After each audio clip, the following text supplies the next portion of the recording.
How loves being...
Let's do this then!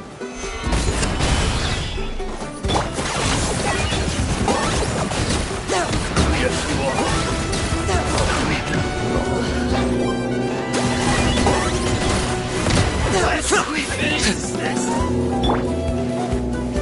Solidify! Let's ride! I got him cornered!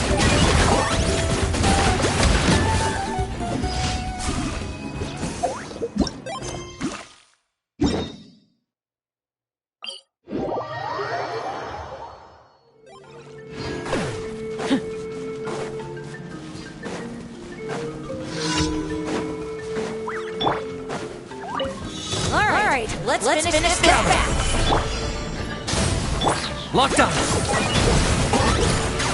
That was quick.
Huh? How about Watch that? this! Move. Solidify! Everybody stand back! Rise with the target acquired! Let's finish this next time!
Ad Astra.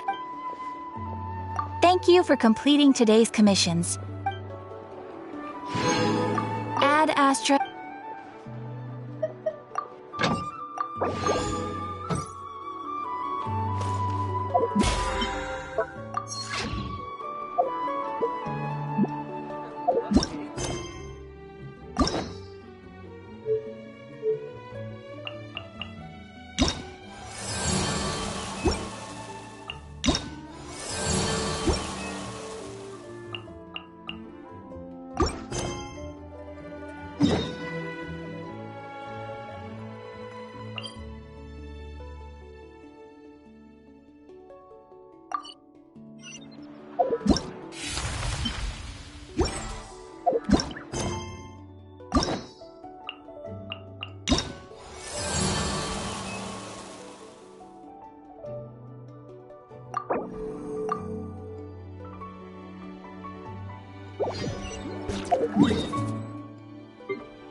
Ready to hold the new flying trials by now. Let's go check it out!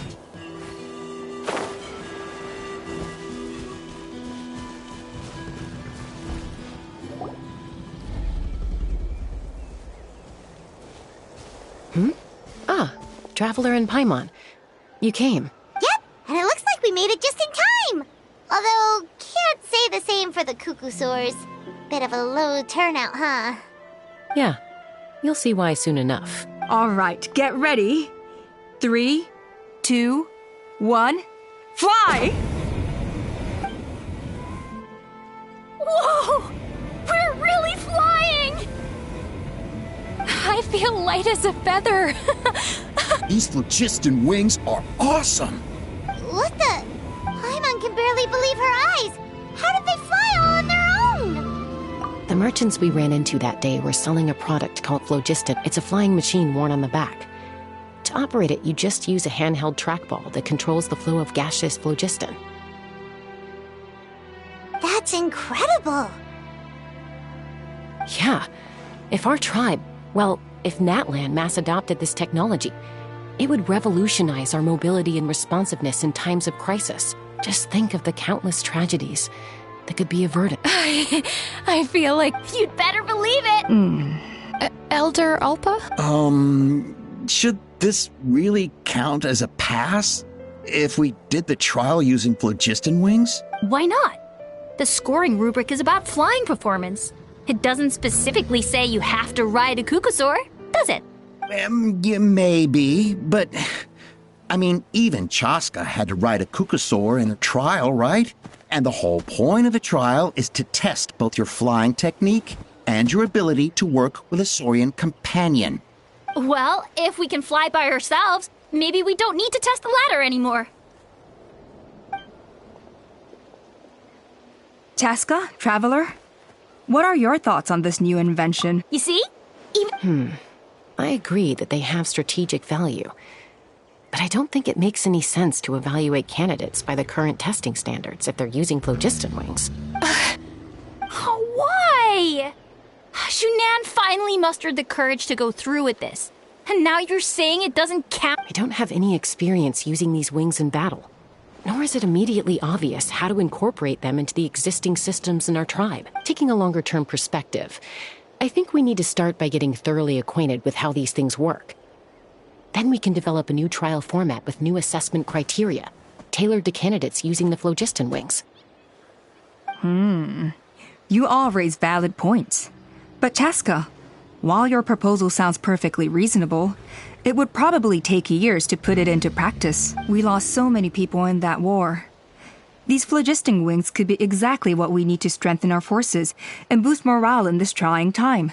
And as for real-world battle experience, there will be plenty of opportunities to gain that. I have Hey, stop staring into space! Say Thank you. You have nothing to thank me for. Remember, the way you got your wings back was by relying on yourself. Oh, Elder Alpa! Bad news! Again? Huh? Chaska?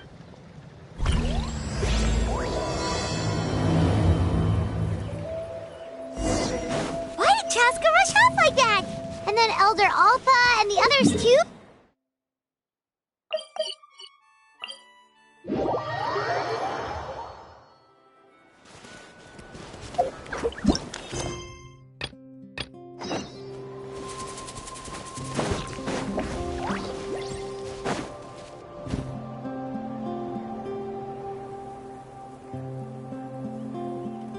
Oh, it's back!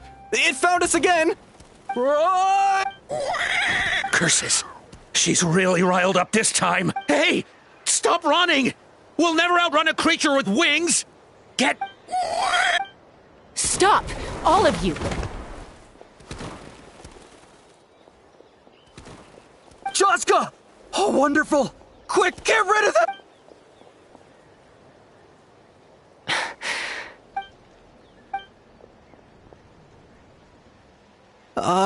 What's going... So it really is you, sister. Wait, sister?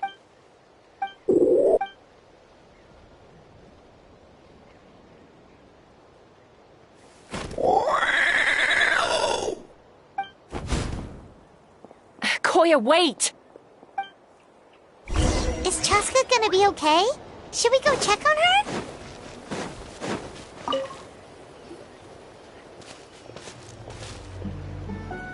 Chaska? I'm fine. Sorry for... No point. She's an expert at hiding her tracks. Once she's shaken you off, you'll never catch up to her.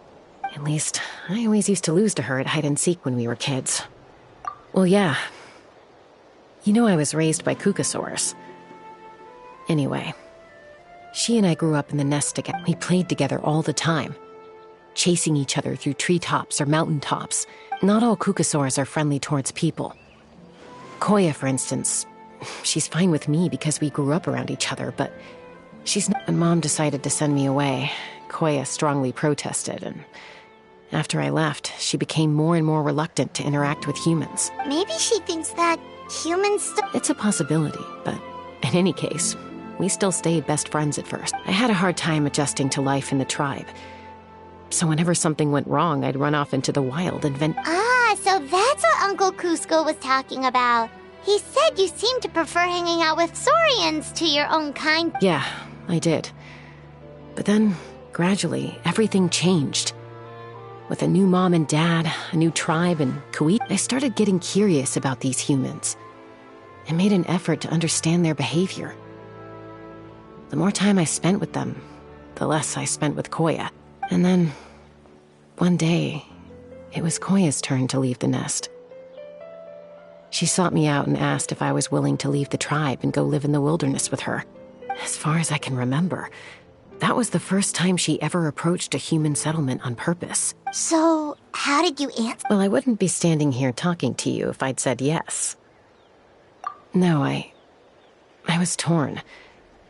On the one hand, I'd already made up my mind to embrace my new family and accept my human identity. But I also knew that Koya wasn't a fan of humans, and I didn't want to disappoint her. She took my hesitation as an answer. She saw it as a personal betrayal, threw a huge fit, and then flew off. We hadn't seen each other since... Not for a lack of trying, though. I tried asking Mom where Koya's new nest was so I could talk things out with her. But Koya had already asked Mom not to tell me where she'd moved to. It must be hard for Mom, being stuck between her two daughters. So I didn't press the issue. And I didn't go looking for her. If things carry on like this, I need to make sure I find her before anyone else. For now, let's bring the wounded back to the tribe.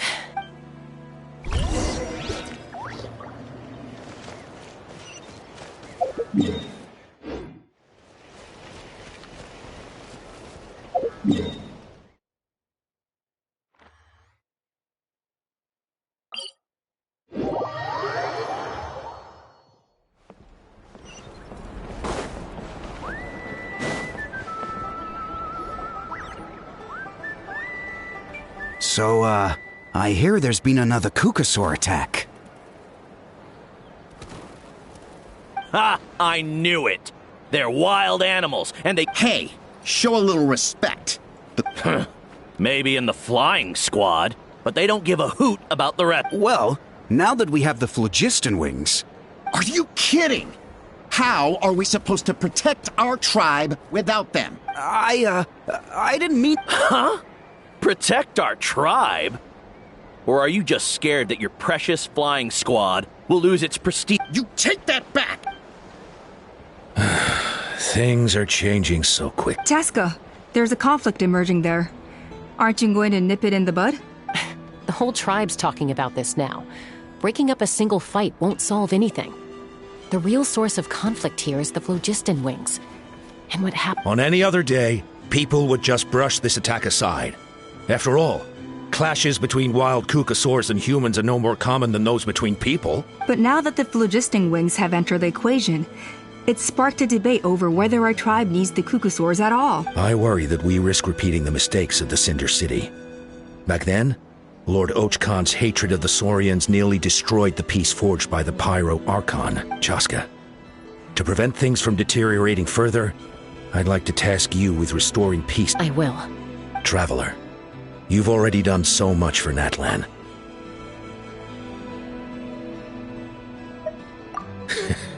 Looks like I was making a mountain out of a molehill. And don't forget about Paimon. Just... This whole situation has unfolded so... You think someone might have orchestrated? It's possible. Leave it with me. Also, Chaska, could you try to keep a low profile while you're out there digging around? We don't want to give our hand away. I'll do my best. Okay, so where should we start? This all began with Koya's attacks. If we can find out what led her to do it, that should give us something to work with. Unlikely. Given how she reacted when I showed up, I don't think she's forgiven me. If you want to resolve a conflict through dialogue, sometimes you need a third-party facilitator.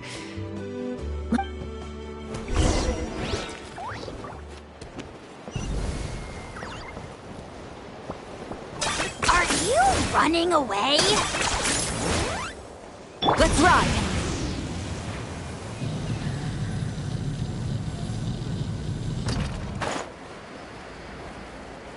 Okay. Is this really necessary? Let's ride!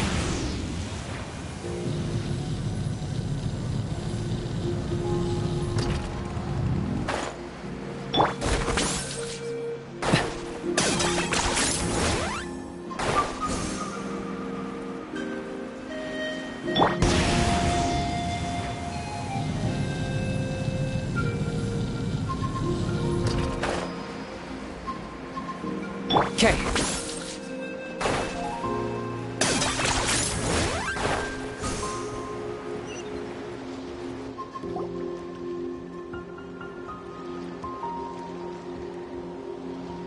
Wow, so this is where you used to live as a...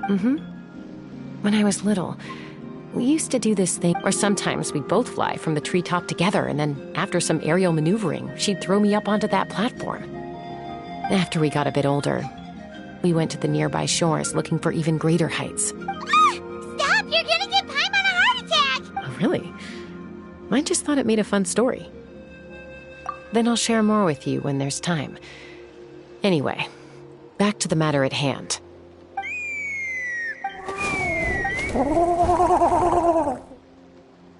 Hey, Mama Bird, I'm back. My last visit was only a week ago, wasn't it? See?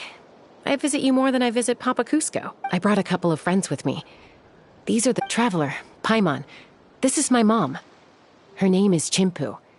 In the human tongue, anyway. No, not really. I don't speak it as such, but I can sort of get the gist. Although only with Mom and Koya, since I spent my formative years with them. Even then, it's basically a best guess based on their sounds, body language, and expressions. Seems to work about 9 times out of 10, anyway. As for whether Mom understands me, I can't always tell. But somehow we still manage to communicate. Don't worry. I'm doing well, but I think...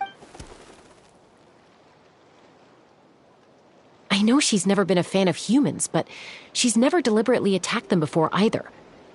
What's behind this sudden Does, Auntie Chimpu know anything? Doesn't look like it. Koya hasn't visited her in a long time. Then, could you please tell me where she's living nowadays? If this animosity between her and the tribe continues, then the next time there's an incident, I don't know if I'll make it there in time. She said she'll take us there. Thank you, Mom.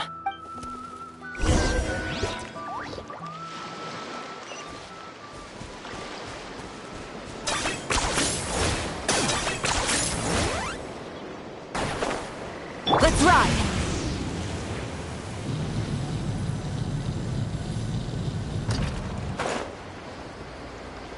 Okay.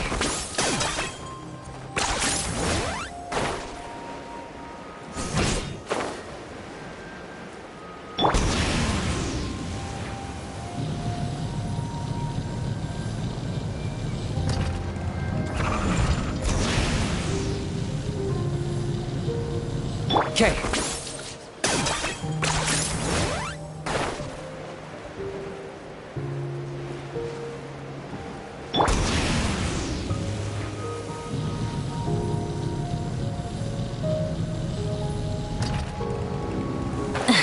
Okay. Yeah.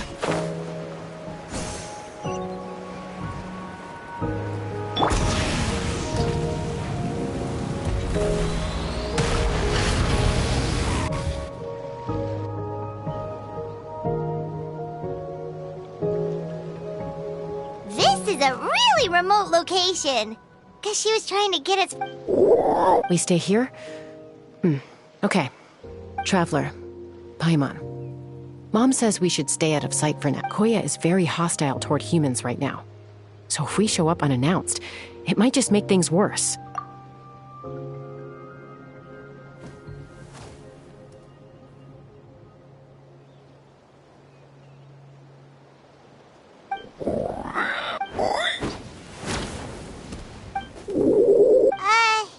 Any idea what they're saying? Sounds like things are more complex. There's evidence in this area suggesting that Koya might have been the victim of a human attack. No! It's Chime, Koya's child. The attackers They came over the sea, under the cover of night. What the heck? Who... I searched day and night, and finally found them.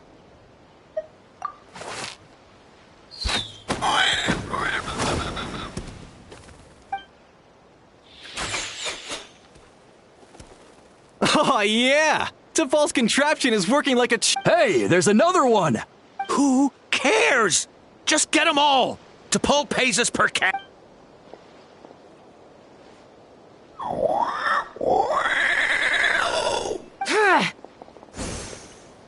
Chaska! Chaska? How do you get here? Quick, stop her! Don't you even think about running away!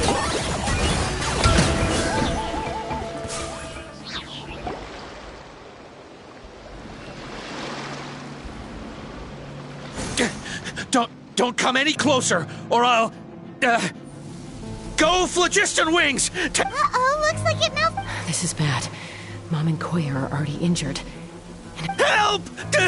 Elemental energy suppresses it! Please, someone! Get back! it's still... Guess we need a more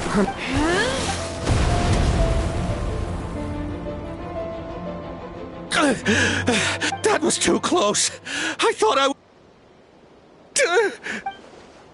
Answer us honestly. Were you the ones who attacked Koya before? I am... Well, she says it was you. Just tell me. It was T'Pol. He told us to catch all the wild Kukasaurs we can... And he also said that this Kukasaur has become a thorn in his side, so it needs dealing... T'Pol? Huh. Sounds familiar. But where from? Well, he pretty much never communicates with us in person. When he does, he wears a mask to hide his face. And whenever we trade Kukasaurs for phlogiston wings, we deal with his henchmen. So you didn't even make the... All we did was slap some labels on them and transport them over here, to make them look like they're important. To make it harder to trace their origins. Well, that's mighty convenient, huh? What about if I held a gun to your head? No need. I'm sorry. T'Pol doesn't tell us much, but he always stresses that he wants them alive. This is just a best guess, of course, but we suspect that the gaseous phlogiston stored in the trackballs is drawn directly from the Kukasaurs. What? Easy now. You're still injured. Hey. Yes, ma'am. So, the gaseous phlogiston has to be highly refined in order to power the phlogiston wings. The slightest imperfection can have disastrous consequences. But the Kukasaurs have a natural ability to process gaseous phlogiston. So, if you use them as an intermediary... That's enough. So the Kukasaurs you took... T'Pol should have them.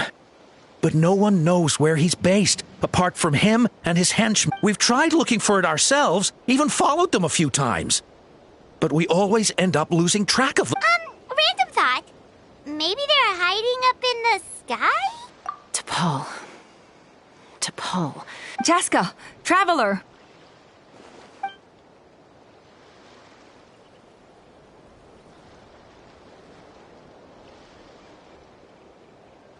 That voice! It's Appa!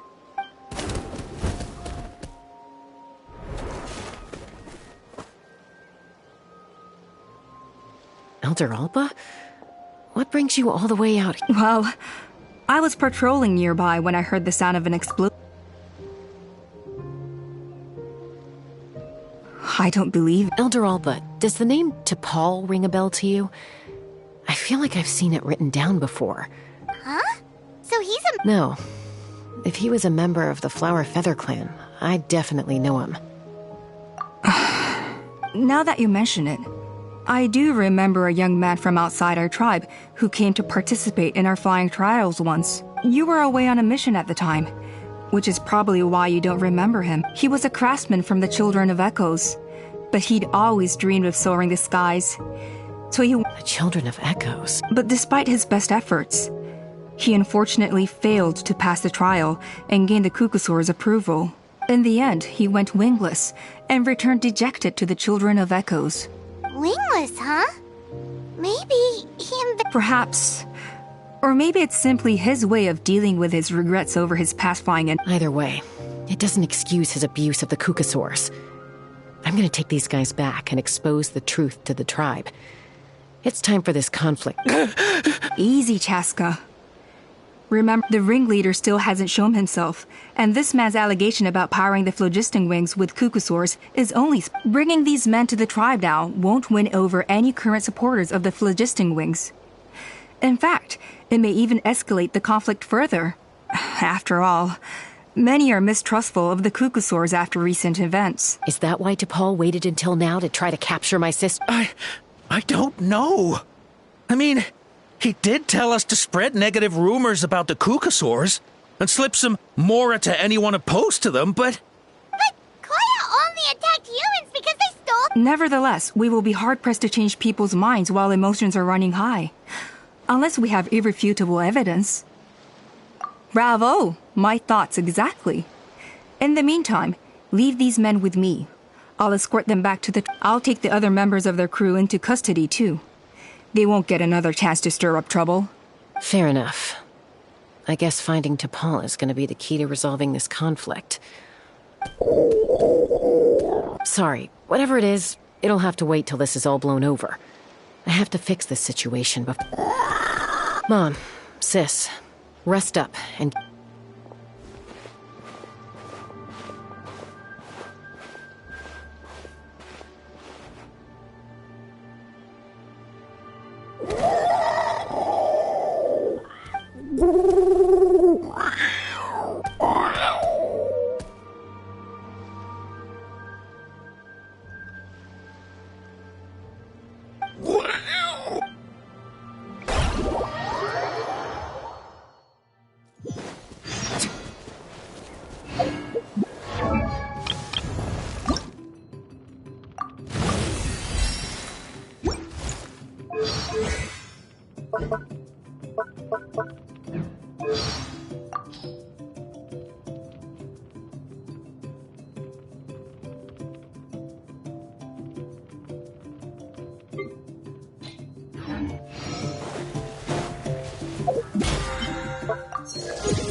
That T'Pol's from the Children of Echoes. But how do we track him down? Just ask around until we find... Let's start by talking to someone we know. It'll be faster that way. At this time and place, I'll bet the easy... Wakey, wakey, Shilonen! Oh, it's you. Okay, give me...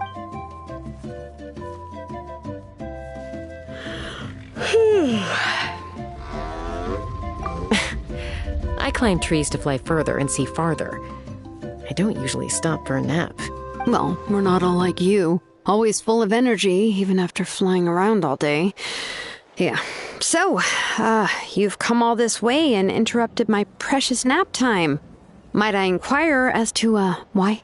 I'm sorry, Shilonen, but it couldn't wait. Does the name T'Pol mean... Huh. T'Pol. Yeah, that rings a bell. I think that's Puma's child. Nope, I'm afraid you're a few years too late. Why are you... Huh, phlogiston wings. Wow, okay. The kid actually pulled it off. Well, looks like, no more rest for me today. Pulled it off? You mean he's tried making something like... Yeah, he started trying to build a flying machine right after he got back from the Flower Feather clan. So right after he went wingless, then. Was this flying machine anything like the gun you made me? You mean your gun that's harder to tame than the proudest Kukasaur?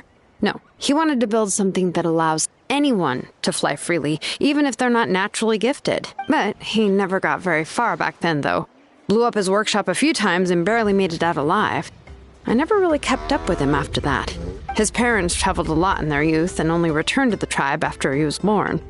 But they settled in a remote area and don't interact with other people much, which means most people in the tribe don't know them very well. Your best bet is to chat to his direct family. I'll, go get Puma. Wait for me in front of the workshop. I won't be long.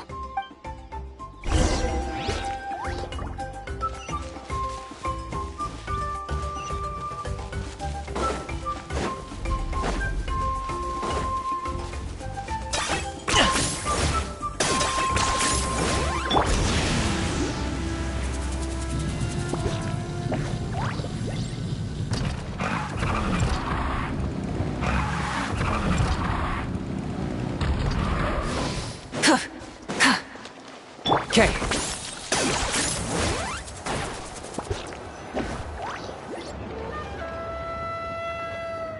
I'm back. Allow me to introduce T'Pol's mother. Hello, we're... Oh, save the pleasantries. I don't want to spend any longer talking about that boy than I have to. I disowned him long ago. All he cared about was his pipe dream of reaching the sky.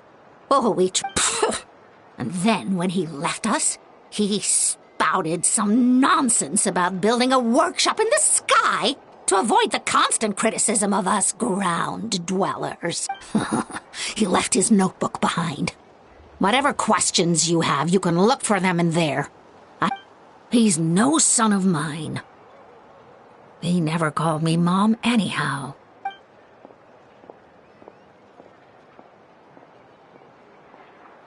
Wow, they've really fallen out. Her husband, T'Pol's father, he passed away recently, and T'Pol didn't even bother to show his face at the funeral. If you ask me, that was probably the final straw for Puma. I'll go keep her company. If there's anything else you need, just come and find me. Thank you. Okay, so this notebook is the only lead we've got now, right? What's in there?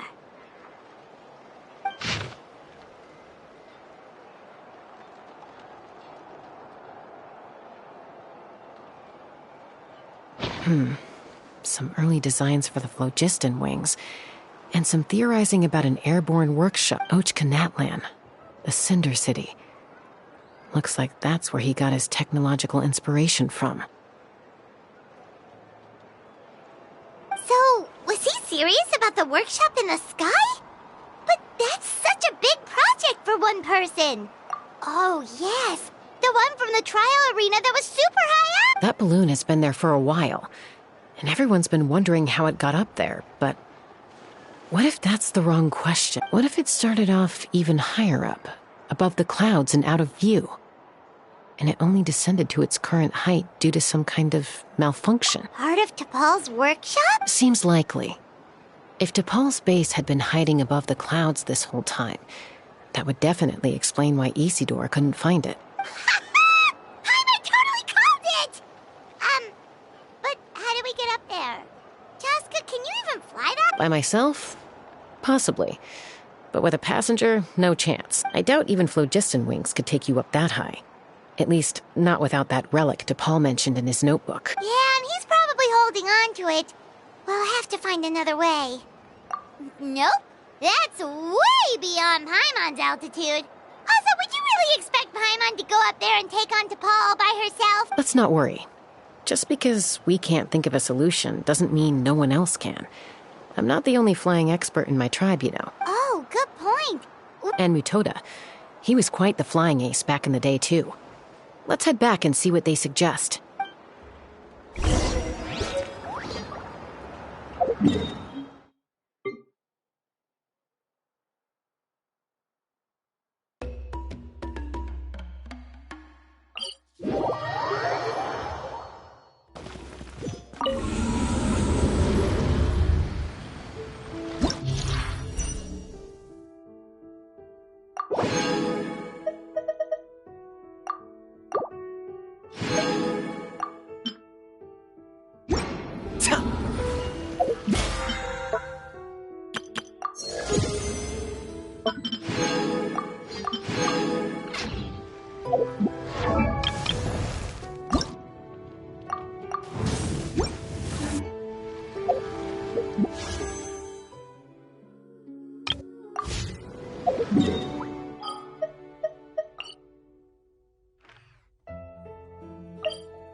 Chaska, you're finally back.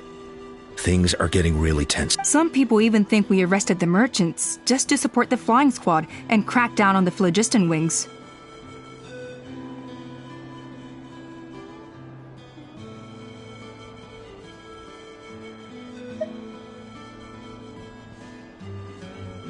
We found some promising leads, but there's a major obstacle standing between us and the irrefutable evidence we need. A relic from the Cinder City? So Ochkon's still managing to sow discord. An airborne workshop and a hot air balloon above the trial arena. And that's where you're trying to get to now. Neither phlogiston wings nor a Kukusaur can take you that high up. Do you really think that's where T'Pol is hiding? You know what? There might just be a way. Really? Do you still remember those spouts in the arena? When they were all blocked, the gaseous phlogiston was trapped and unable to flow. But now, it's flowing freely. If we were to block them up again... You mean all of them except the one at the very top of the arena? To build up the pressure there? Precisely. With all the gaseous phlogiston flowing through one spout, it would create a high-pressure wind... And then we just ride Yes, it has its risks, but with Chaska's abilities, I think she could manage it. It's an extremely risky approach. But I agree that it's feasible. If you want to give it a try, check with Inkanak at the trial grounds. She can explain how to block the spouts. Chaska, if anyone has a hope of seizing this evidence from the high heavens, it is you.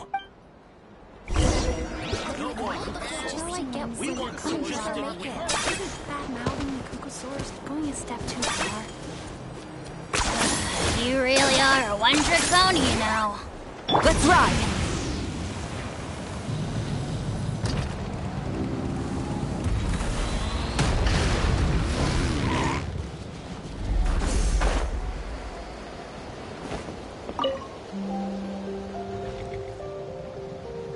Goodness me! Maybe so, but we have to act fast. What's the quickest way for us to block off? From a technical perspective, I'd have to advise taking some measurements and carefully planning this out first. But I'm guessing then we'll have to take the rough and ready approach. See the solid phlogiston over there? Our prior inspections revealed that some kind of stable structure has formed inside, making it highly damage resistant. It's not without its weak points, but unless they're all struck at the same time, the structural integrity won't be threatened. So, what happens if we do strike them all? It'll collapse. Okay, I see where you're going. Yeah, you got it. As long as you hit all the weak spots at once from the right angle, You're right about rough and ready. Sounds like my kind of plan.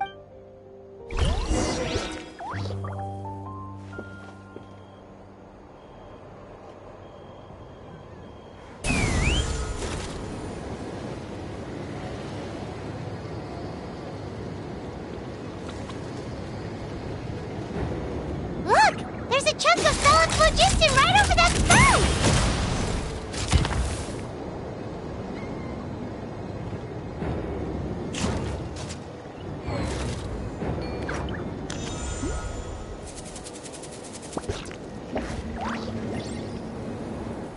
Open fire!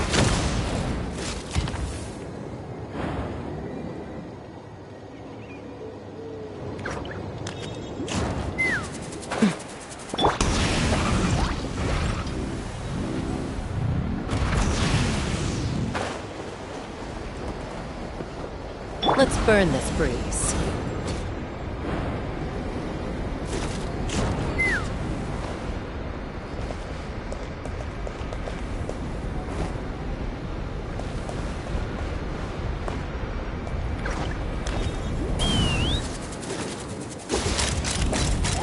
Locked on! Locked on!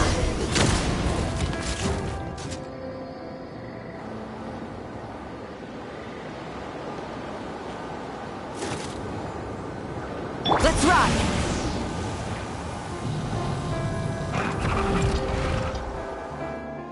It actually worked! Koya can give you a lift.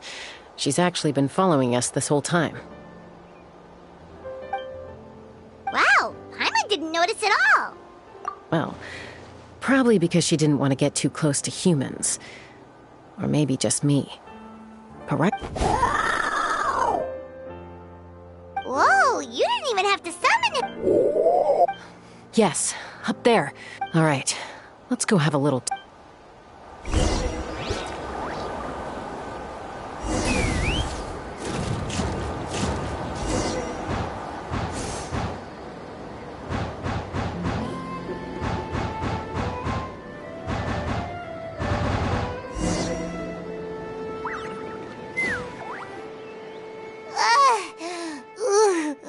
Paimon's never flown that fast before.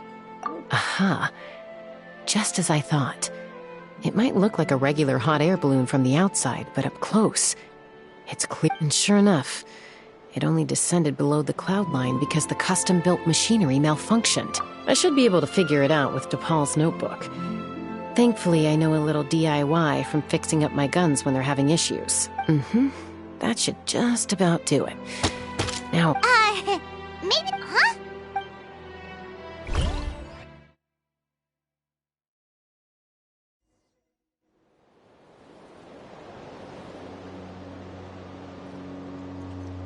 Here it is! The workshop in the sky! Makes you wonder why T'Pol even bothers with phlogiston wings when he has tech like this.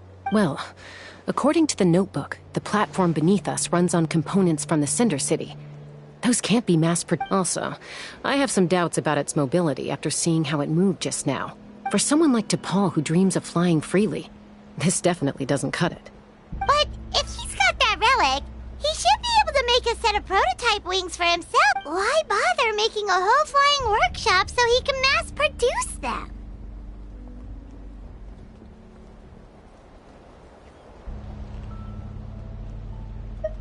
But this doesn't add up. If he's already achieved the power of flight, then he must have bigger dreams we don't know about. With any luck, we'll find the answers in his workshop.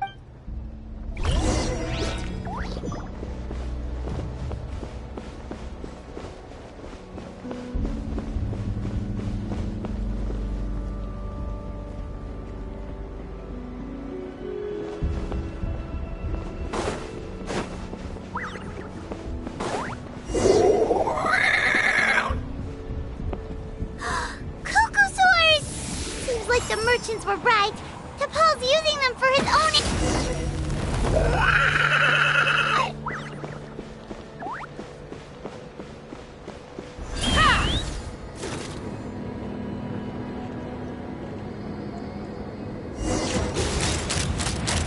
Locked on! Why won't it fly away like the others?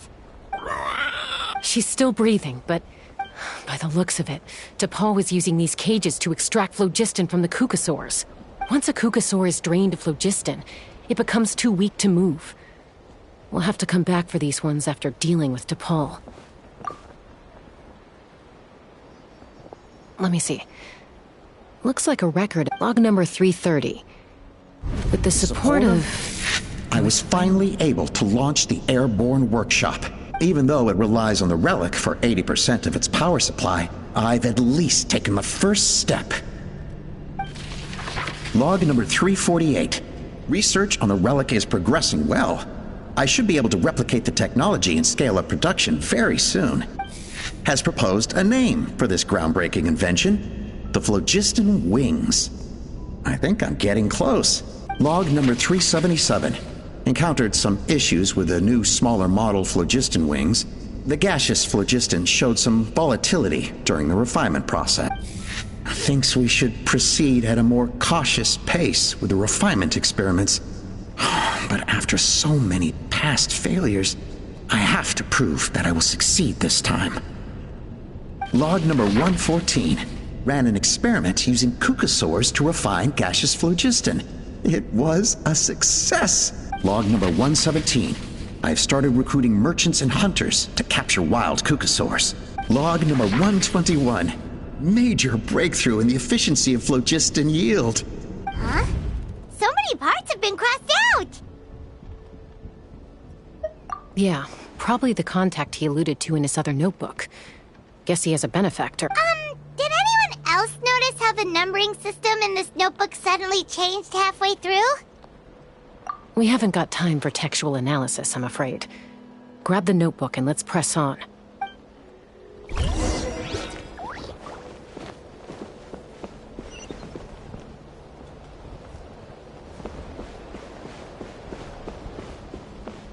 Huh. Never seen one of these before. Looks like this was built with the Cinder City components, too. You're not thinking of giving it a nice hard kick, are you?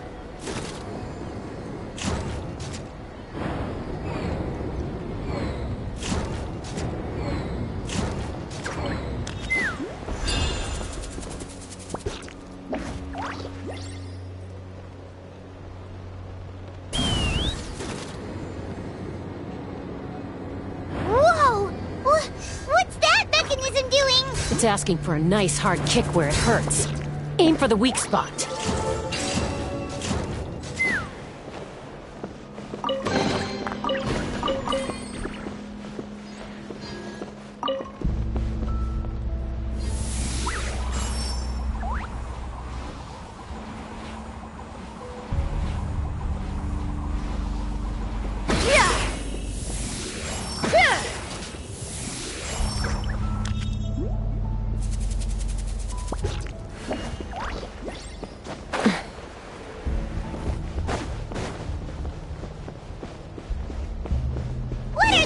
doing here? It's T'Pol's henchman. He must have brought them here using the relic in his prototype wings. Watch out!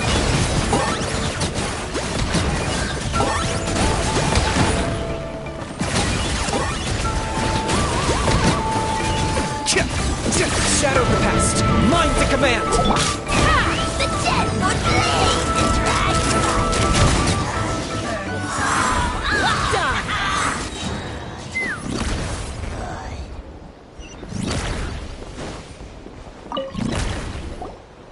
Hey, look here! More of T'Pol's notes!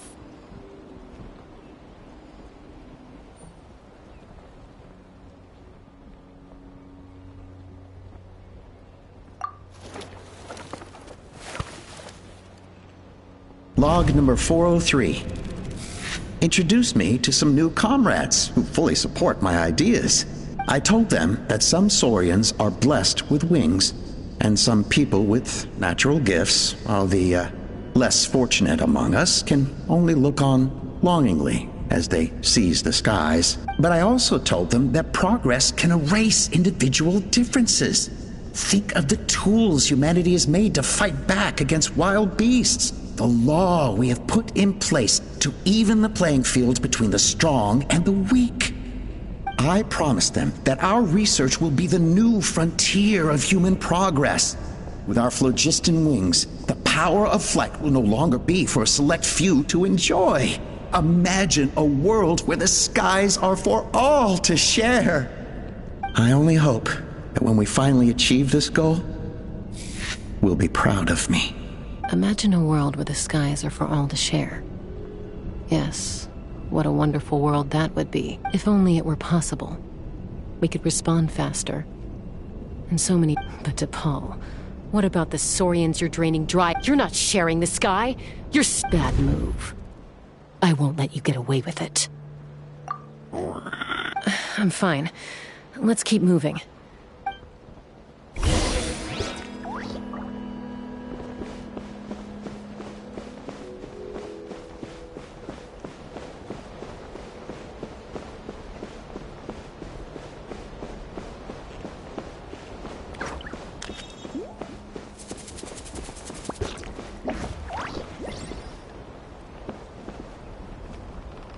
Take me up!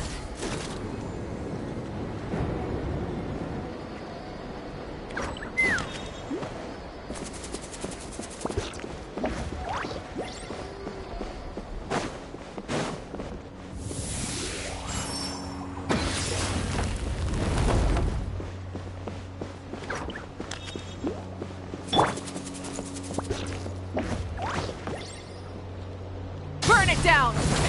Rev the engines!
I can't believe he captured so many Kukasaurs. But right now, we have to focus on solving this problem at the source.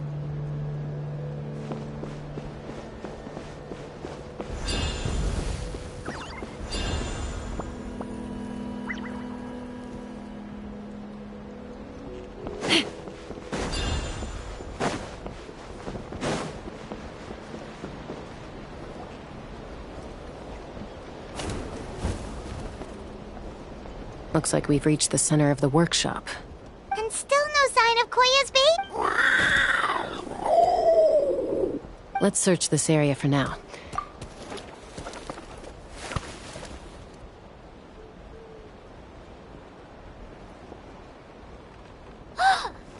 Traveler, come quick! What is it? Did you find Chime? Not yet, but look! It's another one of T'Pol's notebooks!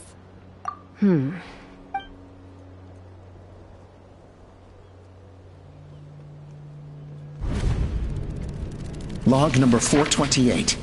We decided to restart the experiments on phlogiston refinement, but without telling. This is the final obstacle to the success of the Phlogiston Wings project. Log number 436. Earlier today, suggested using cucosaurs as an intermediary to extract refined phlogiston. It's certainly... Anyway, as long as our secret experiment succeeds, I'm sure. Log number 443.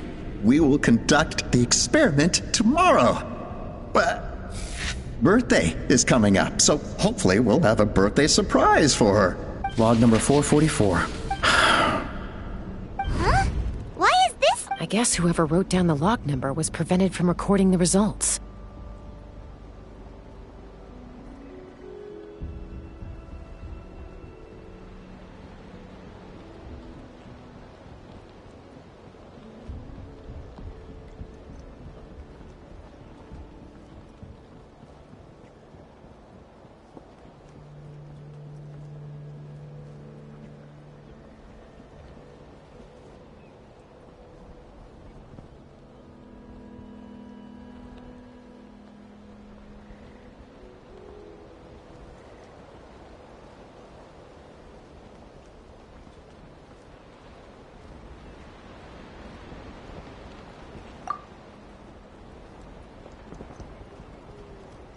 Log number 0.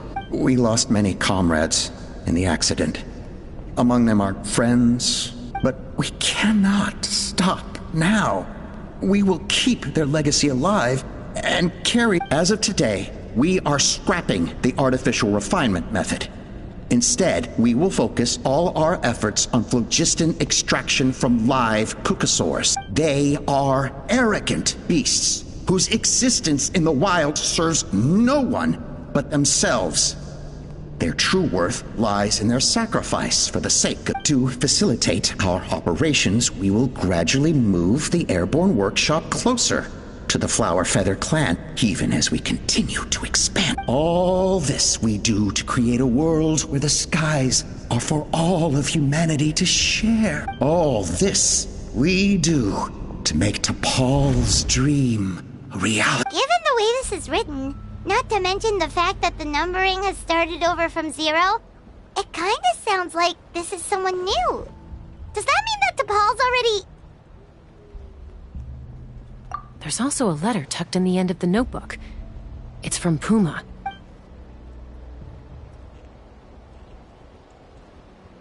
T'Pol, I don't know where you are right now, so I don't know how to reach you. My best bet is to send this letter to the Flower Feather clan. Your father is gravely ill. Oh, I know we've had our differences in the past, but he is still your father. I know you never liked him and cared even less for me. All you ever yearned for is the sky. And your birth mother. But we'll still be waiting here for you if you do come back. This may be the last chance you'll get to see your father. So Puma's not T'Pol's real mom? Huh. Well, she did say he never called her mom, but Paimon assumed she was just venting. We know that T'Pol's father passed away quite recently, and this letter looks recent. By contrast, the writing in this notebook is old and faded. It looks like the real reason T'Pol didn't attend his father's funeral is because he'd long since passed away himself.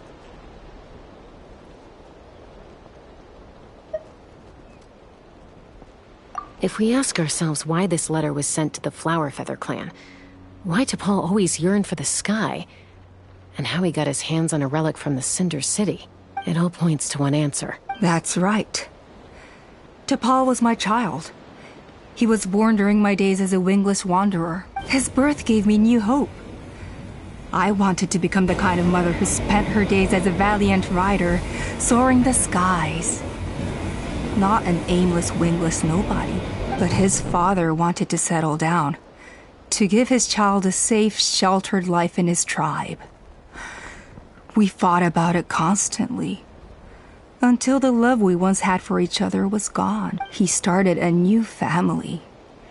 With another traveler who was also looking to return home. Opa?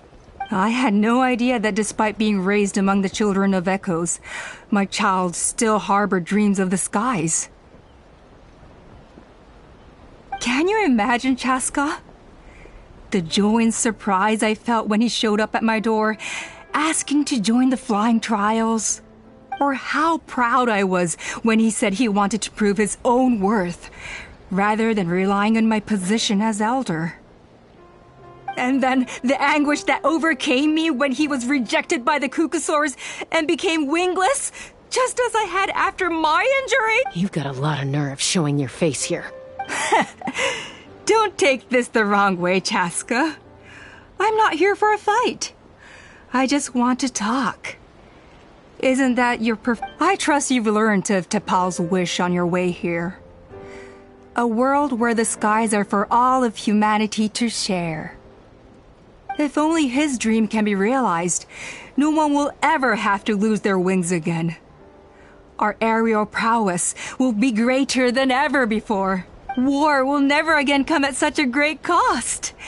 The loss of Koichi is a tragedy that need never be So tell me, Chaska, do you really wish to see the phlogiston wings forever grounded and gathering dust? Nothing you've said excuses all the conflict you've caused. You mean the argument back at the tribe? It was a necessary measure. Sometimes this is the only way to accelerate the pace of progress. Is a mother harming her children when she coaxes them into swallowing a bitter pill? Of course not. It is a brief moment of suffering for the greater good, and the child would come to understand this in due course. The phlogiston wings are that bitter pill. We will never progress as a tribe if we cling to the scraps the Kukasaurs offer us. Once the people have embraced the phlogiston wings, they will never look back. Even if they learn how the refined phlogiston is sourced. They will convince themselves that the sacrifice of a few Kukasaurs is a small price to pay for our dominion over the skies. But this I had not anticipated. I barely had the chance to introduce the phlogiston wings to the tribe before you found this place. Your plan was hardly foolproof. Yet, it can still be I'm sure you have your doubts about my methods, but know that my love for humanity and for Natlan is genuine. You know me, Chaska. And you know that I've always treated everyone in the Flower Feather as fellow humans. Surely you can understand my perspective. Alpa, Natlan doesn't belong to humans alone. And truthfully, neither do I. How many times has the Abyss invaded Natlan now? And yet despite how much stronger it is than us, Natlan still stands as a nation of humans and Saurian. Peace imposed by force will crumble in a matter of days. Because social bonds are what hold a civilization together. Weren't you the one that taught me that? And yet you would break the bond we share with our Saurian companions to take more power for ourselves? That's as stupid as hacking your own arm off to use it as a club. They are wild beasts, driven purely by instinct. How could they possibly understand human social bonds? How did someone like her ever become a writer?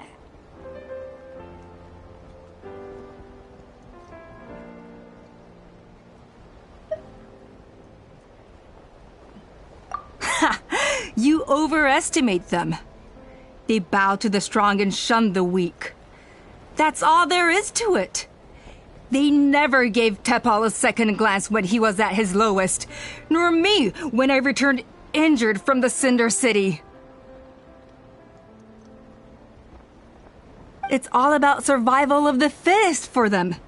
Plain and simple. They obeyed me once I proved myself stronger than them, but the moment it serves them better, they'll abandon me in a heartbeat. You're wrong, Alpa. They only reject the wingless because they don't want to fly anyone to their death. Chaska, I will promise you this. Only the unruliest wild cucosaurs will be used for phlogiston extraction. The ones who have nothing else to offer to humanity. Well, that's too bad. Because I know a few unruly wild cucosaurs who don't think that idea is gonna fly. Namely and the others? To us, they're friends, family, even children. So if you want to put any of them in one of your cages, you're gonna have to go through us. Is that right?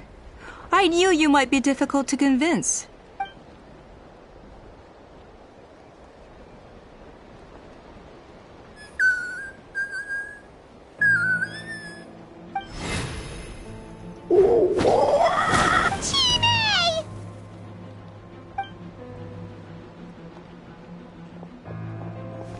Opa!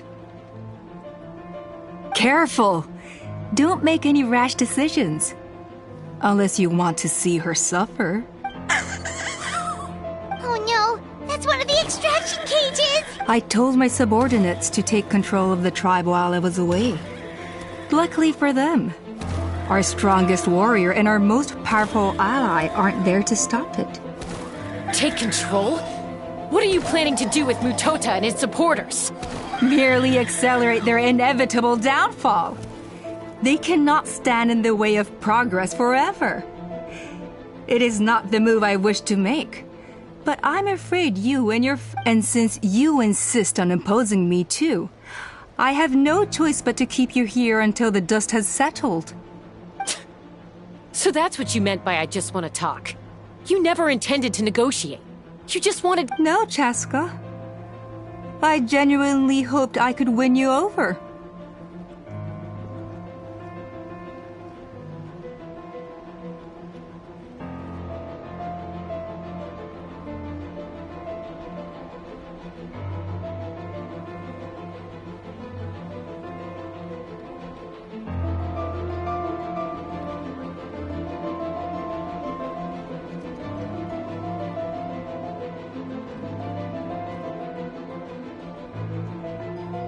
You are the strongest warriors we have.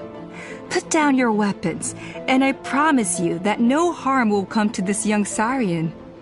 I just need you to stay here for the next couple of weeks or so, while my people consolidate their power. Then, I will give her back to you, and you'll be free to leave. As long as the majority supports our vision, even the Pyro Archon cannot meddle in our internal affairs. Your vision is deranged, and the Flower Feather Clan will never support... You sure about that? Then wait here and see. What do we do? Even if the whole tribe fights back, Mutota's in grave danger! Stop delaying the inevitable! Drop your weapons and... She's still holding Chime hostage.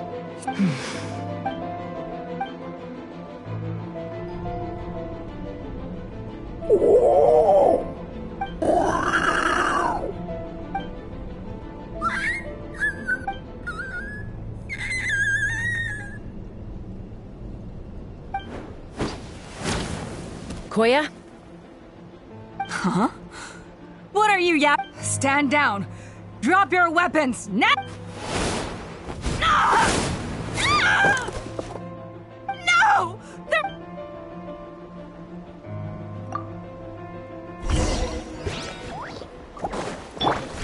Gather! Light it up!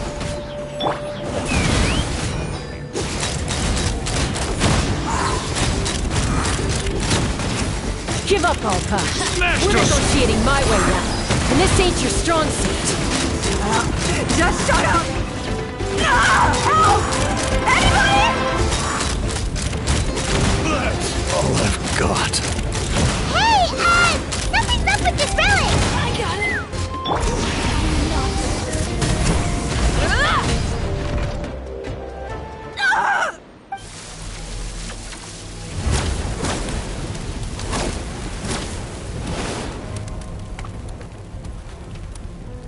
No!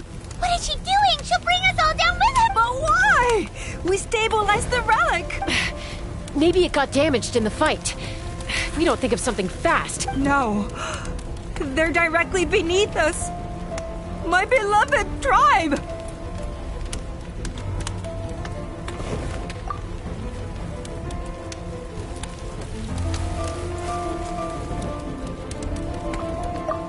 Okay. It's too powerful. This ain't a toy like last time. I don't think I can just throw... But...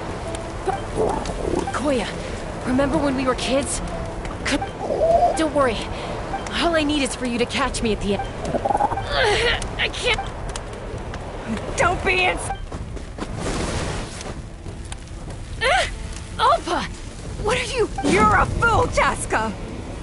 Why would you choose such a risky solution? We cannot entrust the safety of our tribe to this wild, sorry... I'm the fool. You really think you can stand a Sure. It may be asking too much for an ex-winglish to escape the blast radius and top, but I can fly it a safe distance away. Even if it's the last thing I do.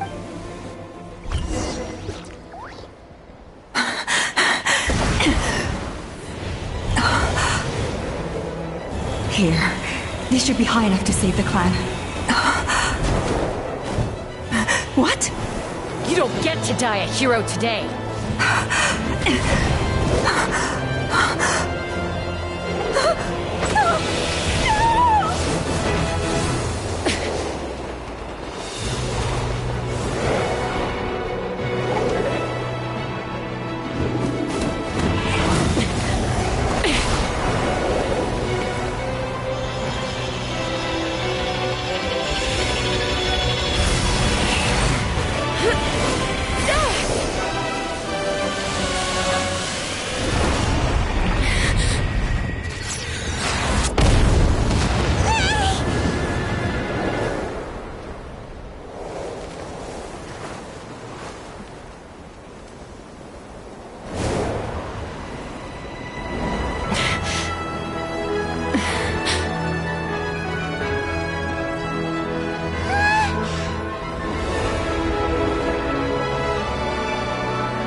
Koya, are you hurt?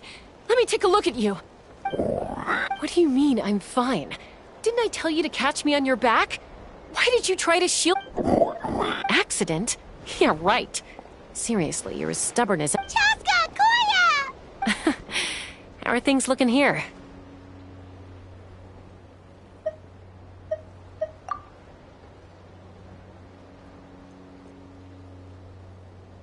I think that's putting it mildly. I owe you one.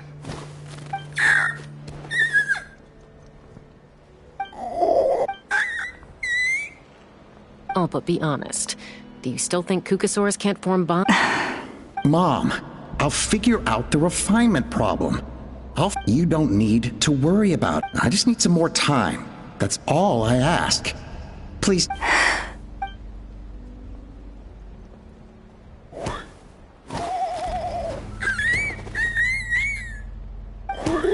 The Flower Feather Clan yield to the strong. And it's up to the winners to define what strength means. So it looks like... it's... Koya!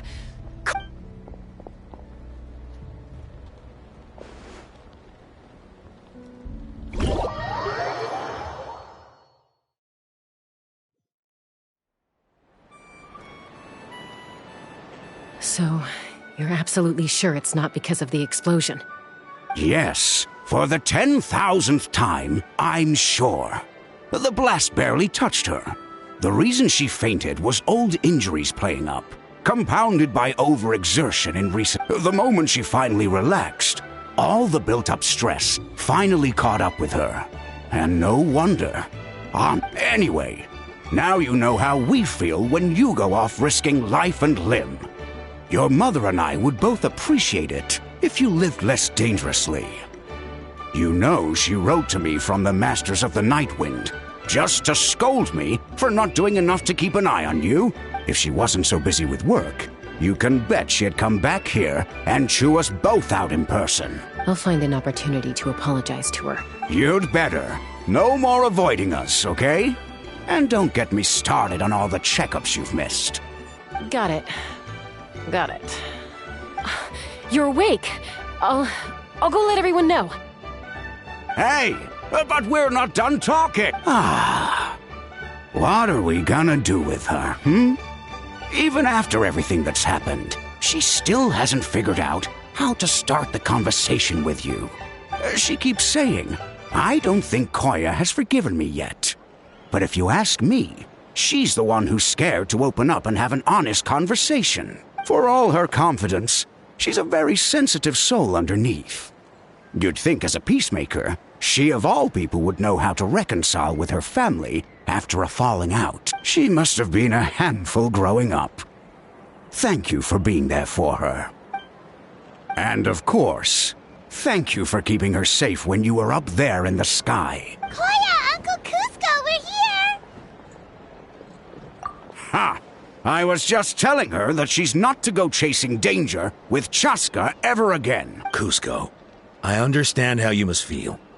But it's all thanks to Koya and Chaska's efforts that the airborne workshop didn't come crashing down on our heads. Oh, Paimon almost forgot to ask. They didn't hurt you while we were gone? Thankfully, when her co-conspirators tried to arrest me, I was out coaching Koyer and Junan. The two of them were a huge help. They took care of things while I went around rallying the resistance. So, in the end, Alpa's would-be revolt didn't really get off the ground. And as it turns out, not all of the wingless want to see our dear Saurian friends replaced with phlogiston-powered gizmos. I'm so sorry you got mixed up in this, by the way. We should have caught on to Alpa's scheme sooner. We could have saved so many Kukasaurs from getting hurt. Most of the airborne workshop has now been dismantled. We've just left one small, harmless part intact, and repurposed it as a jail for Alpa and her cronies. Let's see how they like being locked up in a sky prison! So, it looks like there's just one last conflict left to resolve. Peacemaker, you're up. I said I had to wait until things had blown over, didn't I? Koya, I just want to say...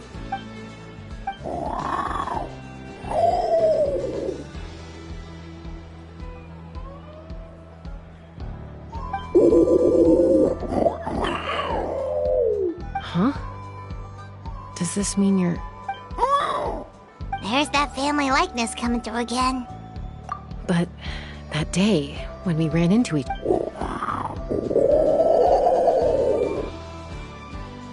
Huh? So then, when did you finally make your peace with...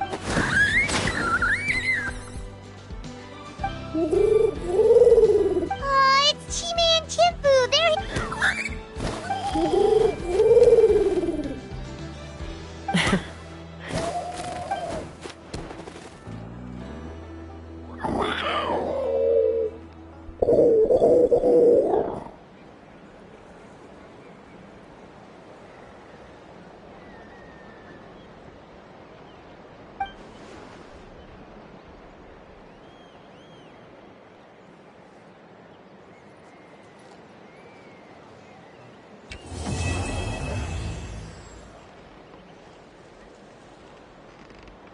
Wait, isn't that Yansan?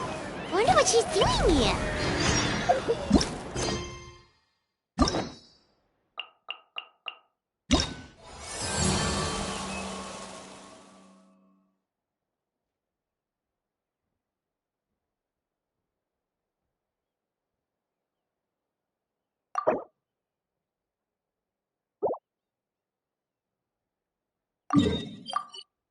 Many insects have a compulsion to...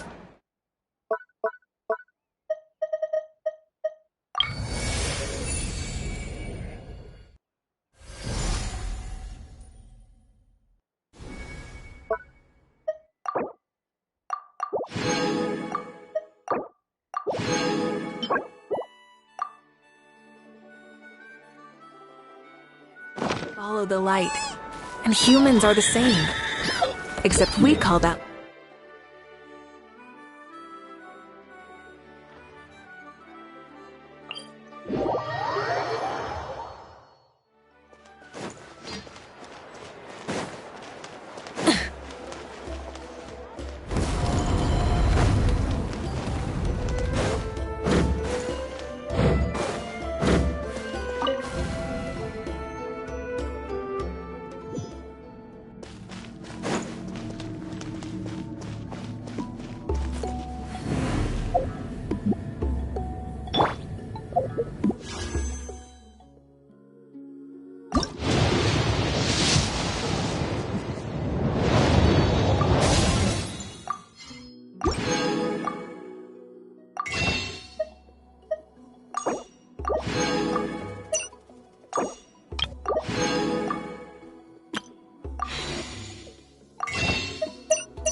I brought all the stuff over, Coach.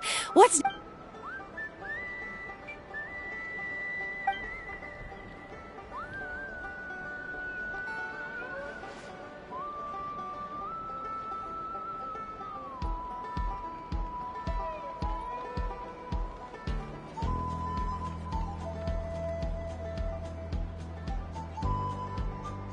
All right, I'll start by moving the boxes over.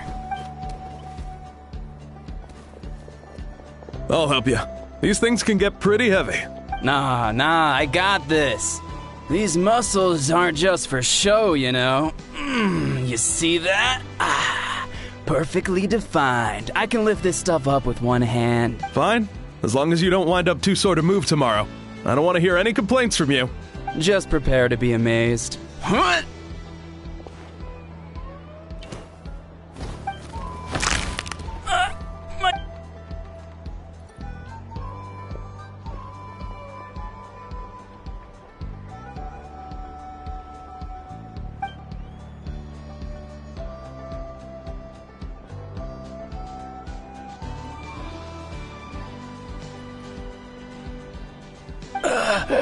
I knew I should have trained harder.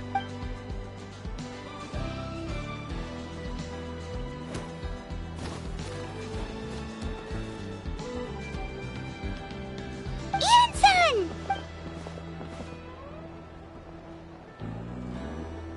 We were just about to ask you the same thing. We didn't expect to run into you in these parts.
Your favorite drink, Traveler? If Eon-san's going to make some for free, Paimon would feel terrible if you won't get to try it.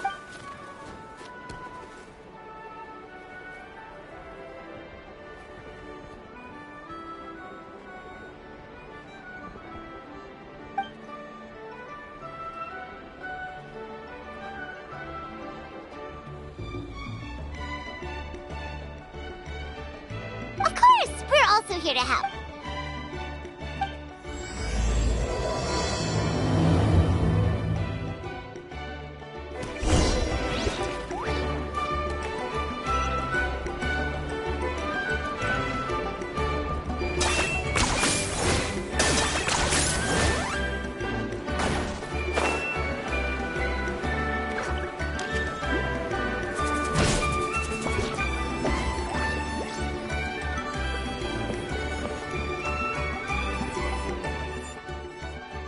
Eon-san, Traveler Paimon. I'm so glad you're here.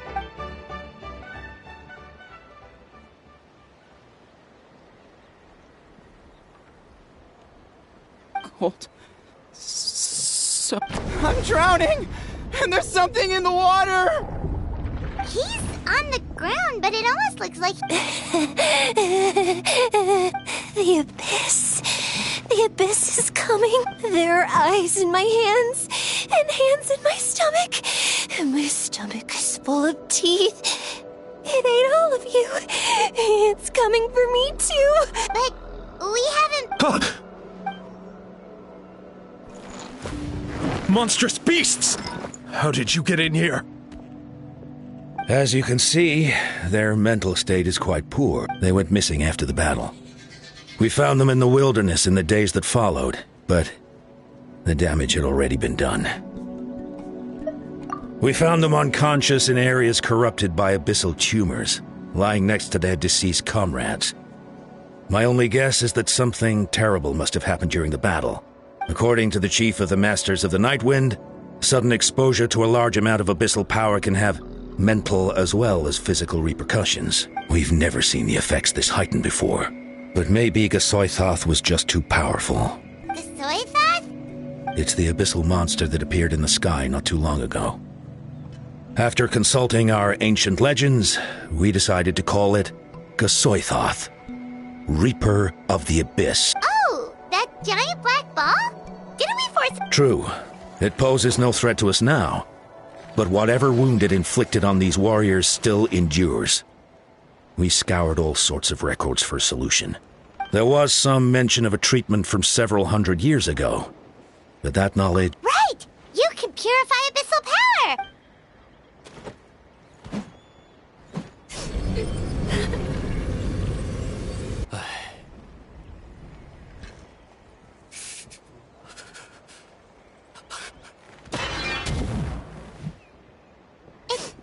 That must mean purifying the abyssal power within them still isn't enough. So, what can we do now? Don't tell me... Come back to me, Gogeta! Please, don't leave me like this! We beat Gasoithoth! They survived the battle! Are we really just gonna sit back and watch them lose their minds? What is it, Aeon-san?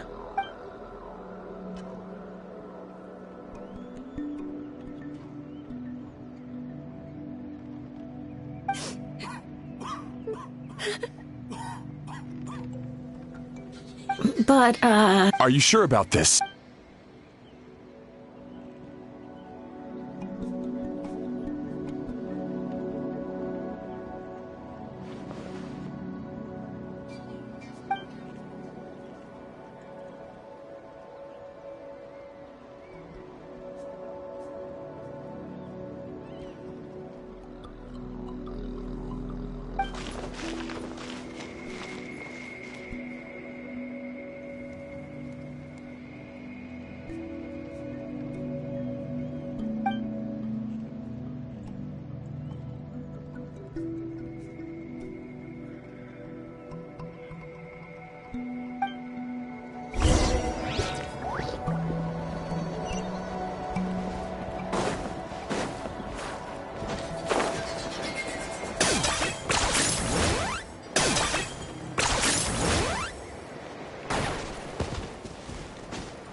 So dark.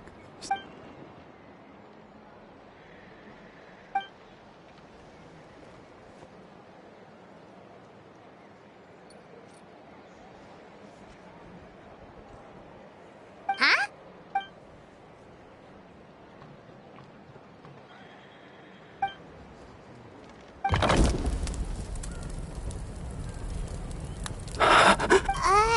My...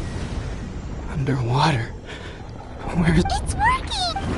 Is someone there? Please save me. No. No, wait. You have to leave this place. The water's too deep.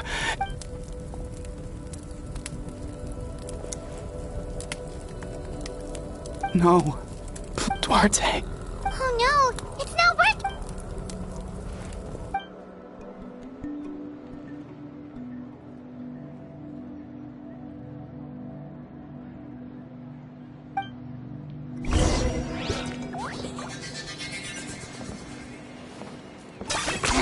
10 points for agility.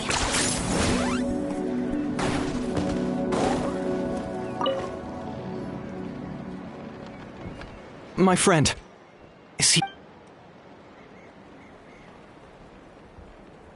Duarte? Duarte was the name of Otoko's Surian companion. Otoko almost drowned as a child, and Duarte was the one who saved him. He dove deep into the water and used all his strength to carry Otoko back to the surface. It was pretty touch and go, but both of them made it in the end.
Well, you see, Duarte died 4 years ago during an Abyss invasion.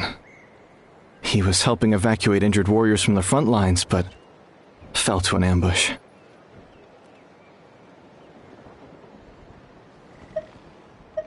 Wait, what do you mean? You're right. Duarte didn't have many distinguishing features. I don't think he ever stood out next to the others.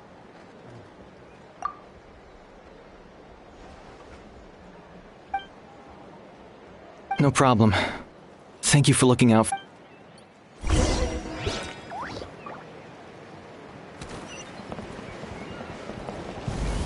Are you running away?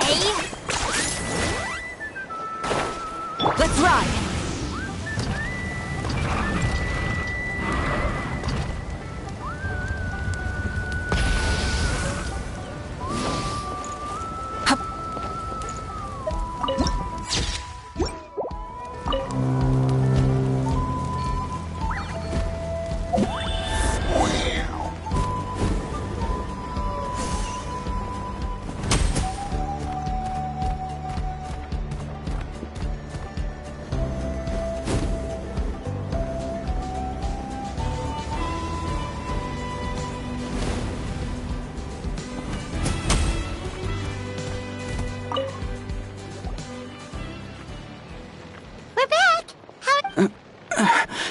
Duarte?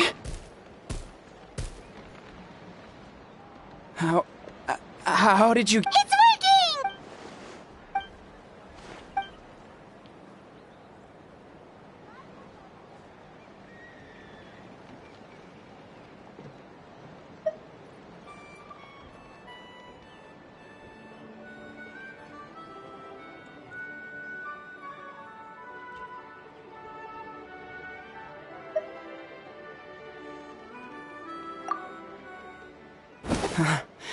You're gonna carry me out of here just like last time.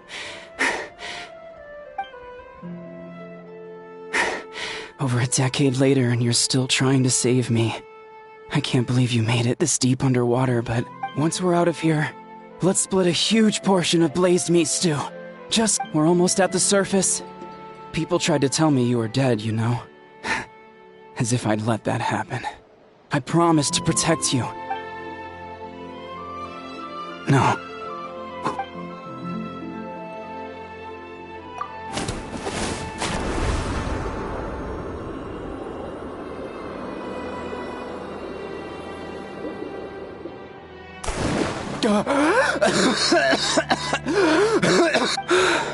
Duarte? Wait, you're not Duarte. How did I get here? Who are you people? Toko! He's Kaylee. What's going on? All I remember is the battle against the Abyss. You went through all that for me? While all I did was cause trouble for everyone? I'm so sorry.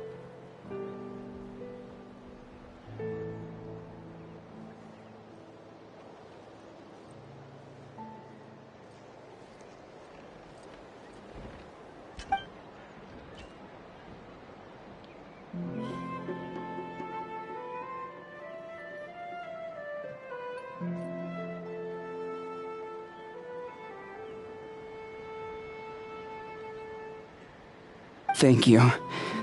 I appreciate that.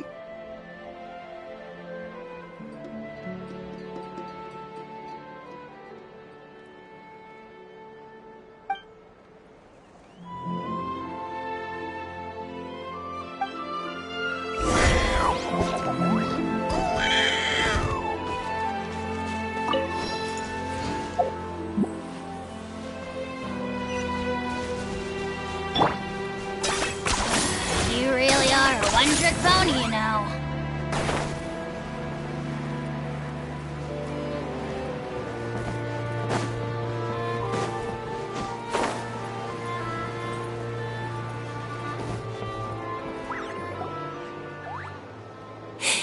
It's coming for me. It's good. It's no use. It'll just come back. It will devour everyone. One day. Maybe it's just Paimon, but she can talk to us, but nothing she says makes any sense.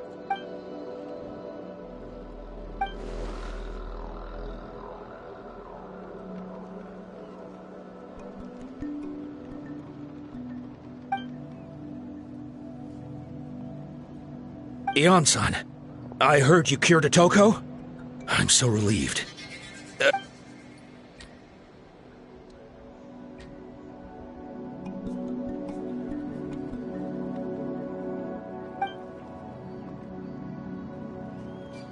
I think you're onto something. The mental distress does seem to be connected to pre-existing fears and anxieties. Kochita doesn't like it when people talk about her past. But the situation is urgent. So, I guess I'll be the bad guy. Ion-san, do you believe there are people in this world destined for battle?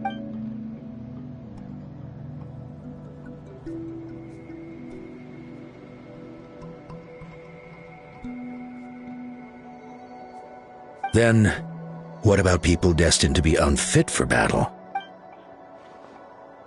When Kochita was little, her parents died fighting the Abyss. She was only 11 or 12 at the time. And her brother, even younger still. The two saw their parents collapse in a pool of blood as flames roared and spread all around them. Kochita trained hard to become a warrior, but still found fighting Abyss monsters too difficult to handle. She and her brother were left with severe trauma after the incident. Pain and fear that they could not get over no matter what. But isn't Kochita one of the warriors who fought the Abyss? Didn't you find her unconscious out on the... Yes, we did. You see, something changed within her several years ago when the Abyss attacked our tribe and broke. By the time the guards rushed to the scene, they found her standing there, weapon outstretched, hands trembling. Her brother and the Abyss monster dead at her feet. She didn't even look at it, and just kept repeating the same thing over and over. She became a completely different person after that. She earned a reputation as a very capable warrior and fought countless battles against the Abyss. We all thought she overcame the trauma, and we were so happy for her. But now it seems like even if she buried it deep within herself, the fear still never left her.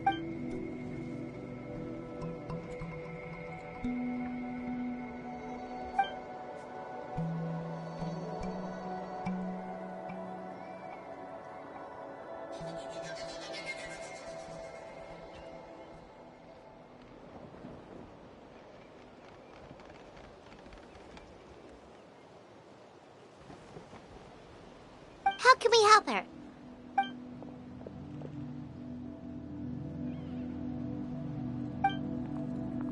Quali?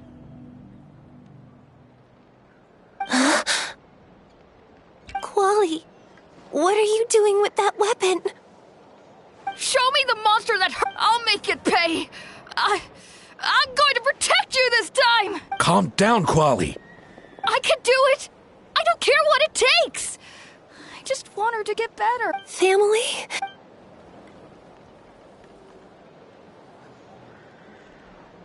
If Quali goes to battle, I can't let that happen. But it's useless. No one can beat the Abyss. It's a death sentence. But I'm no warrior. I'm just a coward. Gogeta. Fight it.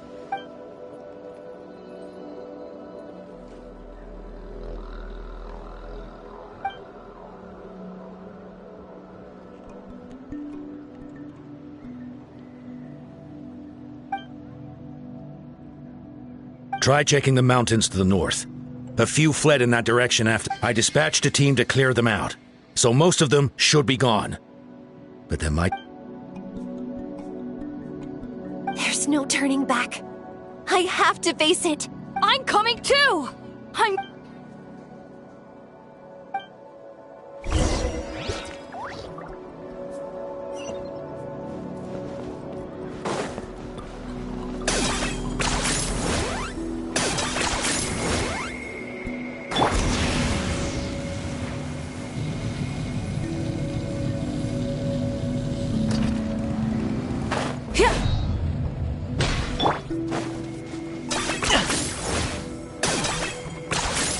Let's ride!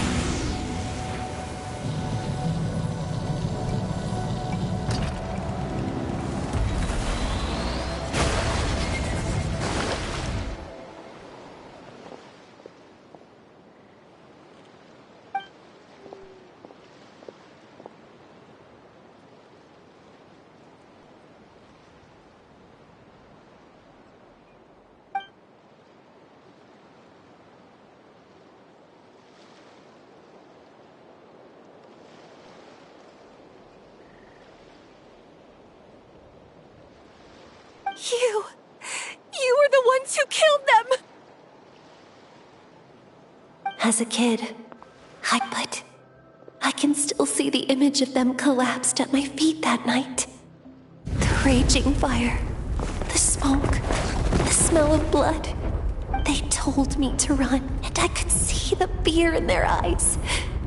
I've been running from my fears ever since. But why didn't my parents run? You can do it! Because of our family. When you have someone to protect, there's no backing down.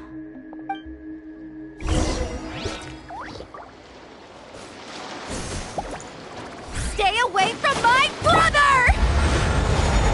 Let's help her out!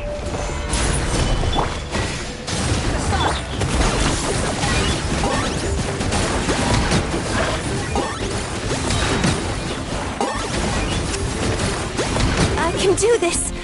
I have to do this.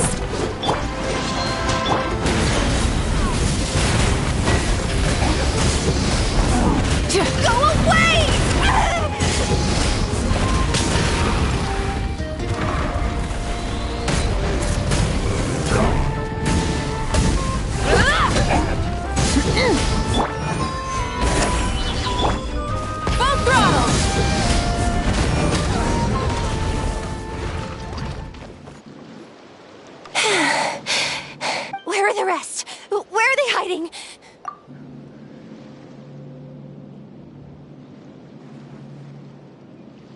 That's impossible!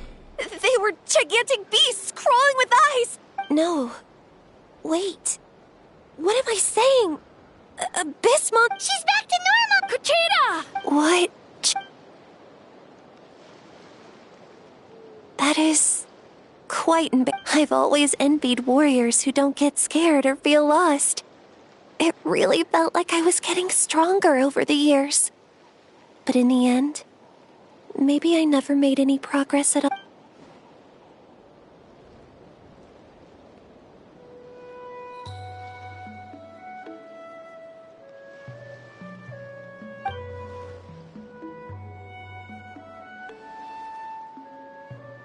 Even though we're both scared of monsters, you were always the one who stepped up to protect me.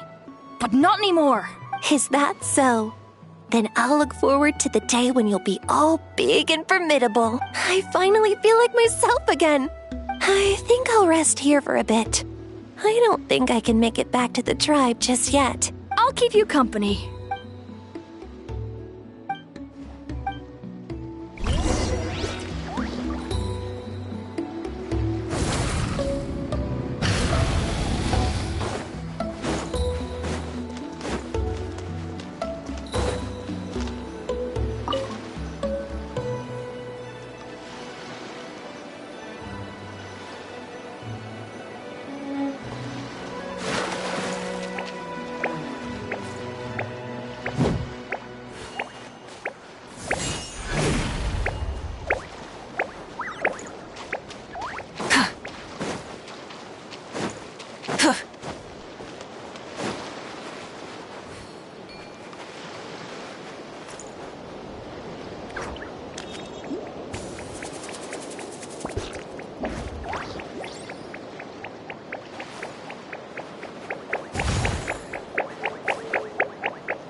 Okay.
Everything has its use. Were you not given toys to play with as a child? Is that it?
Okay.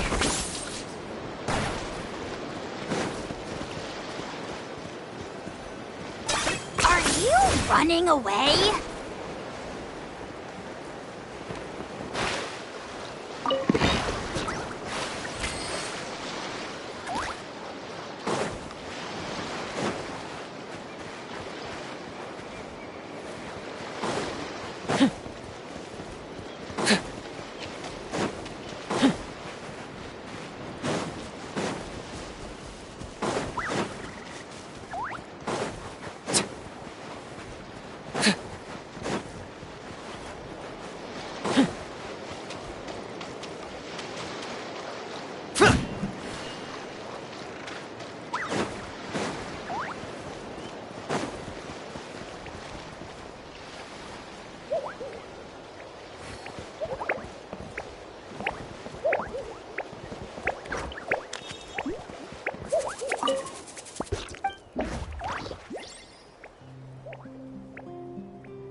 The rewards of an adventure worth remembering.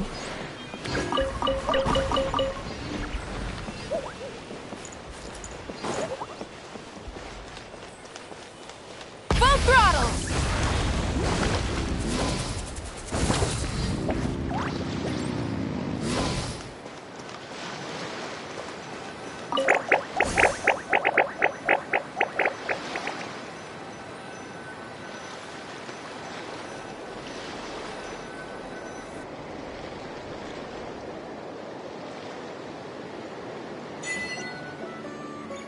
Try and stop me!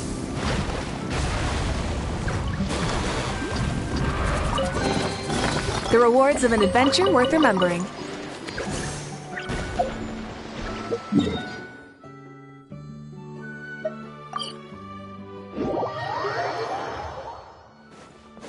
How's Okotlan doing?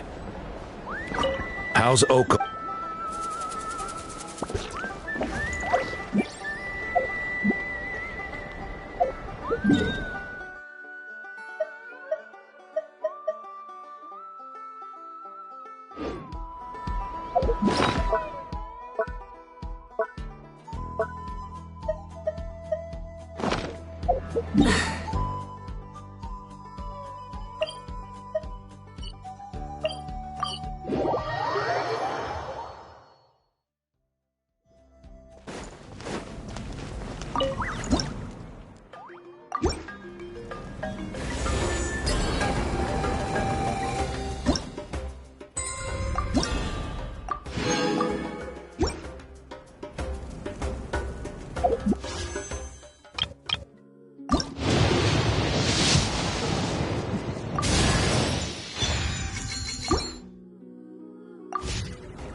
Many insects have a compulsion to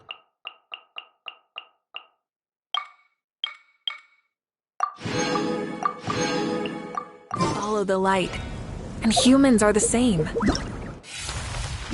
Except we call that light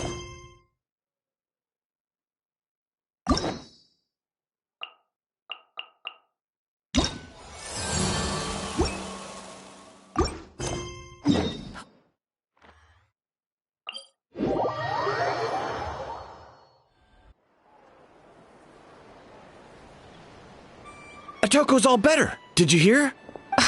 Really? Yes, really. It's all thanks to... I see. I was wondering why the Traveler was chosen to accompany the Pyro Archon in the final battle. But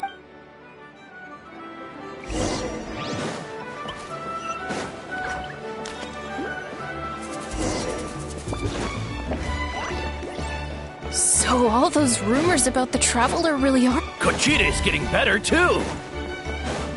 Koichi, give me a hand for a sec.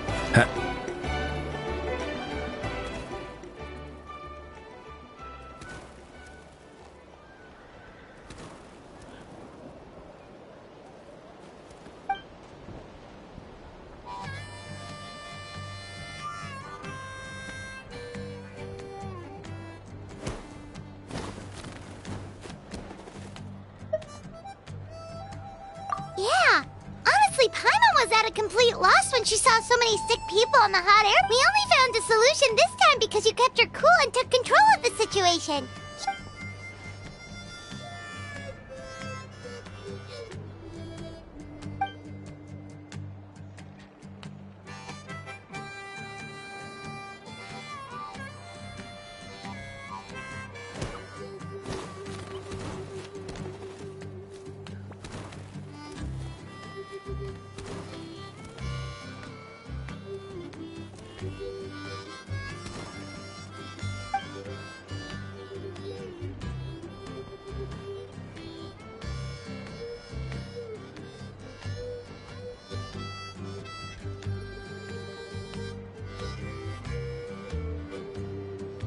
Whoa, you're right. That makes a lot of sense.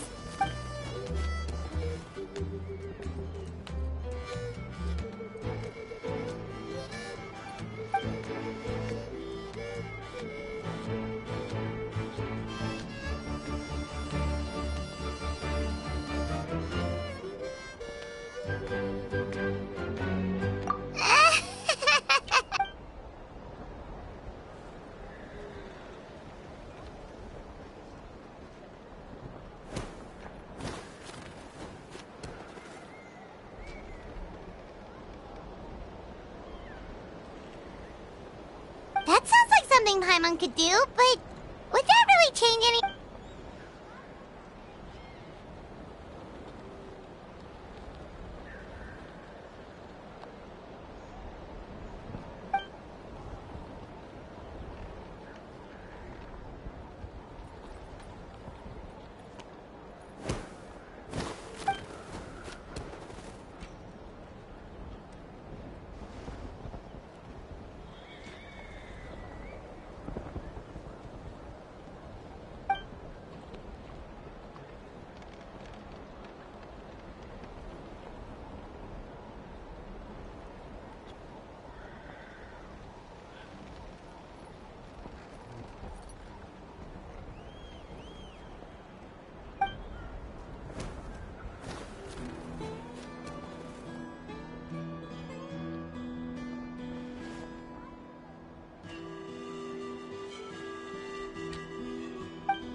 Oh, well, when you put it that way, Paimon's almost encouraged to start drinking kale juice tomorrow.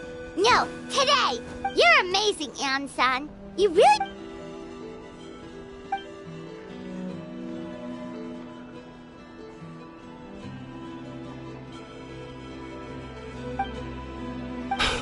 An-san, bad news!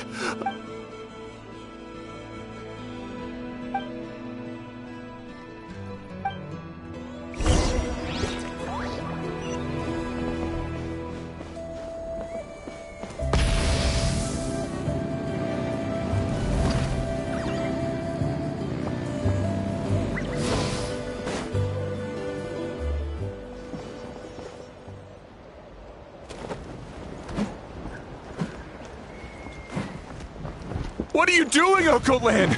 Wake up! Don't you recognize it? The Abyss monsters are everywhere. They've taken over the tribe. No corner is safe. Did we lose the battle? No. It's pointless to think about that now. Careful! He's the... Hokotlan!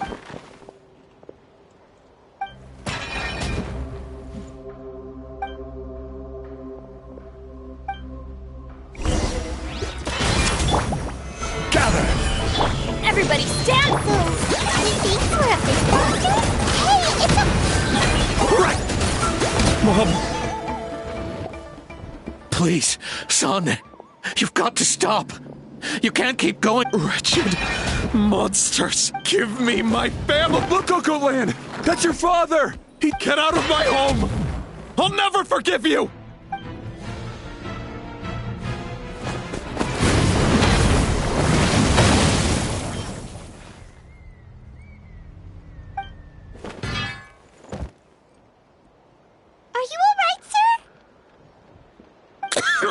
Please, don't hurt my son. But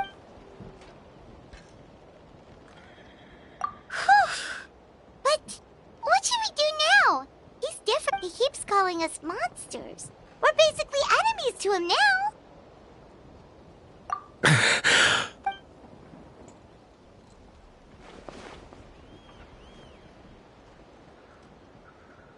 Abyssal corrosion 500 years later, and it's resurfaced again. Huh? That voice!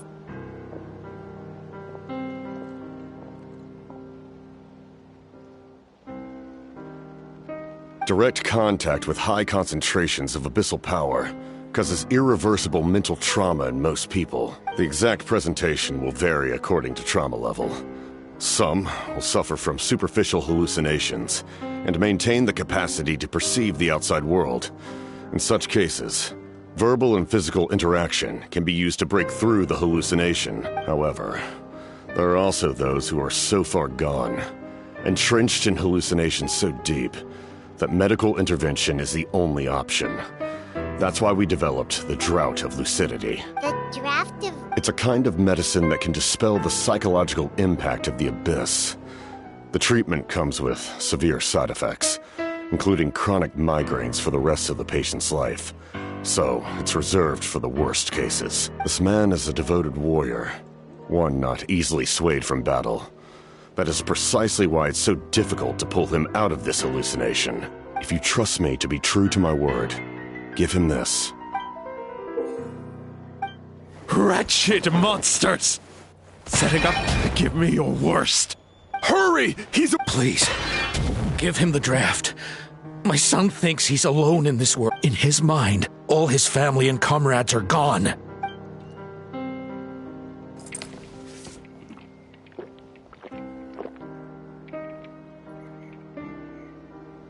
Monsters! What's going... my head hurts. I just had this... It's all right, my boy. Let's go home. You need a good night's sleep. But first... I owe you more than words can say, Mr. Capitano. My name is Mune. You're... Time to go, son.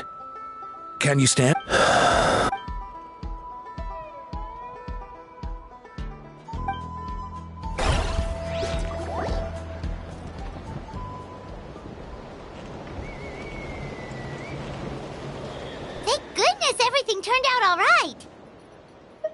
Think nothing of it. I agreed to offer you my aid, so this is merely a part of that duty. Besides, I care deeply about this land. Right!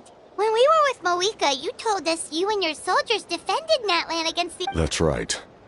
My desire to protect this nation remains unchanged. When my platoon arrived in Natlan 500 years ago, like you, we were true outlanders.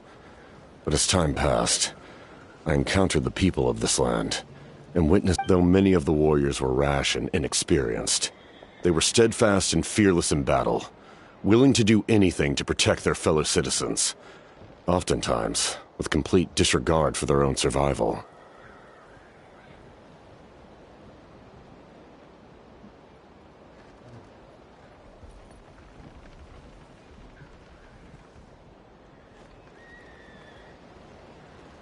Just as I fought for the glory of Conria, they fought for the survival of their nation. We happened to share a common enemy, so I decided to offer my aid. We fought side by side to the very end. I traveled to many places after that, but I never forgot this land. Even now, my work in Natlan remains unfinished.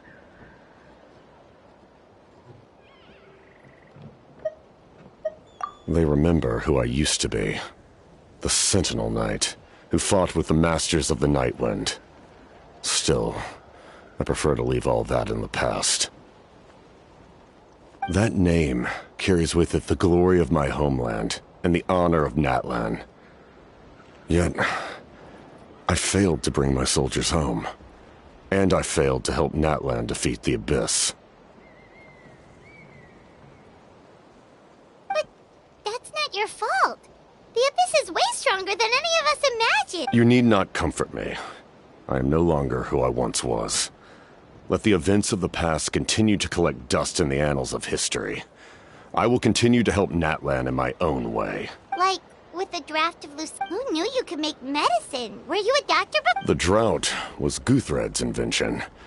He was a respected military doctor, as well as my trusted second-in-command.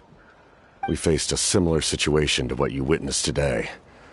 The endless battles against the Abyss triggered delusions among the soldiers, to the point where some attempted to kill each other. In order to develop a treatment as fast as possible, Guthred used himself as a test subject. He passed away shortly after the drought was complete. That's who he was. Unrelenting in his pursuits. No matter the cost, no matter the sacrifice. In the end, he even gave himself up for a chance at success. I'm sure he would be pleased his creation aids people, even now. The Abyss has wrought enough suffering on this land. I sincerely hope this war will end soon.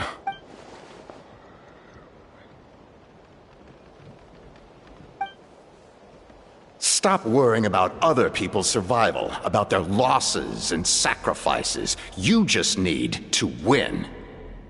That must be why I... Please finish what you set out to do, Commander. You're more perceptive than I imagined. However, some things are better kept secret for now. We may be working together, but our goals are not entirely aligned. What's with the secrets all of a sudden? I'm starting to think we should be more careful. I do not mean to jeopardize the trust between us. I simply prefer to keep this to myself, because it's a personal matter. All I can tell you is this. Natlan may have survived the worst of the crisis, but the souls of this land are still not at peace, and that is why my work is not yet done. Well, if it's personal, then we'll just have to trust you. If you have other questions, I'm willing to answer them. Wait, like, Paimon wants to know how you eat with the mask. Anything you want to ask? Natlan must pay the price for Maui. Even... In the garden cultivated by the gods, flowers and weeds grow side by side. When the weeds compete for nutrients in the soil, the gardener intervenes to inhibit their growth. I'm not one to pass judgment based on my own standard of right and wrong. But it is an undeniable fact that she is responsible for my suffering, as well as that of my people. If that explanation is too difficult to understand, allow me to show you exactly what I mean.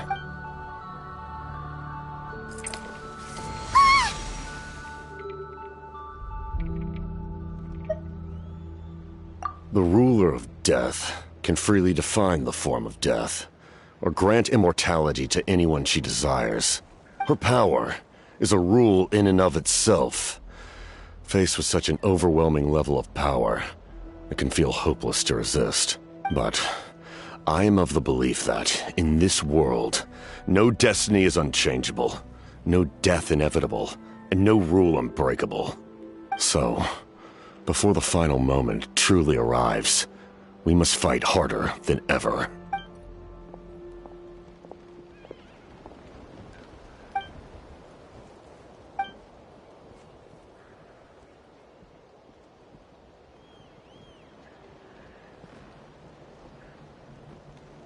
Oh, did something...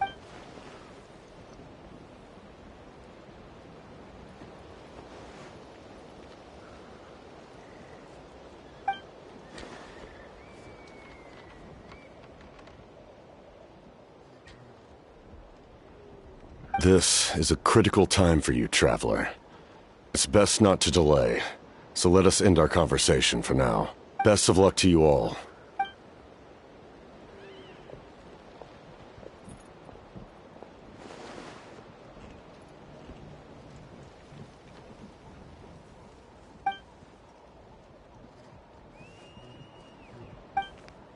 So in the end, the captain still hasn't told us his real goal. He kind of reminds Paimon of someone we met recently.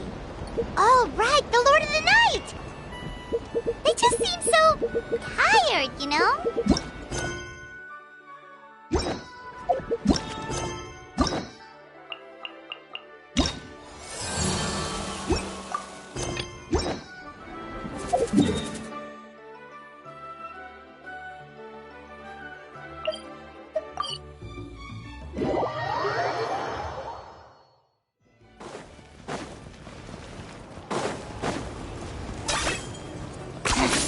Points for agility.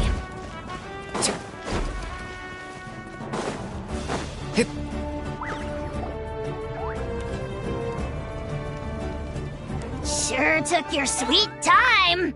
Wretched scoundrels! How dare you keep the almighty Dragon Lord, Kahoolaha, waiting! Kneel before us and apologize, or we'll...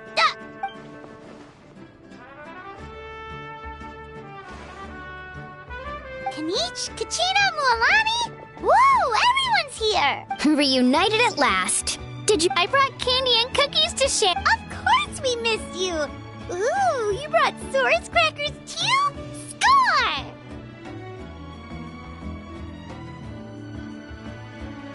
Just in time, Traveler. It's so stifling in here.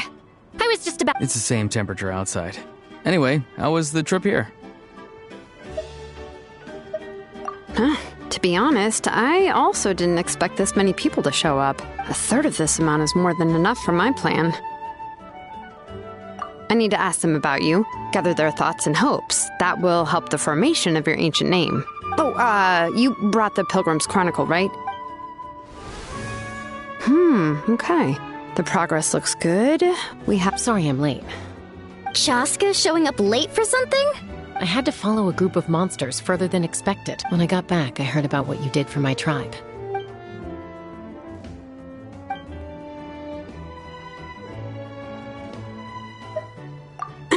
Okay, let's save the pleasantries for later. Everyone's here, so let's get started. All right, let me remind everyone what's going to happen. I need each of you to stand before the Pilgrim's Chronicle and share. Your words will be recorded and become a part of the Traveler's ancient name. Any, Nope. All right, then, to start things off... hold on. Remember... Oh, right, I almost forgot. Traveler, Paimon, you... Huh? But why? I need people's true thoughts and feelings. It's best if the subject in question isn't involved. It's much more difficult to express those feelings to someone's face. People get shy in those situations. Yeah. You're right. Just like when Paimon doesn't have enough more to pay for her meal, but she's too embarrassed to tell the Traveler, so she has to make up some excuse. So basically, you want us to leave the Pilgrim... Oh, don't worry. This shouldn't take long. Everything Shilonen said made sense, but did you see Seat Lolly's reaction back there? She was definitely the one who decided we should leave. But staying out here is just making Paimon even more curious about whatever. Anyway, you're gonna have an ancient name soon. Ooh, that's so exciting! You're right! If only Paimon could say a few... Well, looks like you're about to have that chance. Shilonen, is everything all set? Almost. We're just missing one last thing. You've been by the Traveler's side the longest, Paimon. We need to hear what you have to... But Paimon's not from... Oh, it doesn't matter. As a Traveler's companion, your contributions are extremely important. You're the perfect person... Sorry, Traveler. I just need to borrow Paimon for a sec...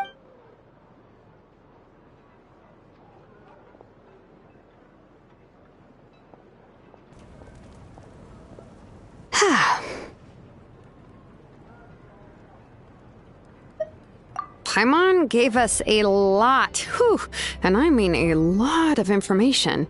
I'm not even sure the Lord of the Night managed to get all of it. Well, we've made the 6... Here, you can have the Pilgrim's Chronicle back. I'll need it when I forge the name, and when the time comes, I will forge you an ancient name unlike anything that's come before, so that you Moika, and Natlan as a whole can finally put an end to this endless war.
We just got a message from Moika.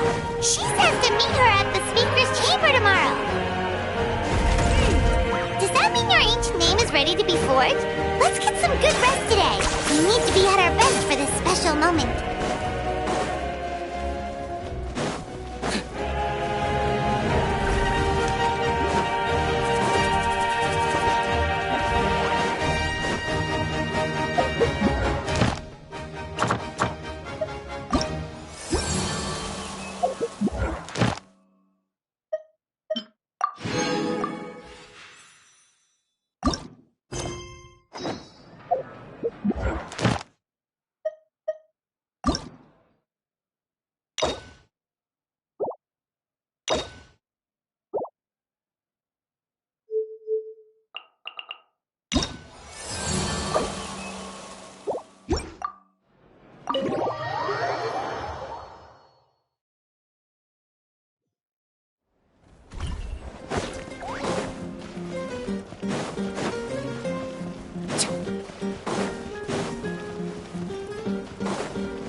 Though our homeland has become a distant memory, the flames of war continue to rage.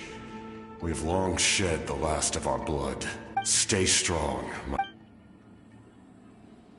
One day, I will deliver you to the place I promised.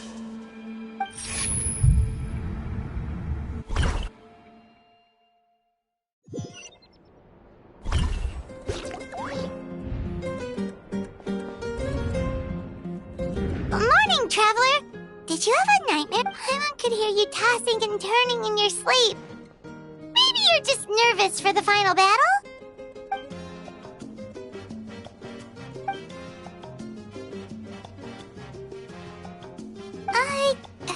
Just shake it up.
One-trick pony, you know. Let's ride! Rev the engines!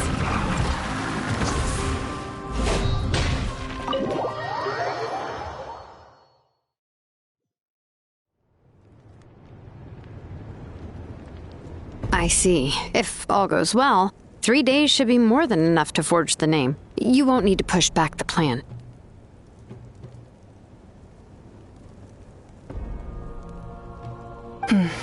Thank you. I'd say the sooner you can finish it, the better. I still need to announce the matter to everyone. Don't worry. We should only need half a day. The Traveler has been in Natlan a while now. The Pilgrim's Chronicle should have enough records of his adventures. Hey, Malika! Oh, Shilonen and St. Lolly are here too! We were just talking about you. I invited you here for 2 reasons. First, there's the Traveler's ancient name, which is ready to be forged. Oh yeah! You need the Pilgrim's Chronicle, right? Perfect. Could I take a look? Well, it looks good.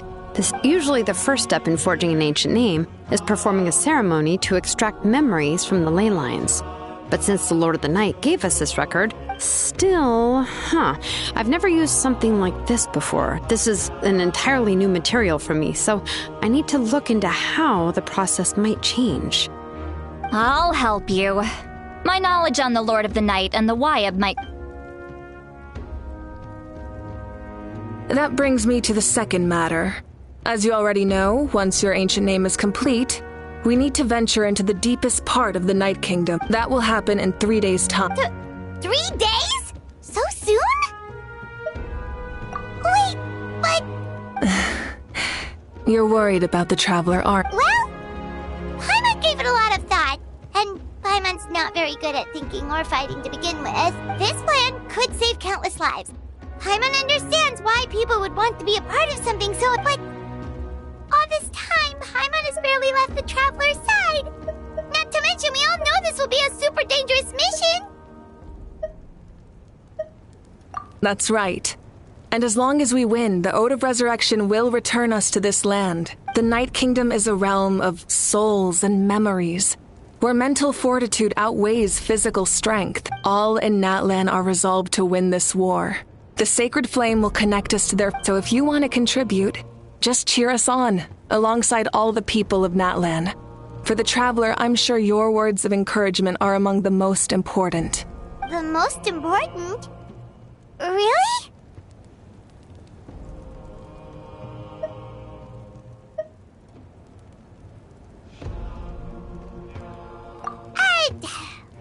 Not sure what fishing has to do with anything, but If you're making weird analogies, guess that means you're not nervous. All right, it's decided. Paimon will cheer the loudest out of everyone in Natlan. It's less about volume and more about mental focus. But I get it. You're just trying to show how much you care. Of course, this all depends on the success. Otherwise, the Traveler will not join me. Don't worry. I swear on the honor of my tribe, I will not fail. There's no time to lose. Let's go. All right, everyone. When we meet again, it will be to deliver the ancient... Good luck, you two.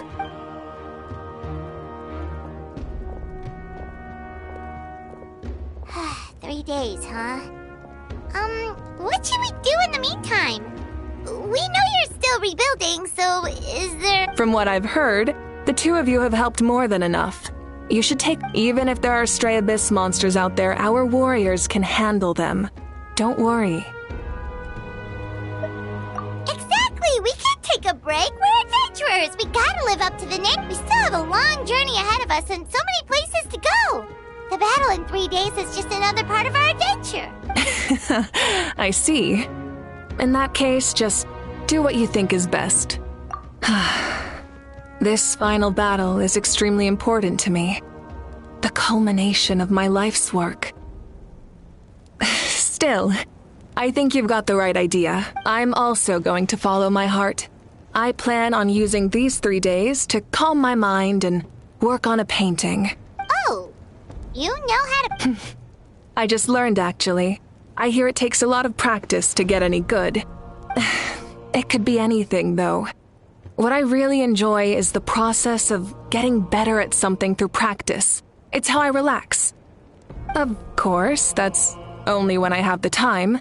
So that's how you relax. Well, it definitely seems like your style. All right, let's go our separate ways for now.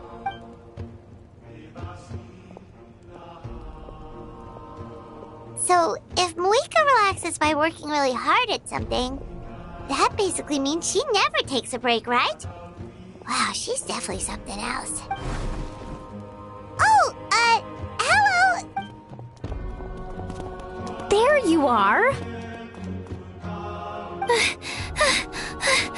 We made it! Other than our plan almost falling through, nothing at all. The preparations took longer than expected. We were so worried we wouldn't make it before you left on your next big adventure. Well, if you hadn't Details! Anyway, come on.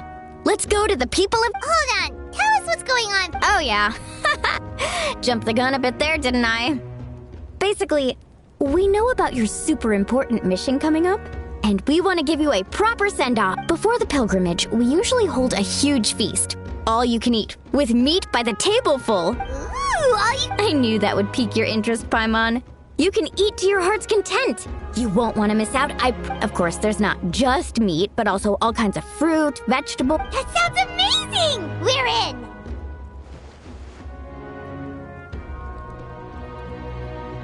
Well, the best adventurers know how to go with the flow, right? Plus, it sounds like this feast is in your honor.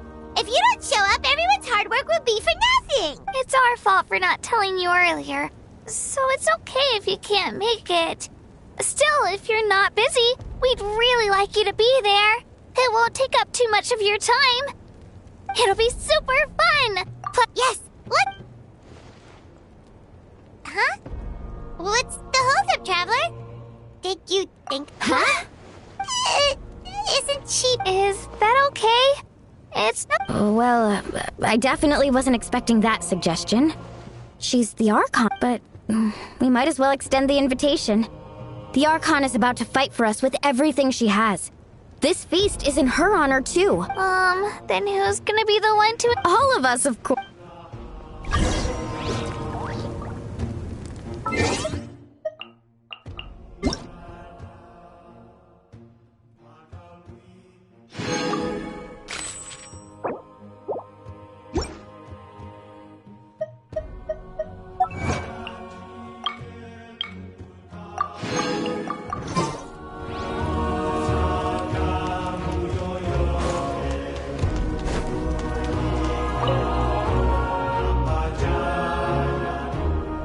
Come in. Oh, it's you four. Is there... We're here here to invite you Ah, I see. Exactly. Plus, That was my duty. Besides, it's all in the past now. Although, this feast does sound rather interesting. So you'll come? Of course. No need to notify Amina in advance. I'll just You don't need to turn this into some kind of grand bank. I'll try my best to attend as an ordinary person. It's not like you're the type to pull rank or something. True, but my presence changes the way people act. I just don't want to spoil the fun. A lot of things can change once an Archon is involved. A barbecue is best fresh off the grill. And still, people will insist on waiting for me to eat first. Oh, yeah. Don't worry. I'll jump in if that happens. I can throw manners to the wind, no problem. No need. I can take care of it. Anyway, thank you for inviting me. I don't need to finish it. I enjoy the process, but now there's something more interesting to do. Then let's go together. The main dish should be ready soon.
Let's ride! Try and stop me!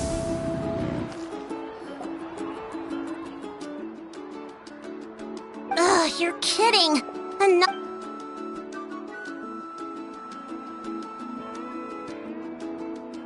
But this is just a small send-off. What are we going to do with all this? And again, I understand where they're coming from. I'll deal with it.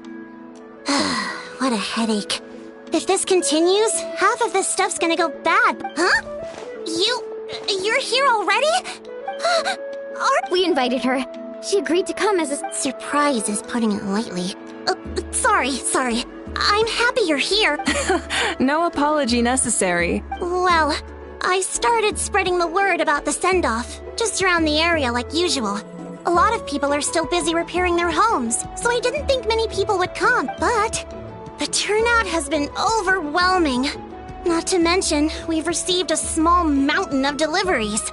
There's no way we can use all this stuff. That's our Star Outlander's popularity for ya.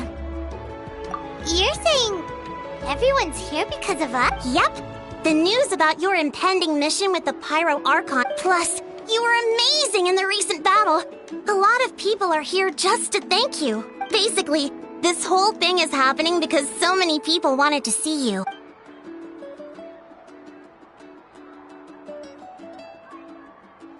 Yeah, Mika and the Traveler are in this together. They both deserve a Well, this is the perfect excuse to throw an even bigger party. All this extra stuff was gonna go to waste No need to go to all that trouble on my account. Besides, with so much of our nation in ruins, resources are still scarce. This extra spending for my sake is the last thing we— That's true. Party planning isn't easy. I can handle the big picture, but I'm not used to dealing with the finer details. That was always Auntie. Sorry. Oh, speaking of Atea...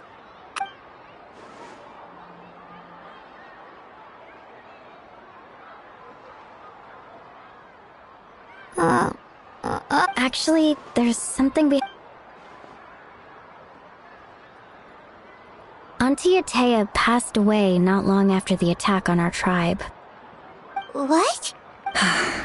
When you brought me her talisman, I knew her end was near.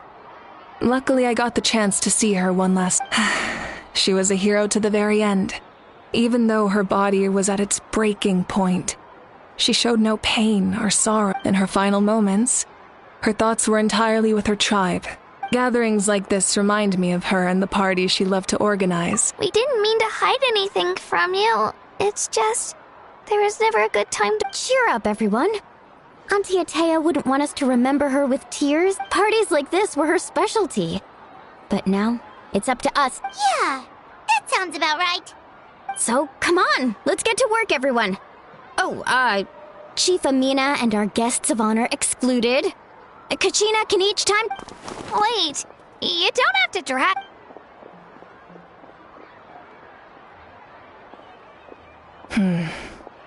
Amina, you mentioned something about a surplus of supplies. First, invite anyone who comes to deliver supplies to stay for the gathering. If it's a caravan, ask them to extend an invitation to the sender as well. Make it clear in the invitation that anyone is welcome to attend, but you're no longer accepting donations. In addition, all leftover supplies will be purchased by the speaker's chamber, sorted, and donated to the appropriate areas. That would be such a big— I'll get on it, right up— Amazing plan, Malika. It was clear, concise, and organized. But, I don't mind increasing the size of the gathering, I just didn't want it to be because of me. My approach to problem solving is always the same. Different solutions lead to different outcomes. The method may change, but the right choice is always grounded in logic and reason. Whoa. Hana feels like she just learned a thing. Well, should we take a walk while everyone finishes the preparations? Sounds good. A casual stroll can be hard to come by. Let's go.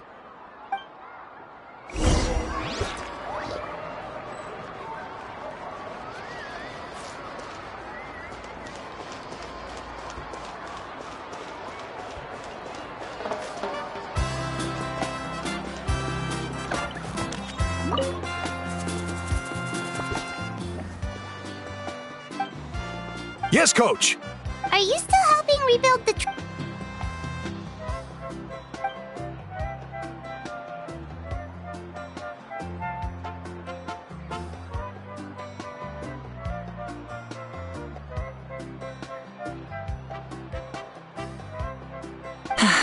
I heard about your efforts.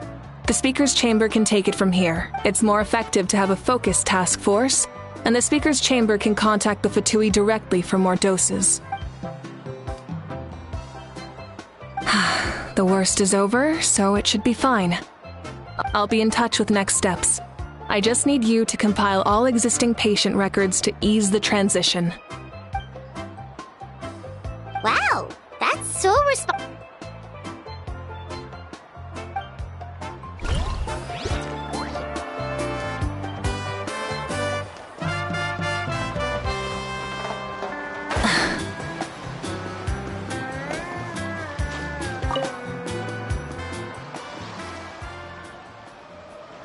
Chaska? Hello, Archon. Oh, doesn't look like the fish are... Yeah.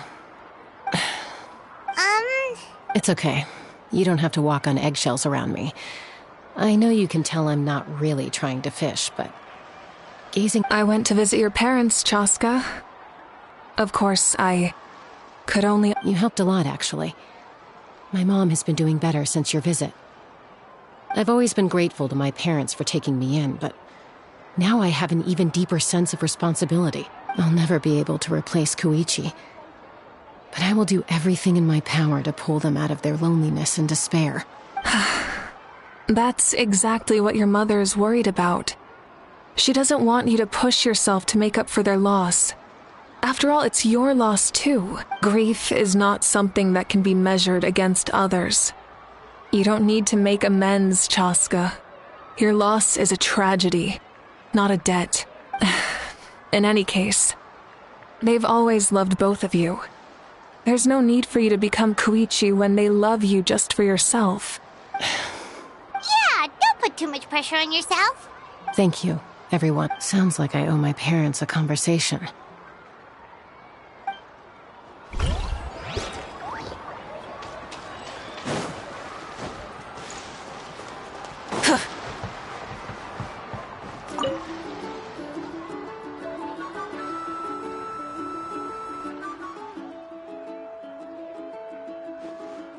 Nothing. We're just taking a look around.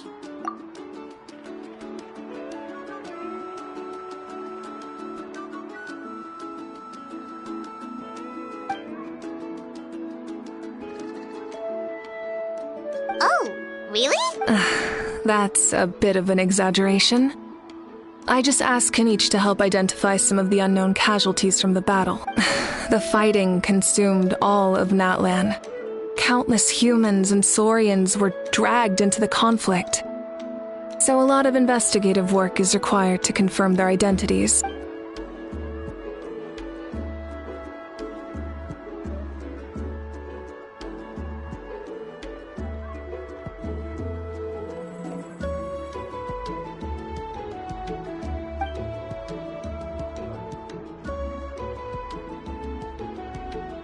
Because Natlan's heroes deserve to be remembered. Exactly. That is how we, as the living, respect our heroes and the values of their lives. So let me know if you need extra help, Kenichi.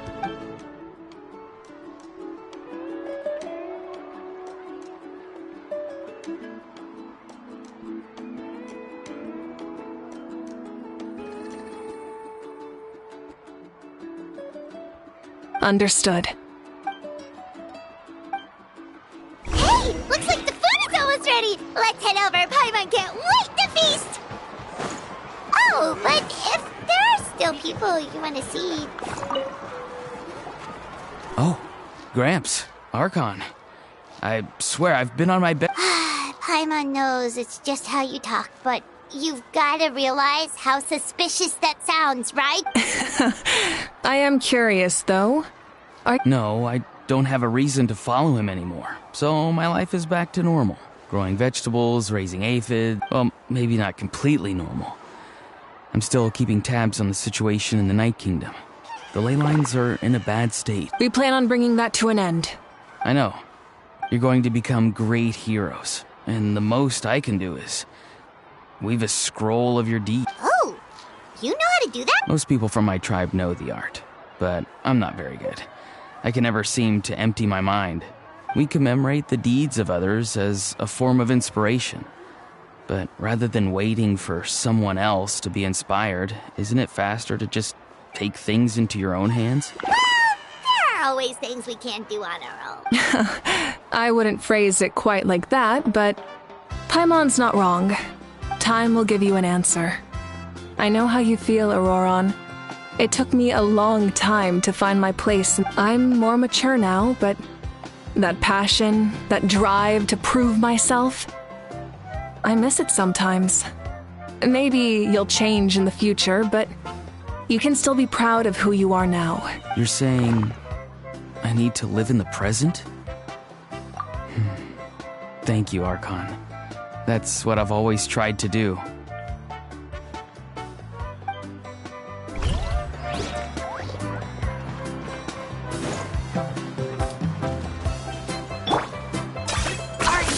Running away?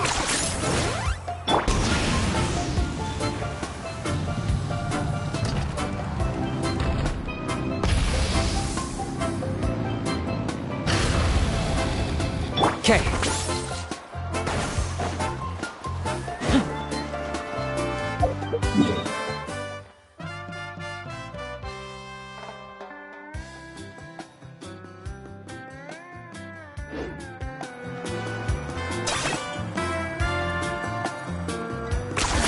You really are a one-trick pony, you know. Let's ride!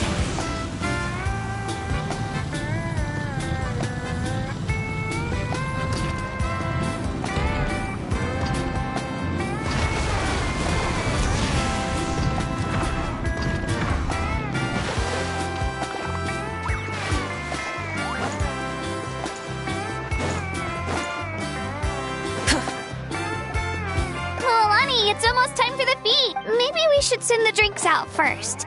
There's a bunch. Yep. I'm making the juice as we speak.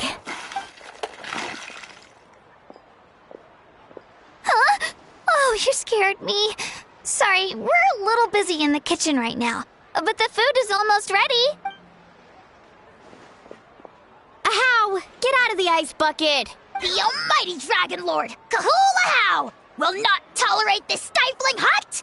We seek a cool place of repose. This bucket suits our taste. Oh, great. Now we can't use any of this ice. Hey!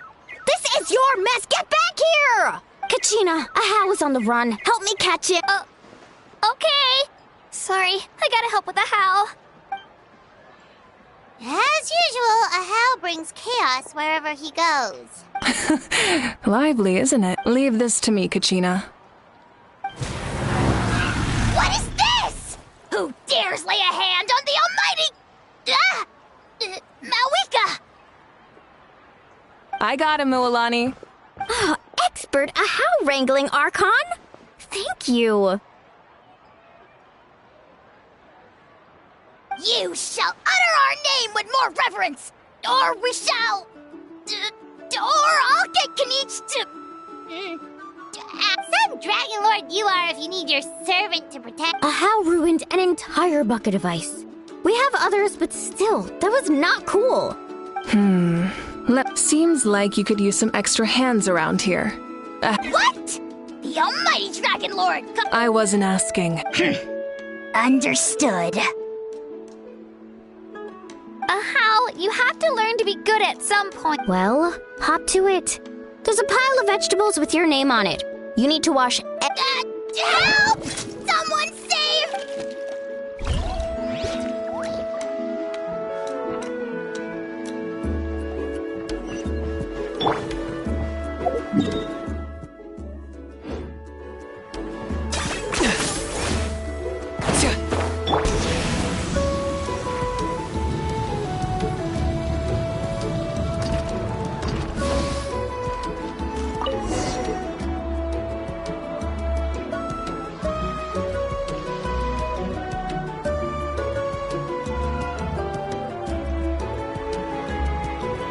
So full. I'm practically a blubber beast. What's that? A creature from Fontaine with a super round belly. You've never seen... Oh, it sounds so... Paimon can vouch for their cuteness. You can pat their belly and I'll even join in!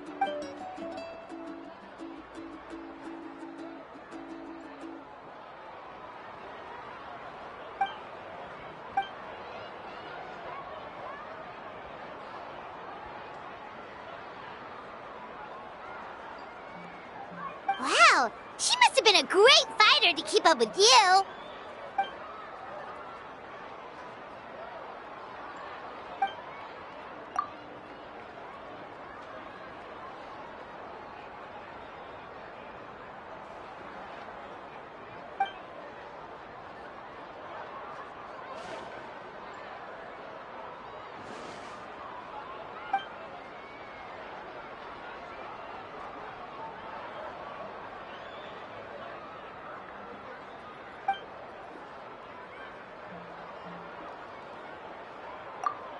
Wait, now that you mention... I've had dreams of Auntie Atea. She was her typical self. Brave. I've never had a dream that felt so real. So it wasn't just... Wait, you've had dreams too? Oh, don't... It wasn't just them. Some of the gramps and grannies who looked after me were there. Growing up, I could always hear a degree of guilt in the way they spoke to me. It's why they never asked anything of me. Why they gave me so much freedom. I never wanted things to be that way. But even in my own dreams, nothing changed. They sounded exactly the same. The same thing happened to me, Io. Oh, right. Io's grandparents fell to the abyss during the battle, so it's been really hard for him. I set up a tent near his home so I could be there for him. And I was so happy. In the dream, in real life, Io was...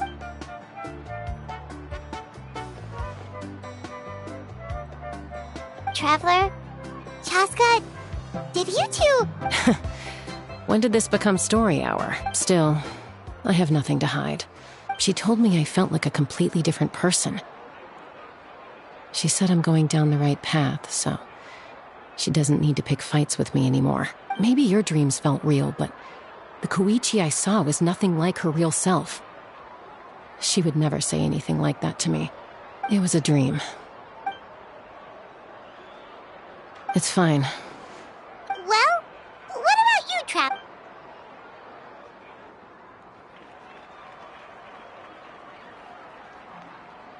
You're kidding. No, of course not. Maybe the traveler's dream is a different kind of... I may know the cause of the dreams. At the end of the battle, I launched a special kind of night war by using the power of the Divine Throne. Its great power allowed the Ode of Resurrection to bring back all casualties, independent of the time of victory or the possession of an ancient name. In addition, the power of the Divine Throne revitalized the souls and memories within the Night Kingdom, allowing them to take the form of their past selves. Even after the battle, that effect still lingers. That's why those you lost were able to reappear in your dreams. But I agree with Auroron. The traveler's dream is likely a different matter. The shamans of my tribe often receive visions of the future through dreams. Is that what... Yes, exactly. So, the traveler saw... It's still unclear, but Granny taught me how to interpret dreams. Would it be okay if I tried to take a look? If I can observe your soul, I can find out the key elements of the dream. You're thinking of the Dendro Archon, right? My tribe's power over dreams is nothing compared to that of an Archon. Observing the dreamscape requires a ritual and can only reveal static images. We also need the full cooperation of the dreamer. Otherwise, the process could be used to violate the privacy of others. I also have a fairly good understanding of the ritual. What do you say, Traveler? Should we start the preparations? Then I'll start getting ready. We'll carry out the ceremony somewhere else.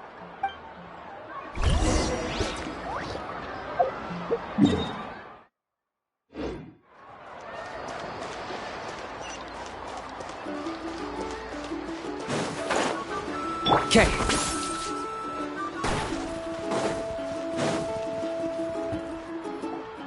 I never knew you could make it this way. This formula is new to me. Your granny never taught you about incense making? No. She usually just lists off the ingredients and tells me to follow the formula. Then you still have a lot to learn from her.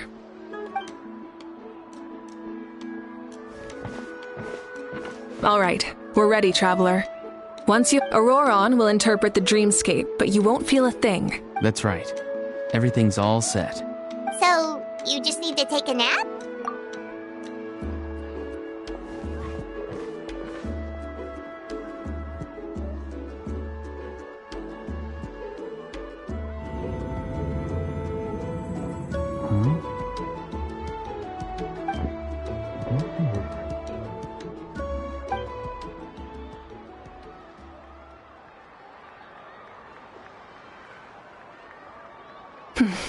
Here, have some water. You're awake already, Traveler?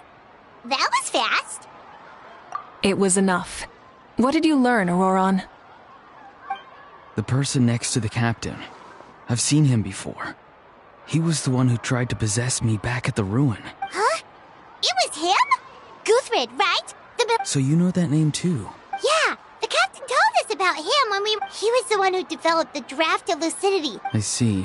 After the battle, I returned to my tribe and began searching through our records of the catastrophe 500 years ago. Even though my encounter with him was brief, I managed to track down some information. The record said he was cold and decisive.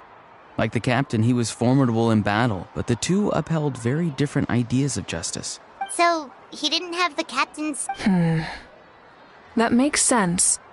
The best partners are those who complement each other.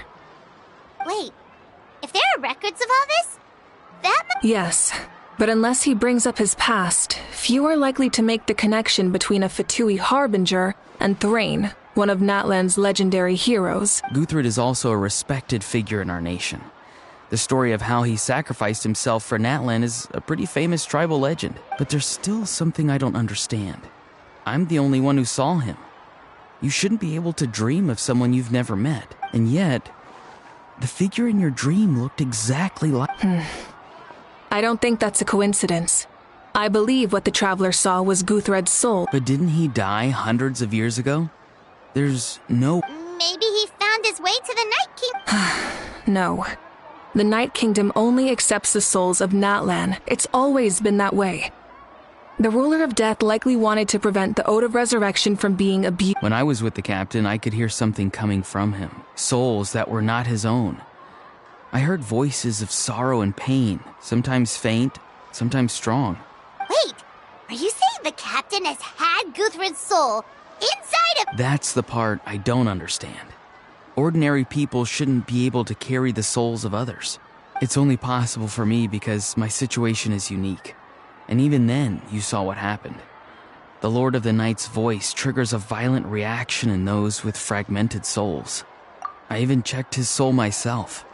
It's resilient. Maybe it has something to do with Guthred. It's very possible. It's still too early to tell, but the continued existence of Guthred's soul is likely the key to figuring out the captain's true intentions. I agree. The captain never revealed anything to you? The two of you worked together. No, he rarely talked about himself. We were united in our efforts to save Natlan, but it never went beyond that.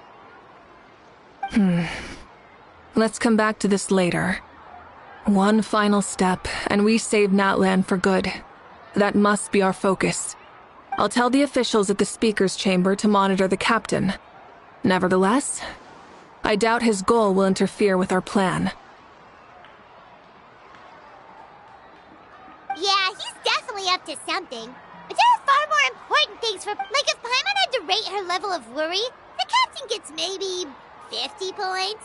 But considering the final battle, you two get... In any case, conjecture will only get us so far. It might be more useful for you to ask the captain directly, Auroron. With any luck, he might just tell you the truth. Huh? Don't tell me you haven't noticed his respect for you. The first of the Fatui Harbingers doesn't work with just anyone. Fortune favors the bold. So if you ask me, posing the question directly is the wiser choice. I'm not so sure, but... All right, let's head back.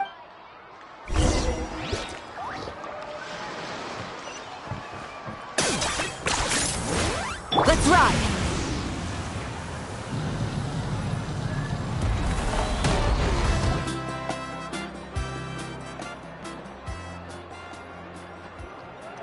Thank you so much for coming, everyone! Good luck.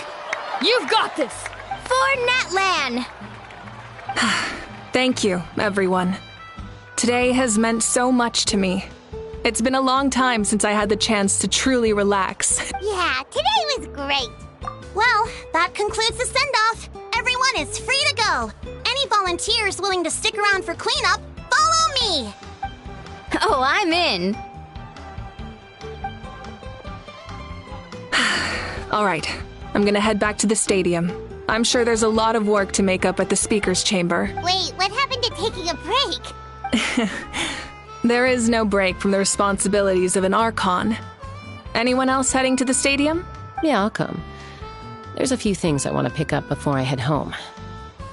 No one really needs a peacemaker right now, so I think I'll spend some time with my parents. Okay, see you soon!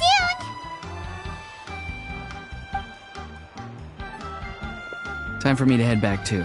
Oh, wait. I should stop by Aoife's place. I need to make sure he's taking care of my radishes. Of course you do. Well, safe travels. Oh, wait! Paimon wanted to ask something.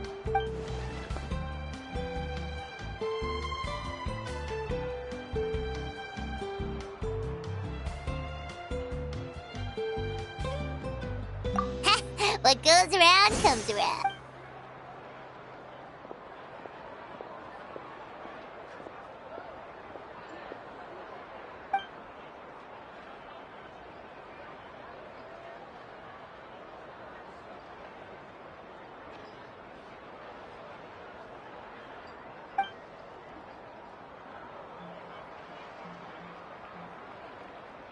Well, I guess I should head out too.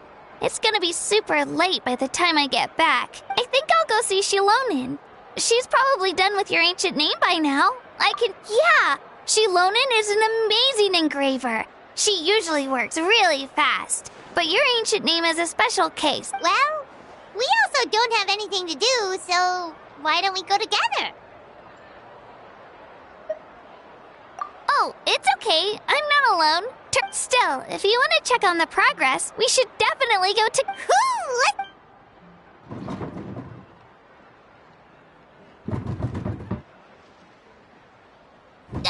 Help! Someone save!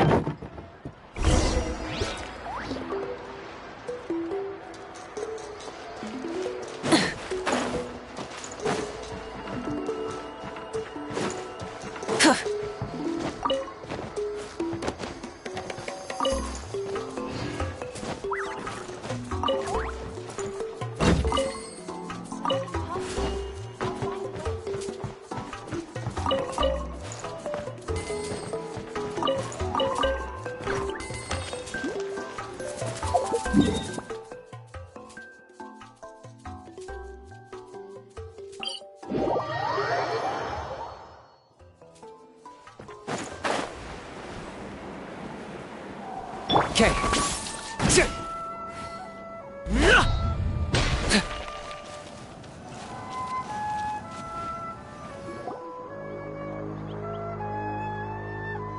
Hey, remember when you first arrived in Natlan? It was still light out, and we traveled on this road together. It was the day before the pilgrimage, and we met up with Kanich and Mualani. Wow, feels like it was just yesterday. Yeah, you saved me from the Night Kingdom, you helped us win that battle against the Abyss, and the final battle is just around the corner.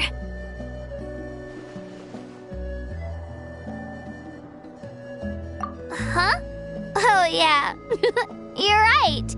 I was so nervous the night before the pilgrimage, but your words of encouragement made I slept so well that night, and earned the best score I've ever had in the pilgrimage.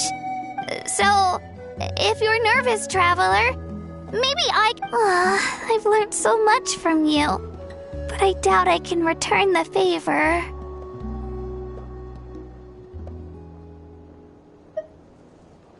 Oh, don't worry, I'll be rooting for you. And if you need help, I'll always be first in line. I bear the ancient name Uthabiti. That means I'll never give up. So, I guess the only piece of advice I can give you is, don't back down. All right, let's keep...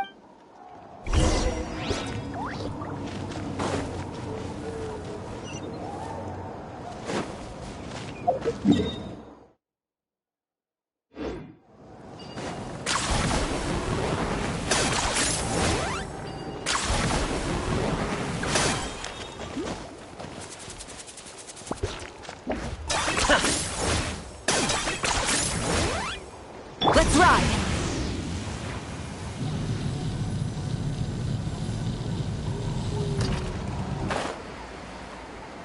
Okay.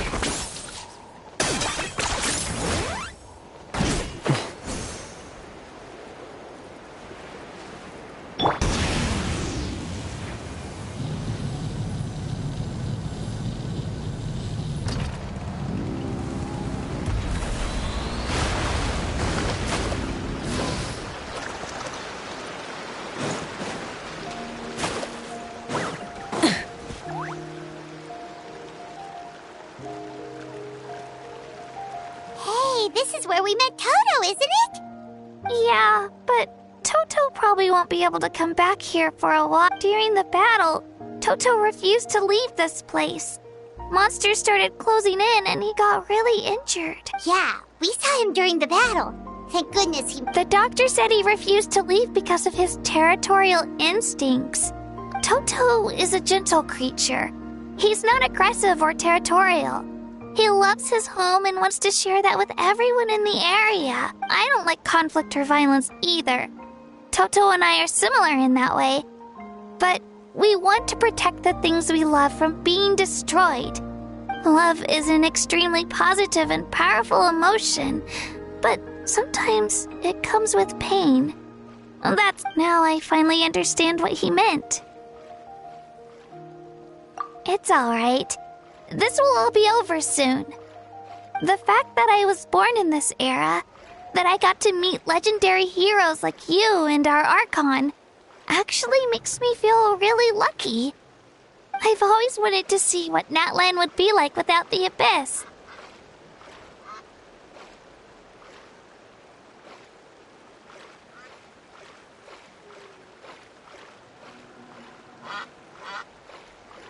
And now, that day is just around the corner. I know you two can win this.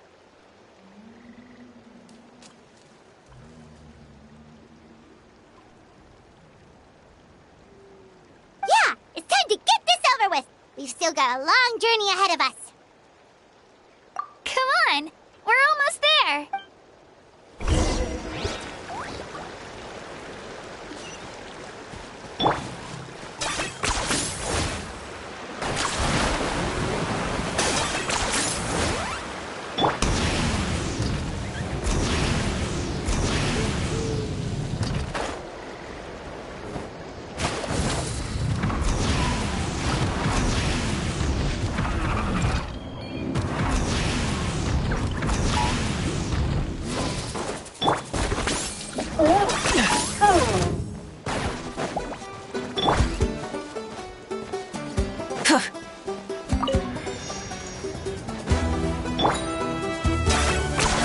You really are a one-trick pony, you know.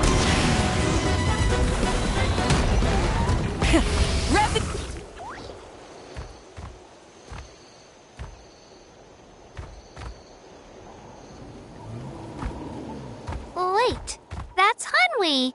Hey, Hanwi, what are you doing here? Oh, let me introduce you. This is Aya's mom. Hello. Oh no, you seem worried. She left. Come on, let's follow her.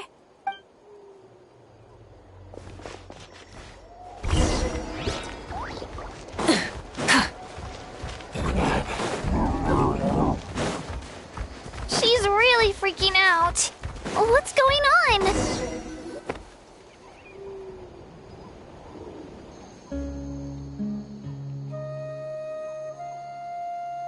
Oh, it's because of Io. Aw, oh, right. You said Io's grandparents. Yeah. When the Abyss attacked, Io's entire family fought to defeat. Io's parents made it through. But his grandparents weren't so lucky. The whole family was really close, and now Io barely sleeps or eats. All he wants, maybe he thinks his grandparents are still out there somewhere. But there's no bringing. Hey, Io. It's me. I brought some steak for you. Nope. It's like he doesn't even know I'm here. Traveler, doesn't this situation remind you of a... Huh? Oh, according to the captain, it's a kind of mental disorder that results from abyssal contamination. Even after its power has been purified, it can cause hallucinations, mental breakdown. That does kind of sound like what's happening to Io. But it's hard to say for sure. Still, abyssal power was everywhere during the battle. It's possible. Yeah, that medicine was really effective. Okay, but just a small amount. Since it was developed for humans, it might have a different effect. Yeah, better safe than sorry.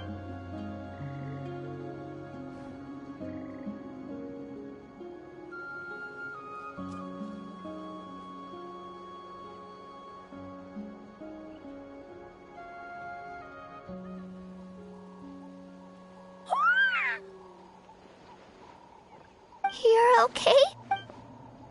Thank you so much! That medicine is amazing! Done eating, Ayel? Then you should get some rest. Okay. You're full of energy, aren't you? Fine, I won't nag you. Thank you so much, you two! You helped save Ayel! Could you share some of that medicine with me? I want to be able to help someone else if I were to run into a similar situation. Of course. You know, I used to take a lot of things for granted. Growing up, it's easy to think that everything around you will just exist forever.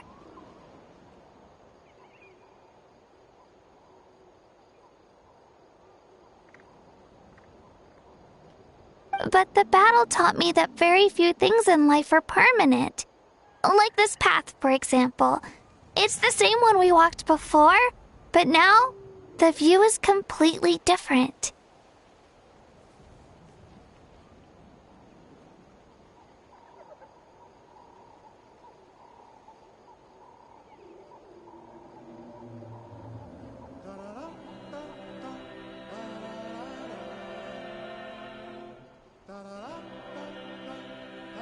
It makes the things we love even more precious. So, I want to do as much as I can. Actually, that's something I learned from you. You really taught me a lot.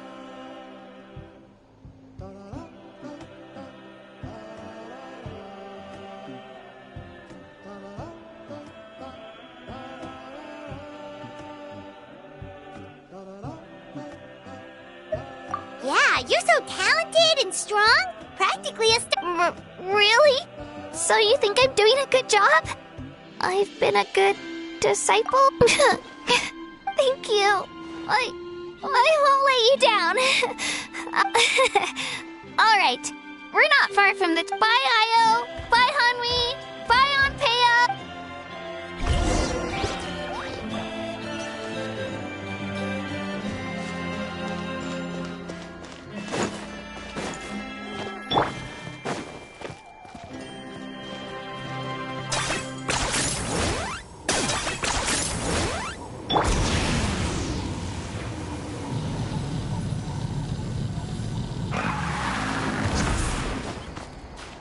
Hip.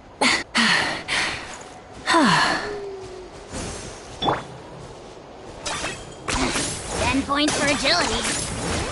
Let's ride.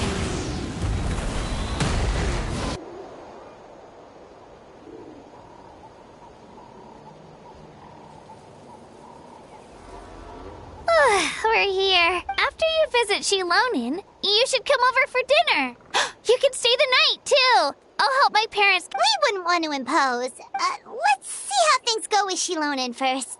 Totally up to you. You're always welcome. Bye. When you think about it, we actually haven't known Kachina that long. Our journey in Natlan feels like it just started, and now it's about to end. That's true. We'll just have to add them to the itinerary. All right, time to go check on our... your ancient name.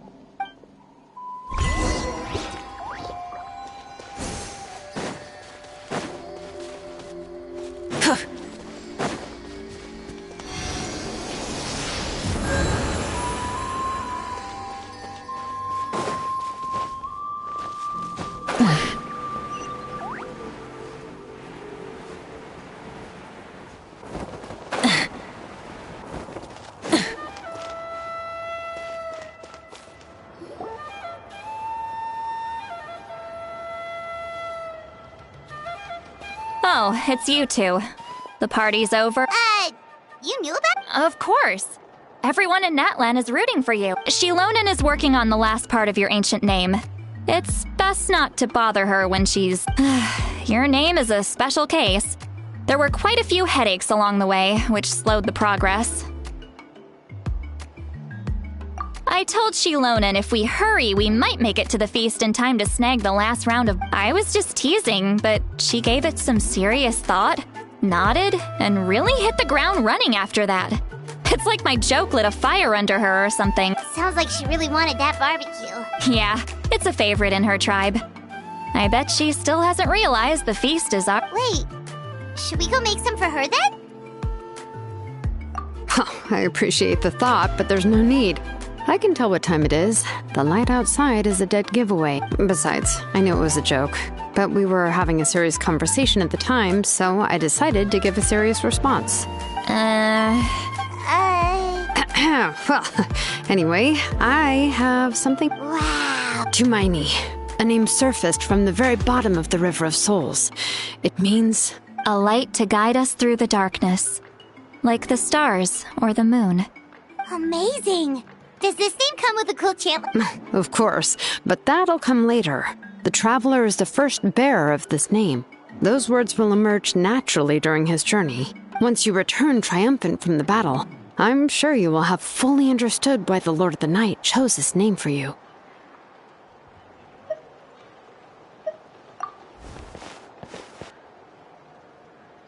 Well, getting this name turned out to be easier than Paimon was it? It all came down to the Lord of the Night's power. This situation is the first of its kind. Heck, I doubt we'll ever get a chance like this again. Imagine receiving that much help from the Lord of the Night only for our most trusted engraver to fail. That would have been so embarrassing for humanity. Well, success was never a question. You just like to make things seem dramatic. It's all those novels you read. Hey, it's not like I wanted you to fail. When you've been alive as long as me, you learn that anything can happen. Okay. It all worked out in the end. Your name was successfully forged, and it passed all my technical tests. But there's still one more step. We need to make sure the name has accepted you. An Outlander has never received an ancient name before. I wouldn't be surprised if something equally unprecedented happens when you connect to it. So you're saying it's still too... Well, when it comes to something this important, we can't leave anything to chance. Let's run this final test. Oh, don't worry, the process is simple. We can find a quiet place to test it out after dinner. Basically, I need to observe whether your soul can connect to the ley lines, and make sure there are no signs of rejection. Last time, you essentially barged into the Night Kingdom, but now we must make sure that it will truly accept you. Just leave it to me. I'm a professional. Oh, and you can have the Pilgrim's Chronicle back. Huh? If forging an ancient name consumed the memories used to create it, the first person to bear the name would never be remembered. The Pilgrim's Chronicle is still the most significant proof of your adventures in that... No need to make a fuss. Let's go eat. Come on, I'll take you to my favorite barbecue. Barbecue. See? I knew you couldn't resist. Oh, well, I forgot to mention, the place has top-tier alcohol as well. Well, what are we waiting for? Hop to it, people!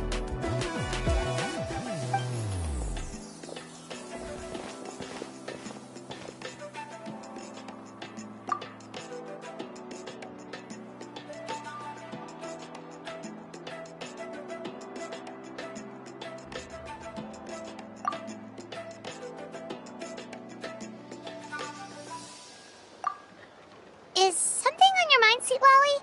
You bit? I didn't think anything could shake me at this age, but the closer we get to the final battle, the more worried I feel.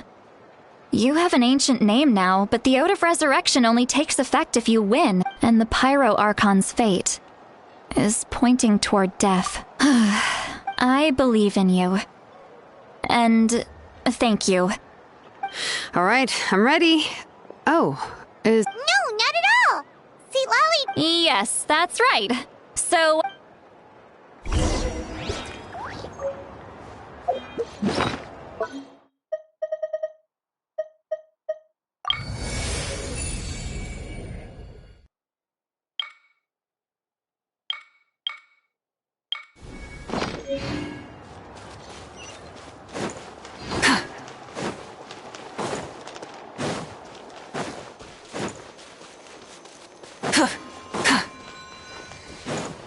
Okay.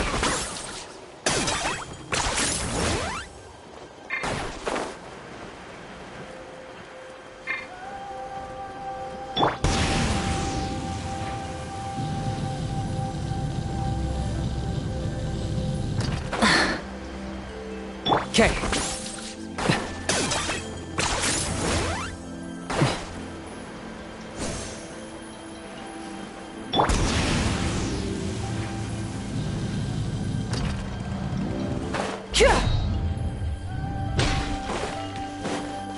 Okay.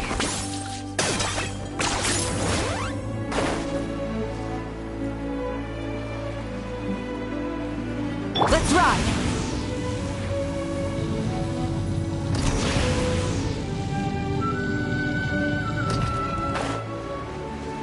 Okay.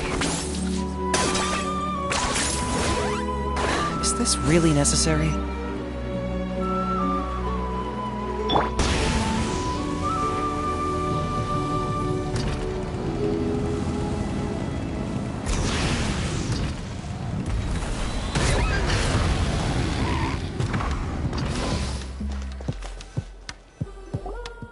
All set, Shilonen? Yeah, just need to check one more thing and... All right, I'll stand next to you and monitor your connection to the ley lines. It shouldn't take long, but you need to look out for one thing. This test relies on the same principles as the Spirit Speaker Stone. I heard about what happened when you used it last time. Oh, yeah. Abyssal power kept surging out. If Chaska hadn't destroyed the stone... That's exactly what I'm worried about. All this time, our final foe has continued to corrode the ley lines from the depths of the Night Kingdom. Your resistance to its power is remarkable. But you need to tell me if anything feels wrong. If either of us notices something off, the test ends. Got it? Don't worry, I'll use elemental power to take care of that. This isn't exactly a picnic in the park, but everyone knows you never leave trash behind. Shilonen, I'm ready to start. Paimon, give us a little more space. Oh, okay. Let's do this.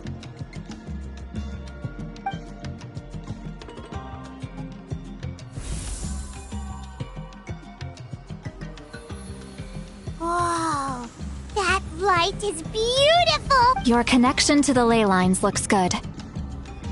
Your soul is remarkable. Such a strong presence. Even on par with the Lord of the Night. Looks like the Lord of the Night has accepted this name and acknowledged you as its bearer. No surprise there, considering we only got this far because of her. Stable connection to the ley lines, no unexpected fluctuations. How do you feel, Traveler? Then it looks like your ancient name is good to go.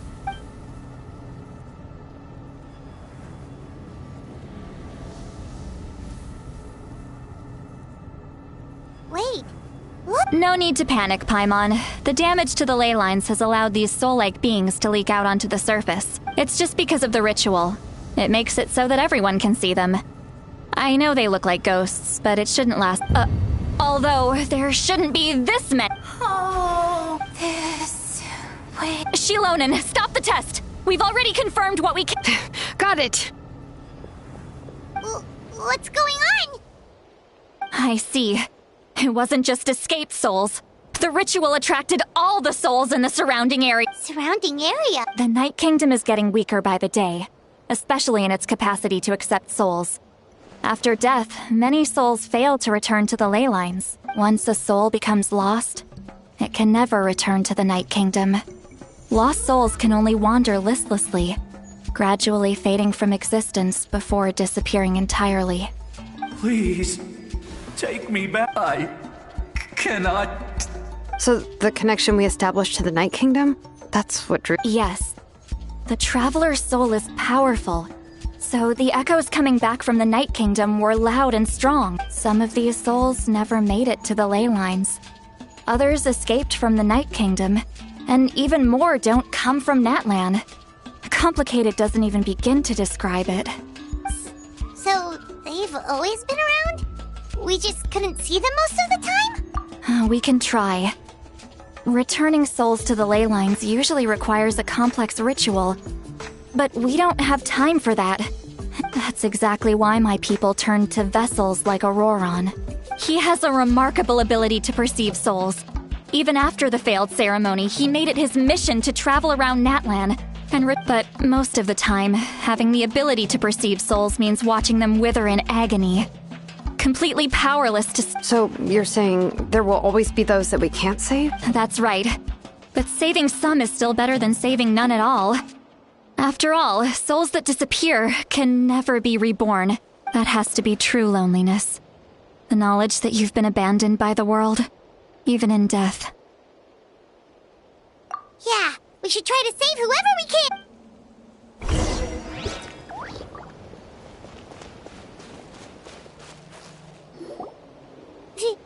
Oh, I know you.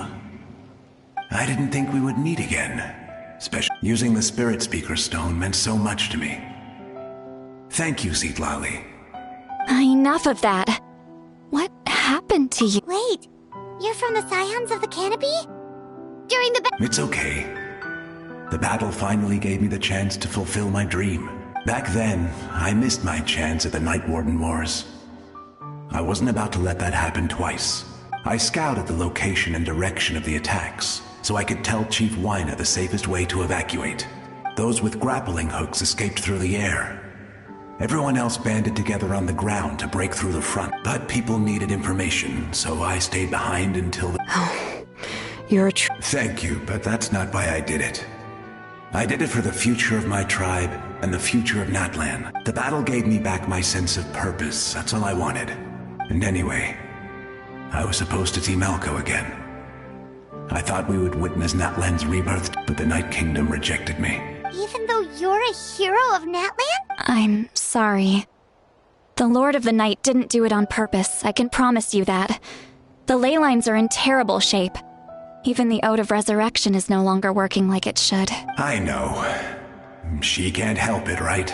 I get it. It just feels like fate is mocking me. Even in death, I won't ever get to be with Malco again. No, it hasn't been long since the battle. The door to the Night give me some time. It doesn't matter. I have to try. A hero of Natlan deserves a...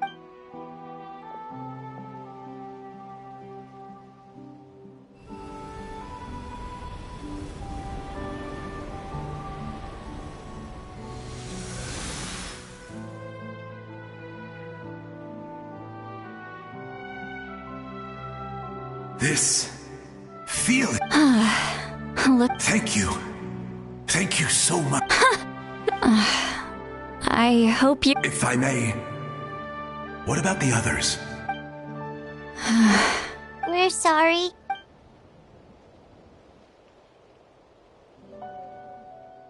Don't apologize. You're doing everything you can. This isn't anyone's fault. Let this land bear witness to my final wish for this world. From now on, may every soul in Natlan find haven and home. I promise you, Vichama. I will not abandon the ley lines to their fate. Thank you.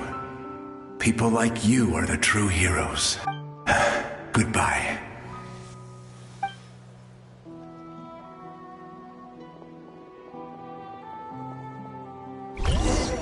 Let me go back. Please, my child is waiting for me. Home? Here? She's one of the souls that overflowed from the Night Kingdom. Home. We're sorry. If...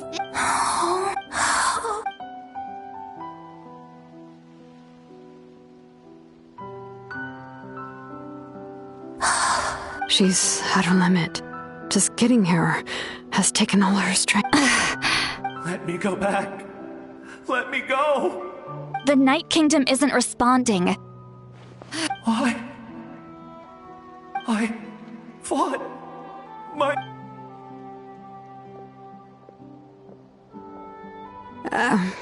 I'm sorry. The lane lines are overwhelmed, and the Lord of the Night has no strength. Why? Who does it even matter? Of course you matter! Wait! Absolute helplessness. That I'm sorry.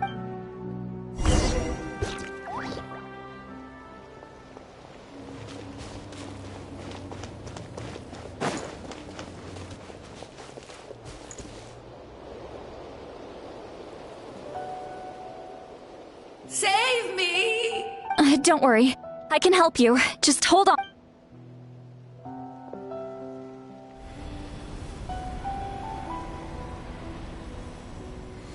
The night...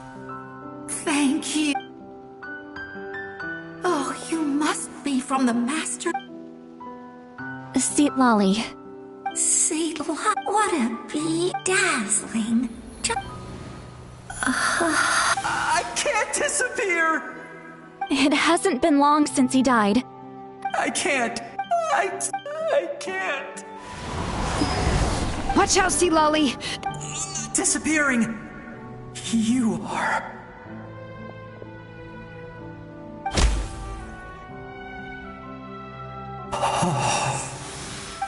I'm sorry. The Abyss has corrupted his soul from the inside.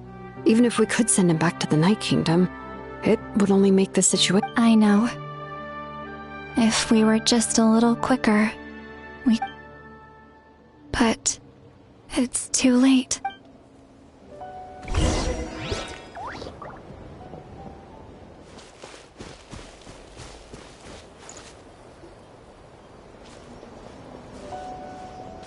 Oh no! So... Their souls are still intact. Hold on! Is that... That's right.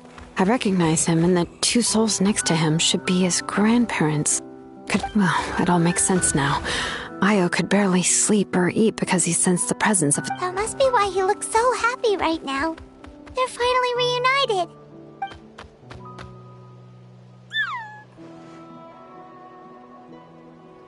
When was the last time Io slept? From what Kachina said, it's been a while. He hasn't been doing so hot, but now that he's seen his grandparents again... Kachina's taken me to meet Io before. He's always been such an energetic little saurian. If he didn't want to sleep, even his parents couldn't make him. But whenever his grandparents started to sing to him, he would fall asleep in no time.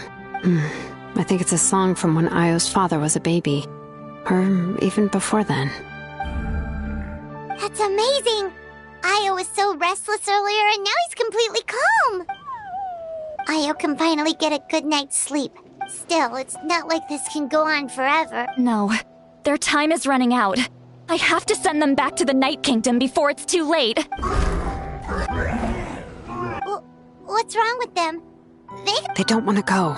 I know you don't want to leave Io, but you can't stay here. If you don't go back to the Night Kingdom now, you'll disappear in a... They've made their position clear.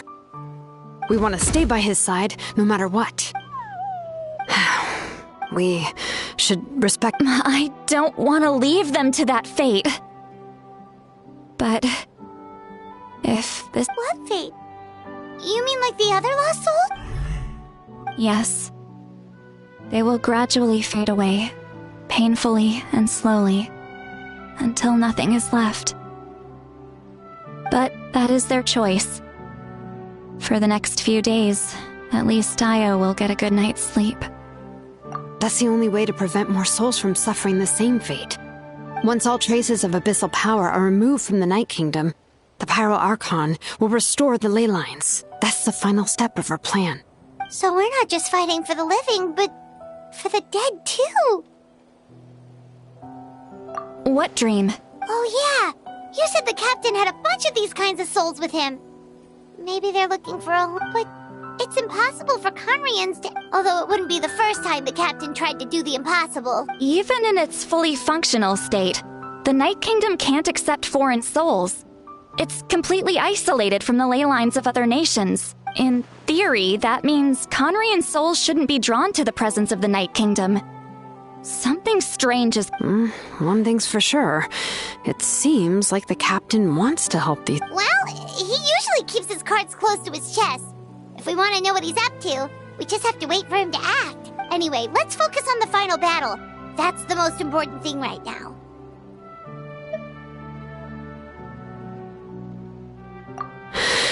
Good or bad, happy or cruel, we always have to face the truth. Reality doesn't change just because we choose not to face it. I just... wish I could have done more. Hey, don't apologize. I guess you're right. If we want to end this... It's just another reason why this battle is so... Traveler, before you set off, remember to give your ancient name to the Pyro Archon. She will introduce it to our people and explain its meaning. And then, the rest is up to you.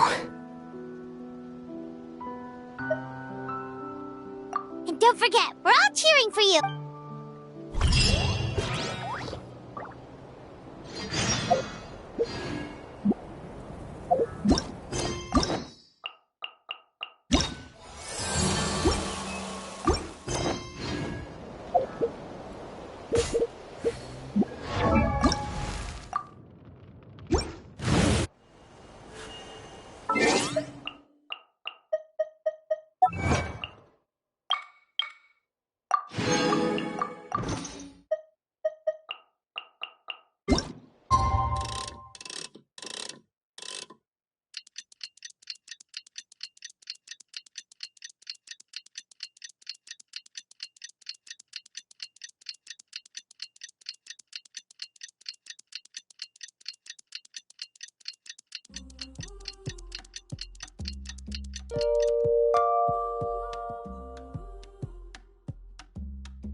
The day of the final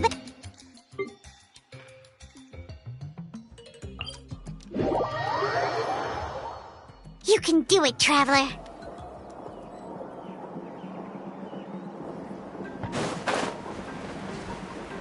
Okay.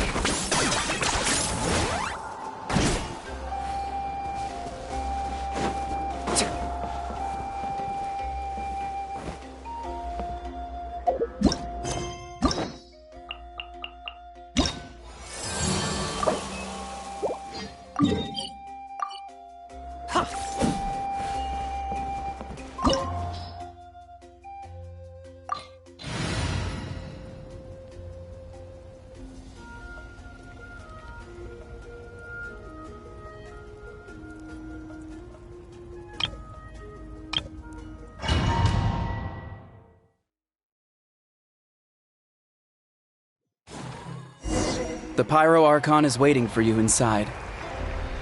The sacred flame is even brighter than usual.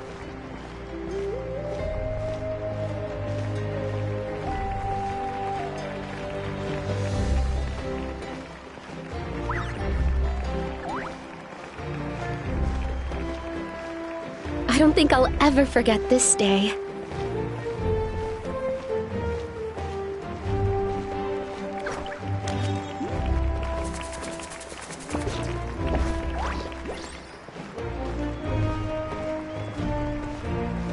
On behalf of all who never lived to see this moment.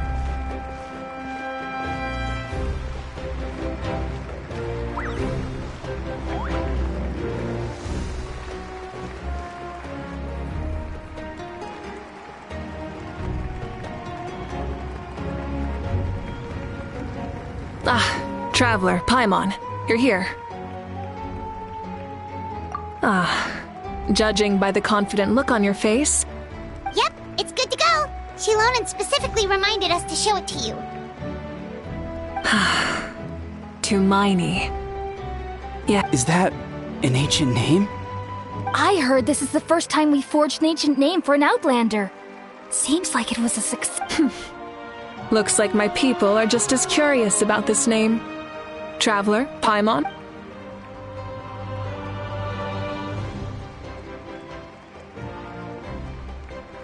As you can see, I am holding the Traveler's ancient name.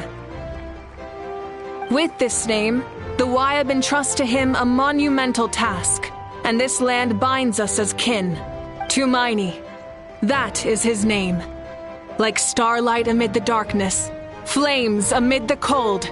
It means hope. Tumaini. Hope. After all these endless years of fighting.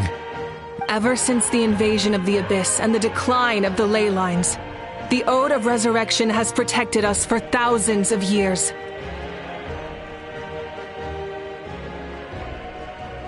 For generations, we have lived on this land, following in the footsteps of our forebears, taking their place on the front lines.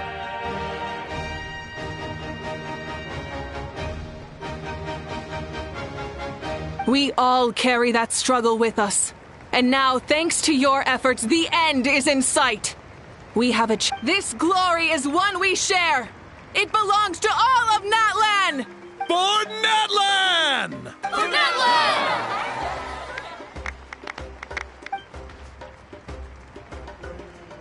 Our suffering will not soon be forgotten. But there will come a day when we can proudly declare to our progeny that this war is won! For our fallen heroes, our lifelong comrades, and all who forge the path ahead through trial and tribulation. For our homeland, we will claim victory. No one fights alone! To battle!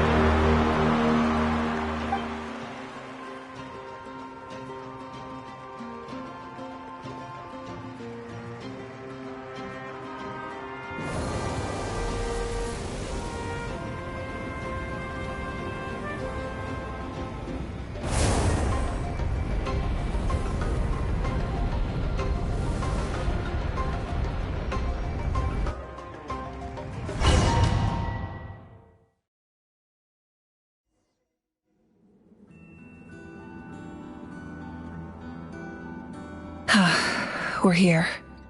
I'm sure you're familiar with the site of the Night Kingdom by now. The corrosion here is relatively mild, so this is our last pit stop. Once we set off, we must destroy our final enemy as soon as possible. Otherwise, no amount of resistance to abyssal corrosion will save us from contamination. So there's no turning back after this, huh? After you left, Paimon started to be able to see this place. It's a mystery to Paimon, too. The sacred flame is connecting us. The moment it sent us here, it made sure your consciousness could reach us. But still, you can go no further. The Abyss also has the power to corrupt the mind, so once we venture deeper, it must be alone. But, while we're still here, I believe some of your friends may wish to say a few words. True, but there's time enough to say goodbye. Come find me when you're ready to set off. I'll explain the next step.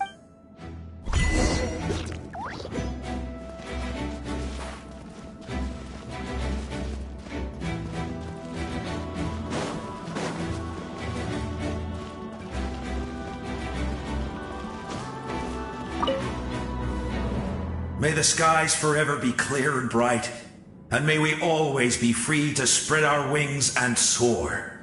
For this wish, the Flower Feather Clan gathers here today. War is a heavy burden, and still, we never stopped moving forward. Long-awaited peace is now within reach. You have the opportunity to set that future in motion. I'll be rooting for you. Oh, and Koya heard about the battle, so she's here too. We both had to make a difficult choice about family. But after our adventure together, we finally let go of our differences. And she came to understand my attachment to human society. Within the tribe, I found new sources of love and happiness. Koya told me she would do anything to protect that. And I would do the same for her. The same goes for my human family. Koichi, maybe my relationships seem like a mess to you, but it's okay. I won't let any one of them fall by the wayside. I will learn from everything we've been through, and rise above the trials of fate to become a better version of myself. Thank you, but beyond that, I pledge to be someone you can lean on in all your future endeavors.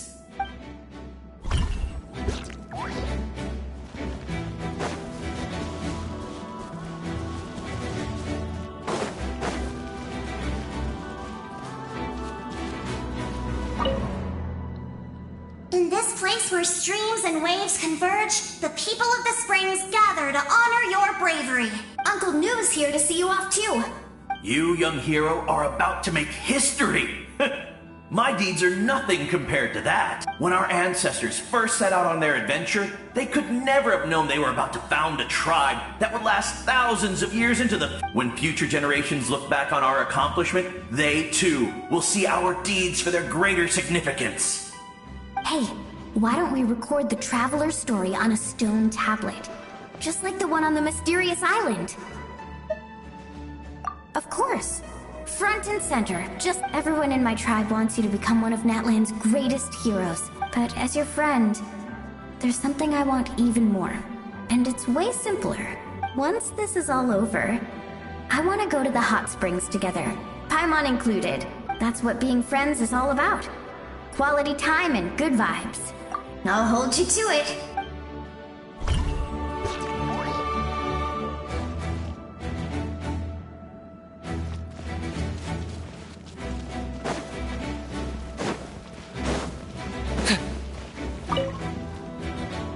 At the end of the earth lies the primal flame. We have come from afar to offer you our land's blessing and the respect of the Collective of Plenty.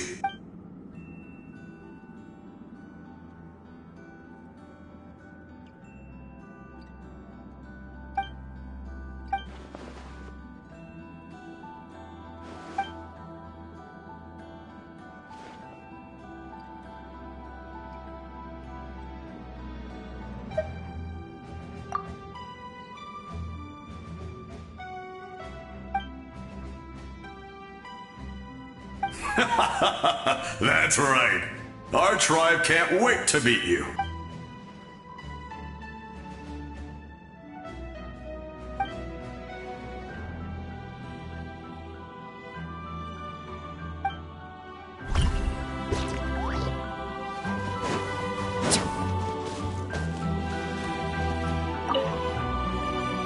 You're about to set off, right? Your bravery is like an echo through the valley, calling on us to respond in kind. The Children of Echoes offer you our blessing. Everyone is waiting for you back at the stadium. We'll be cheering the whole time. The Abyss is powerful, but there's no reason to fear. We've defeated it before, and you can do it again. Oh, and I brought Nepika with me. She really wanted to see you. Hello, Mr. Not too long ago, you and Shalonen saved me and helped me recover my real name. And now, you're going somewhere super dangerous in the name of everyone in Natlan. Yeah, he's a... Shalonen says a name is like a blessing. So, I want to give you my blessing too. But, I don't know any fancy words. So, just be safe and come visit us soon. We can celebrate your birthday next time. Then it's a promise. That's right, a promise to meet again in the future. Our tribe is always open to you.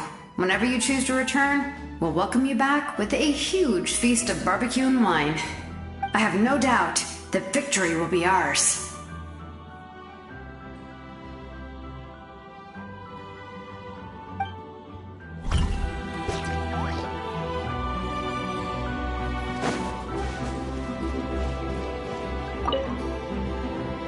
On behalf of the Scions of the Canopy, I offer you our blessing.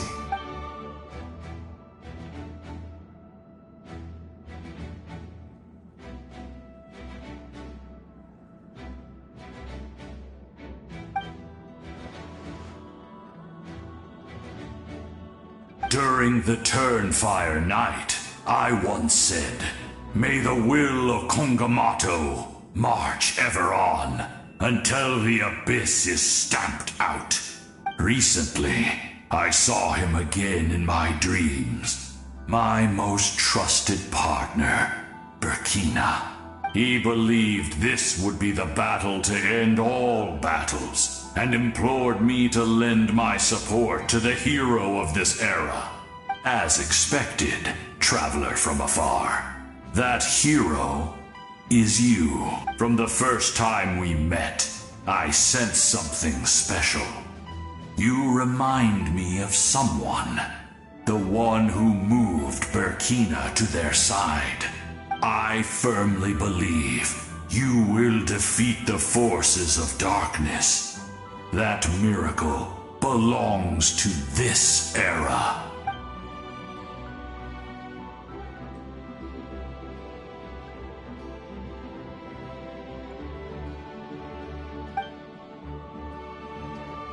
Although you are but lowly servants, you have brought us much amusement. We desire that entertainment to continue. If this is where you meet your end, it would be a great disappointment. We would get over it, of course, but if you do go die, just go without regrets.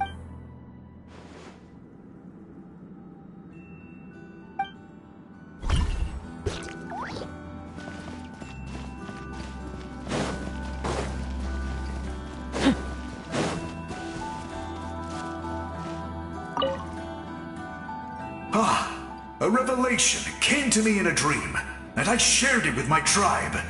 You are the star that will shine through the mist. The spirits bless your journey. From this day forward, plants will sprout because of you. Insects will take flight after you, and all will turn to your will. I disagree. The land of Natlan nurtures life, but the Abyss knows only destruction. Natlan is also a land of memories and legends. I live longer than humans, and in all that time, I've learned what life and death mean to people. The dead draw solace from the living, and the living push forward in honor of the dead. In life and death, we all leave marks on this world. We cannot let them be reduced to nothing. Yes. Thank you for joining this fight. I'll wait for your safe return.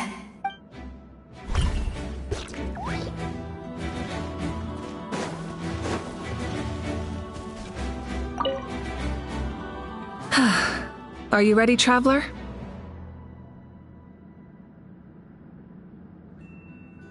All right. Before we face our final enemy together, we need to split up. I'm sure you remember the Abyss tumors from the previous battle. Eradicating them was crucial to stopping the endless onslaught of monsters. Our final enemy has a core that possesses similar qualities. It's hidden somewhere in the Night Kingdom. Since I'm more familiar with this place, I'll go find and destroy this core, while you go straight to the enemy's lair. We can reconvene there. All right. Then it's all of Natlan is behind us. So let's gather our courage and march into the unknown without fear.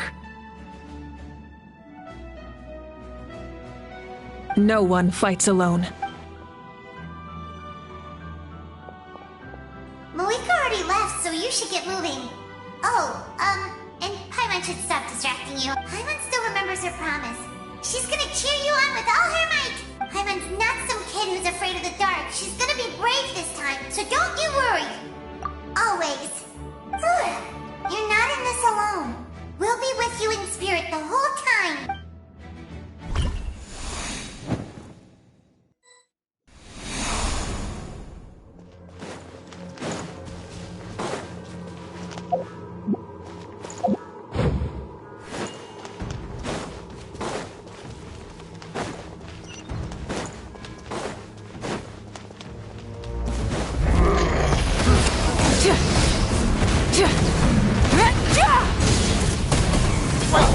Incinerate! Pyroclastic surge!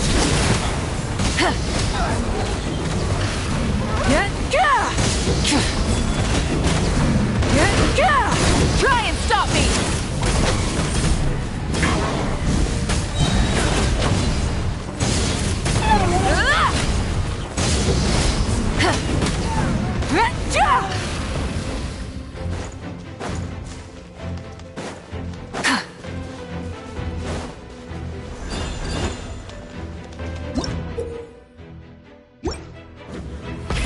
Rev the engines!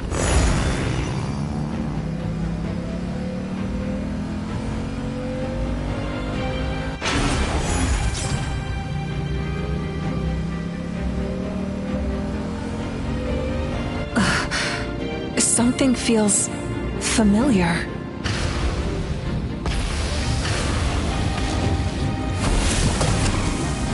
Desolation! Light of the blazing sun! Suffering! Let the frost fly! Foolish mortals! Incinerate! Wrath from the sky!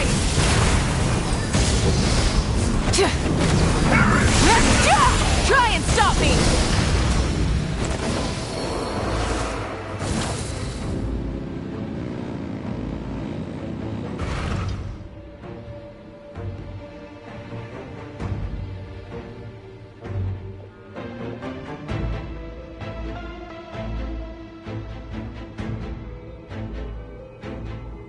Hey, sis. It's been a long time. This form is probably what I look like in your memories, right? Actually, we already met in one of your dreams, didn't we? But you never told anyone. Out of all the awakened souls, I was surprised you were one of them. After all, it's been 500 years. Yeah. I'm sure my soul has been reborn many times by now. But that doesn't mean Hine is gone. If the past, present, and future exist at once, then it's only fair we get to meet again. You're right. It's too bad we don't have more time to talk. Your plan is almost at the final stage, isn't it? I knew it. When you set your mind to something, there's nothing you can't do, no matter how difficult. Oh, I really wanted to help you in this era. But an ordinary person can't transcend time. Back then, I said I'd come find you one day. But I failed, time and time again. You didn't fail. Wait, then the paper frog I made? Yes. And your architecture manual as well. The family you left it with got it to me in one piece. I'm so glad. 500 years is a long time. I was worried someone might toss it during a move or something. No, they never forgot their debt to you. I learned a lot about you from them. Sounds like I placed my trust in the right people. Everything I wrote, though, it's probably outdated now. Oh well. It's been a long time. And it's not like I was some innovative architect who left my mark on history. But I lived a really happy life. I dedicated my career to helping those without a home. I didn't have time for love, or for myself, but I didn't care. There are so many things in this world that deserve to come first. That's what you taught me. You never took time for yourself either. No, it wasn't necessary. Besides, I made my choice.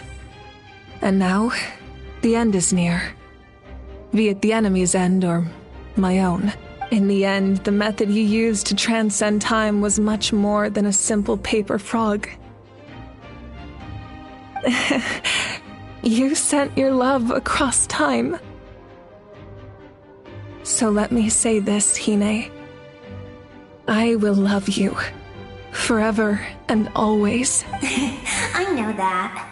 Mom, Dad, and I, we feel the same way about you. We're family. That will never change. All right. I need to head out. Another hero is waiting for me. I believe in you, sis. For Natlan.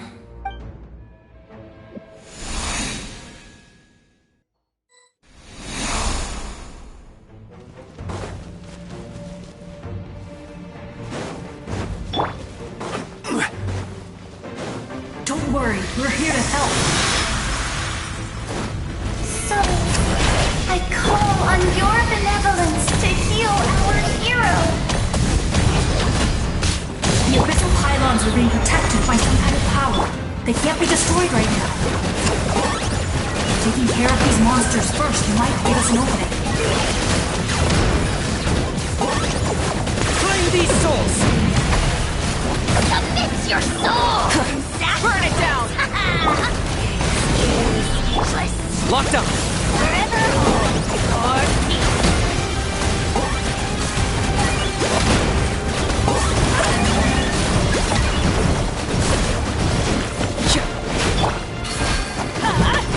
Take cover! Solidified! Rise with the sun! Target acquired!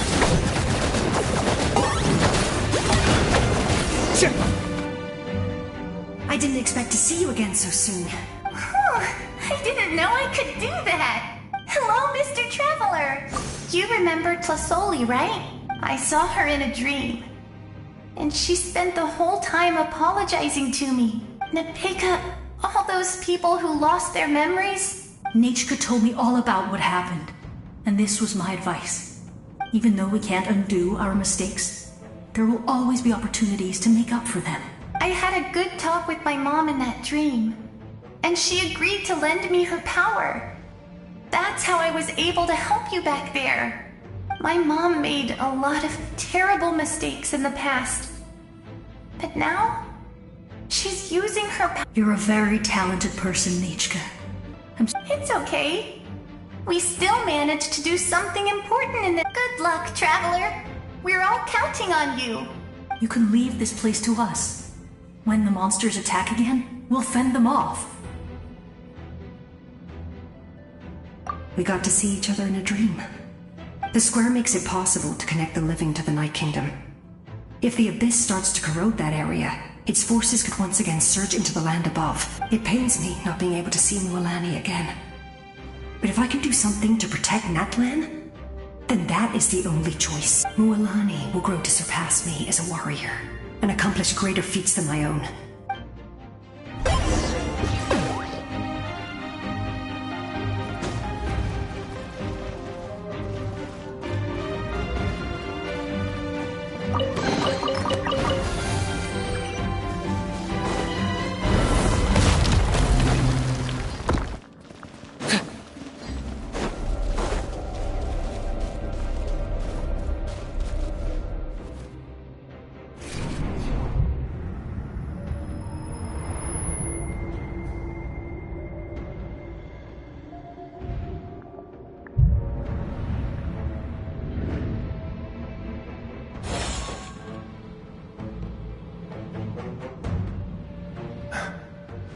It's you!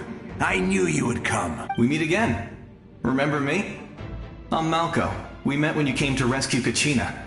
I could barely hold on to my human form back then. Vichama told me about the horrific battle on the surface, but now, the souls of the Night Kingdom have been revitalized. More importantly, after everything, we finally get to fight side by side again. It's all thanks to you and Sitlali. The path ahead has been heavily corroded by the Abyss. Navigation will be tricky. I can help illuminate your way, just like before. I'll take care of recon and combat. I was in a bad place when you met me, but I was a capable warrior back in the day. Come on, follow me. Of course. It's dangerous out there, so stay close.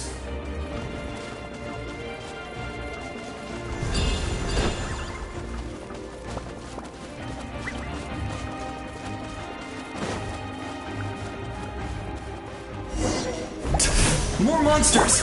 Leave them to me! I've got your back!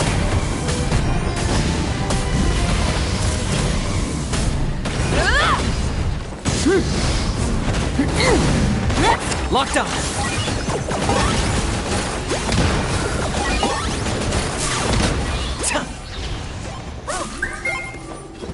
Yes! Coco, we made it! Come on, time to teach them a lesson. We're the Flower Feather Clan's top adventurers. Let's show them what we're made of.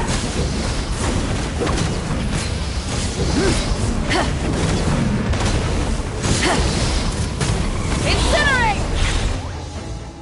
Whoa, you're as strong as ever. Huh, who are these two? You said it, not me. Everyone here's amazing. So of course that includes me and Coco. We all have our own journey, and we need to see it through to the end. Not all adventurers go down in history, but right now, it's safe to say we're doing something extremely important. Definitely. Then let's go. We're all with you. I know your guide fairy and little one couldn't join you here, but I'm sure they're still with you in spirit.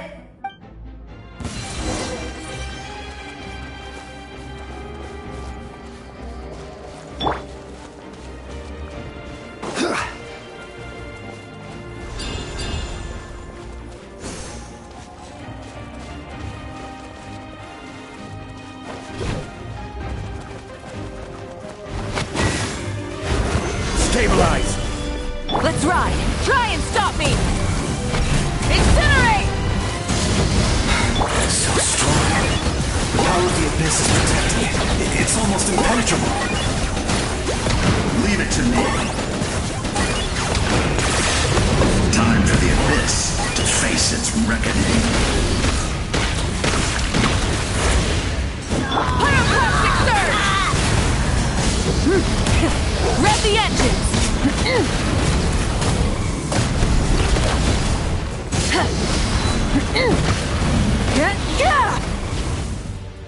That was amazing. Judging by... I've never seen a soul like you in... But the Night Kingdom doesn't... Yes. Although, rather than a soul, It would be more accurate to say that I'm a story created by the people of I was his most trusted second-in-command. 500 years ago, we fought. The shamans of the Masters of the Nightwind recorded my story on a woven scroll. Even so, you're him, but also not him? That's right. What you see is the me from the story. I was remembered as a glorious hero, even though the truth is quite the opposite. It was in fragmented memories of my life that I finally began to understand the real. Unlike my righteous and noble commander, I was obsessive and cruel. An approach I believe to be more efficient. Our differences caused many an arguments between us. You tried to... I will stop at nothing to protect my commander's interests. The most idealistic and righteous among us are the most fragile, so I must protect his edge. A strong hand is required to stand against a strong foe. That is what the glory of Conria means to me.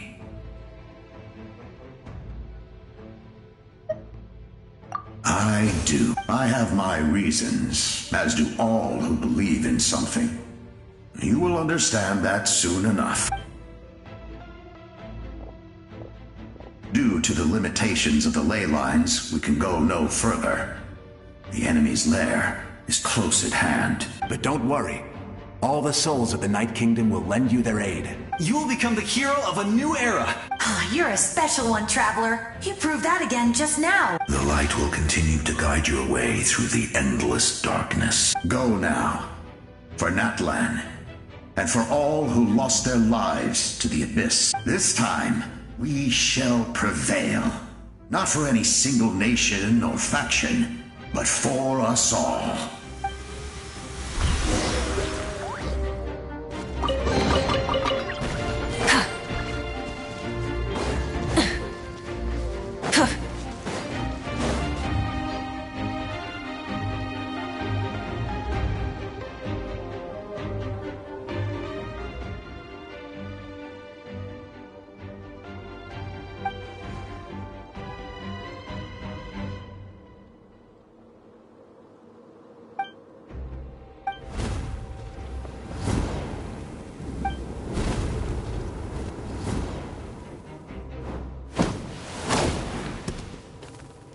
Hey, Traveler! It's me! Need some help? Doctors can be really handy in an emergency.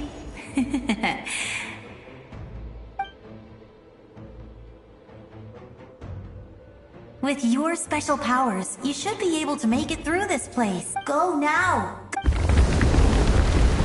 Huh? What was that? I felt shaking all of a sudden. Oh, I was wondering where she went. Well, that just means we've got even less time to waste. I never liked causing trouble, and I definitely don't want to be the one who holds up the Pyro Archon's plan. Yeah, I'm really glad she fulfilled her mission. She seemed a lot more mature than before. All those years of worrying, but better late than ever. Anyway, that was enough for me.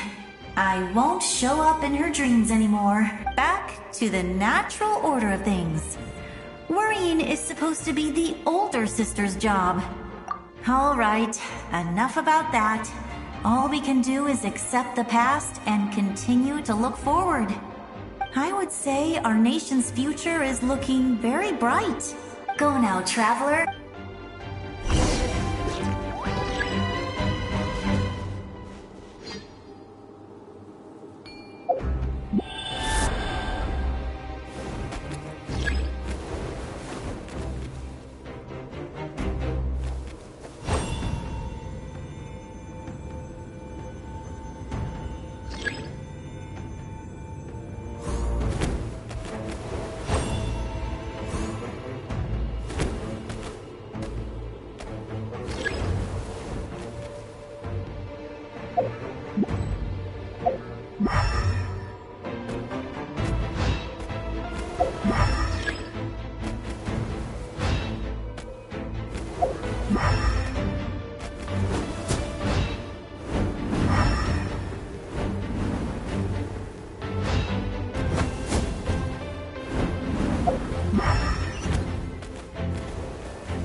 embrace.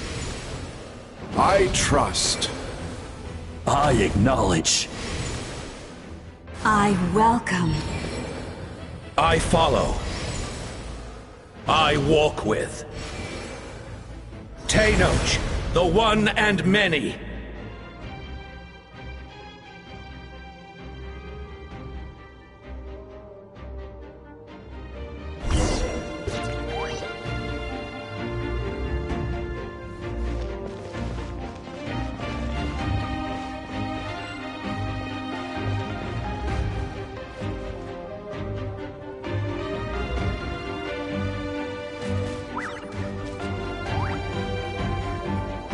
Let my people light up your path.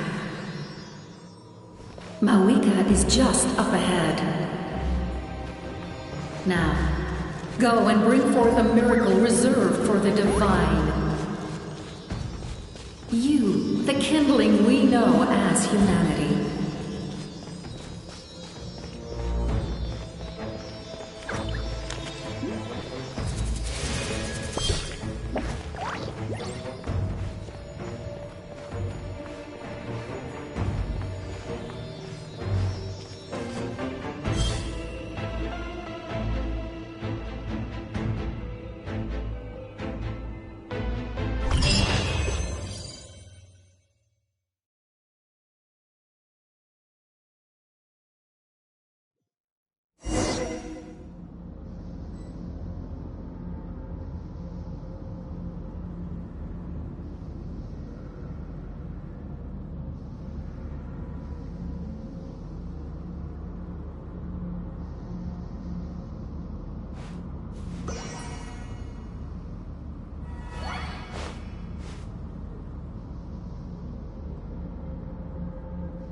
this nation's tomb!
If you so yearn for the agony of death, then bow down to its true appearance!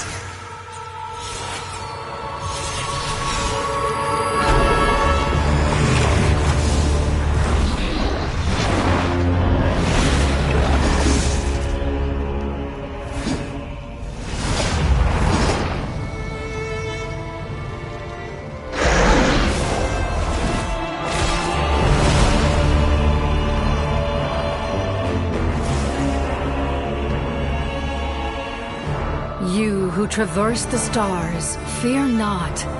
Natlan has placed its trust in you. Descender, ignite your fire, the hope that burns within.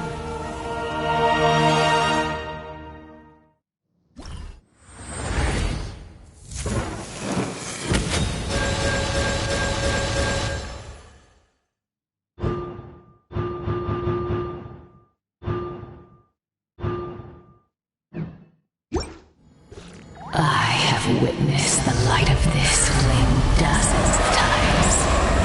Once the wood is spent, night will return. Failure. Failure. Failure. Failure. Failure.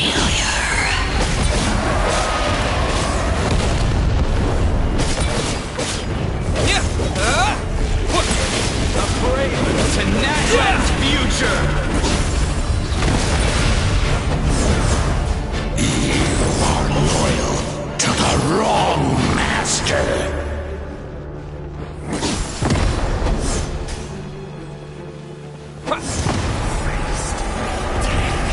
I fight on!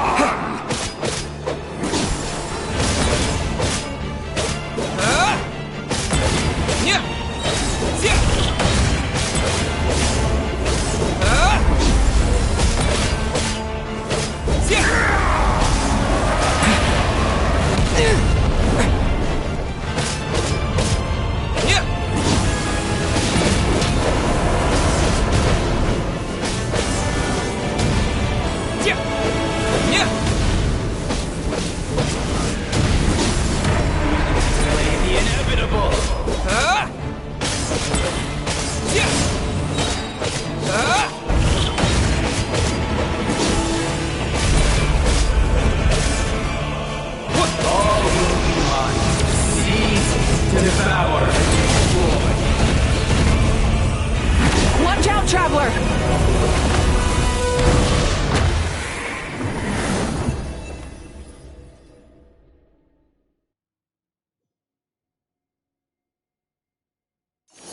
All will be mine to seize, devour, and to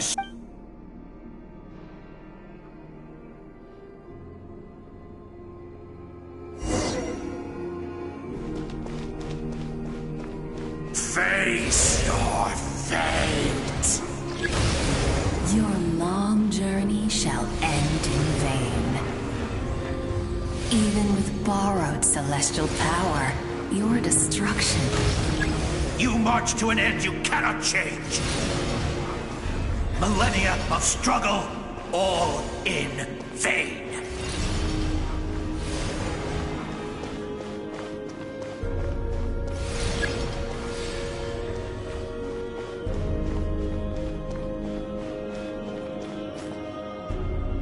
The lives of the Descenders are more valuable than you can imagine. Destroy this world's hope with your own hands! If I was fated to fail, then why do you fear?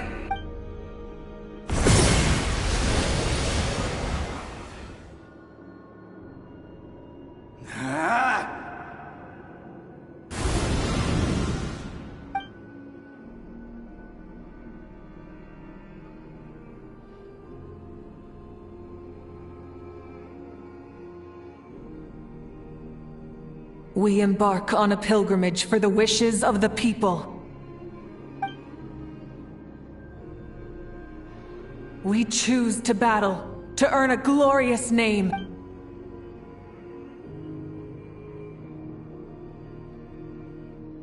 And in the end, we burn to cinders for a dream.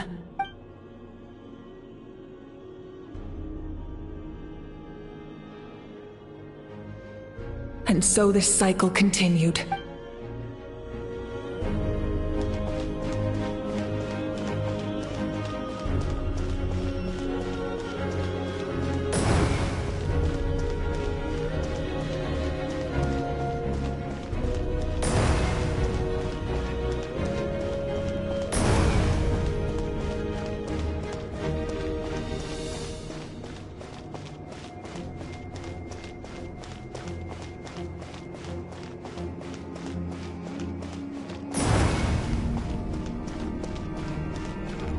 My fate is to bring this journey to an end, once and for all!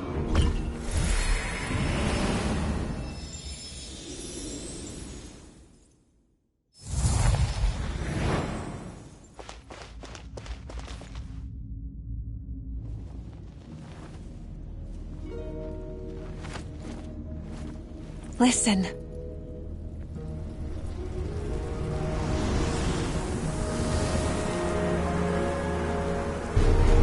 Did they lose?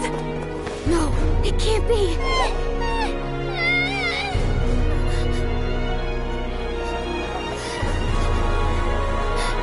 We are the inheritors of memory and legend. Those who grew alongside sun and wind. Those who forged our own destiny and future. That is Natlan's fire, the lifeblood of our nation!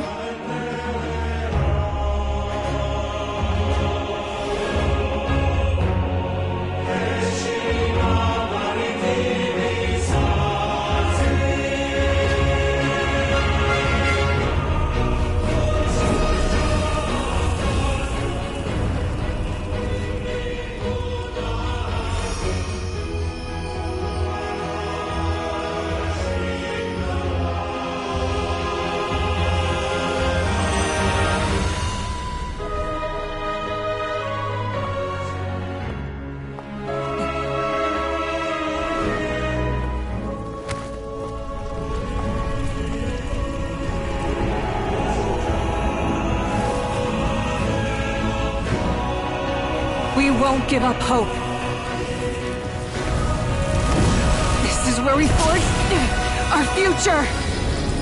With our own 2 hands!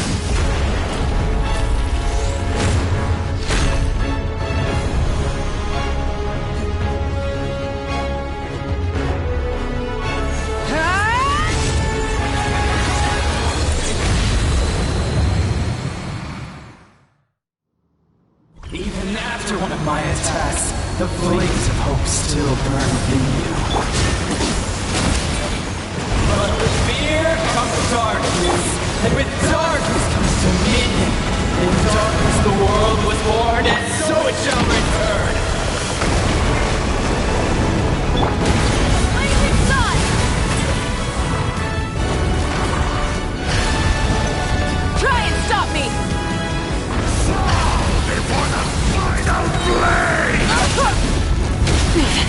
Not bad.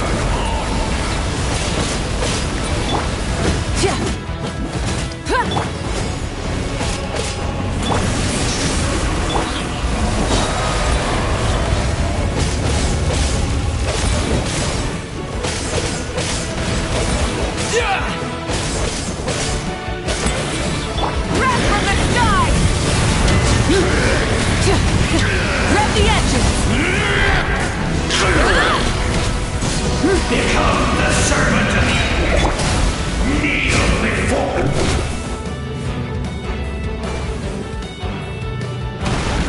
I bring forth the faith of the 6 tribes and bestow absolute freedom upon our heroes. Angels, vanished greed. You should have long since been. We need to purify the totem poles.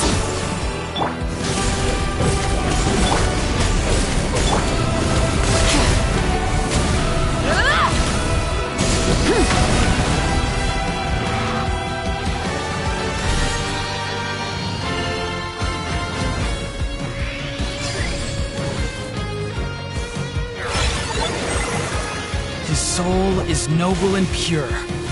Hero is just his starting point.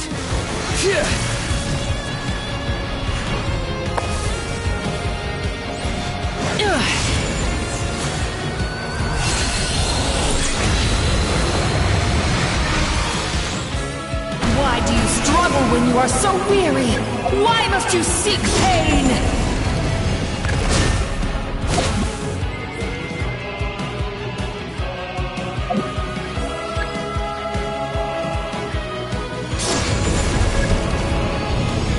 No one fights alone!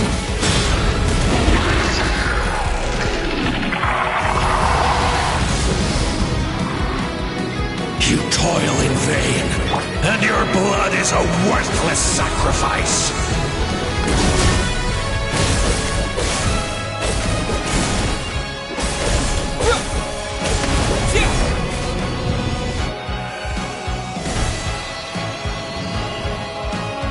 I wish to soar with him and see the world beyond the sky.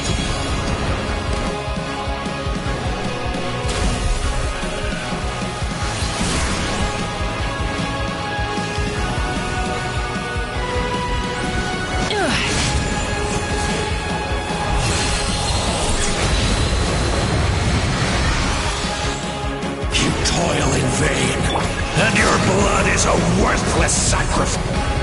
Burn through the endless night! Curse you! Enough, you foolish pests!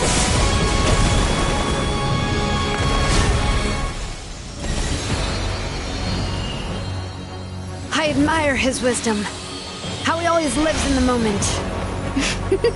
Being his friend makes me so happy.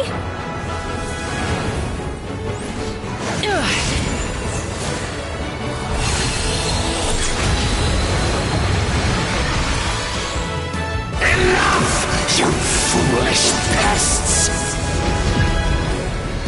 We will take back Natlan's future!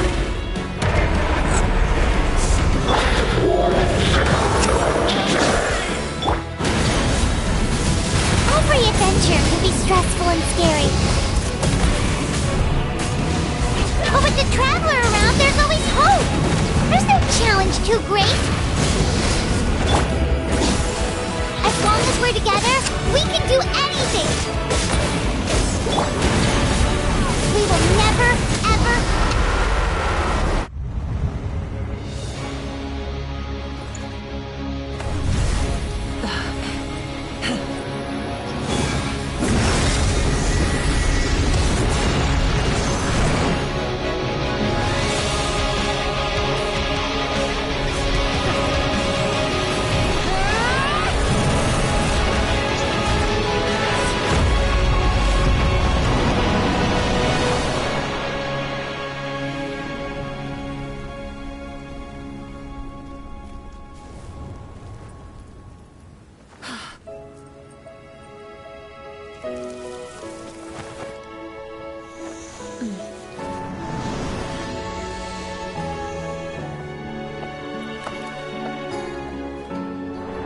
a faster way.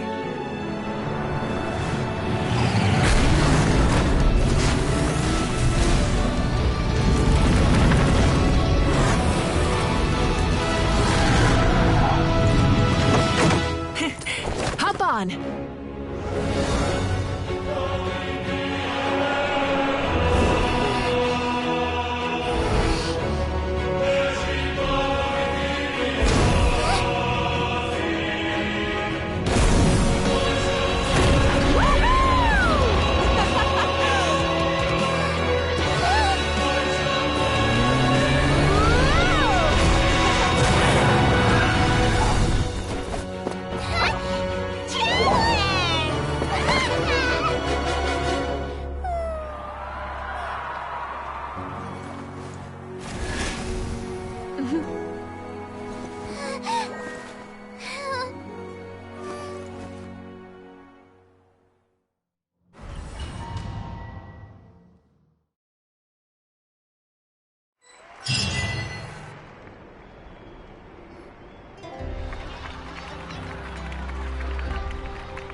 Unbelievable. No signs of abyssal corruption whatsoever. Huh, in that case, just get some rest and enjoy. That means there's officially nothing to worry. You won! You actually won! Is that all Paimon is to you? You know what? Never mind. You get a free pass on all Paimon teasing today.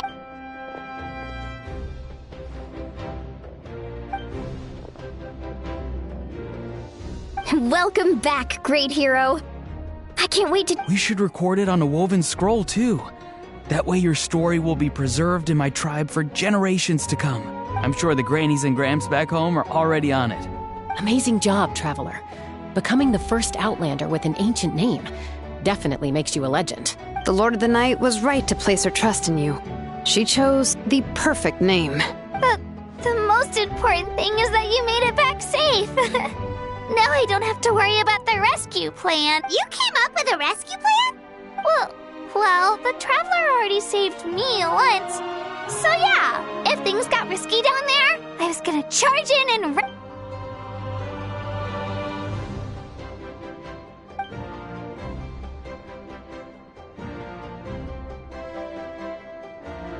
Couldn't have said it better myself.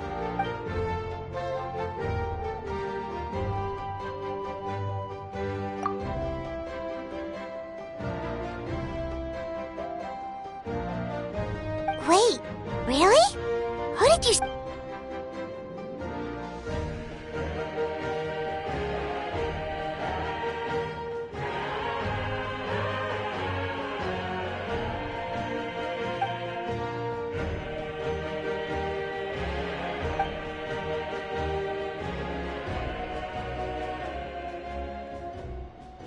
So, you heard everything we said? Those messages became part of your name during the forging process.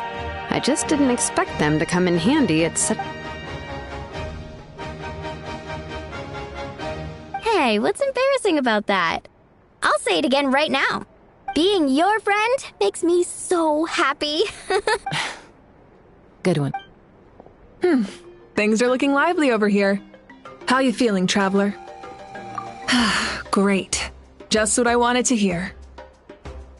The preparations for your celebration ceremony are almost complete.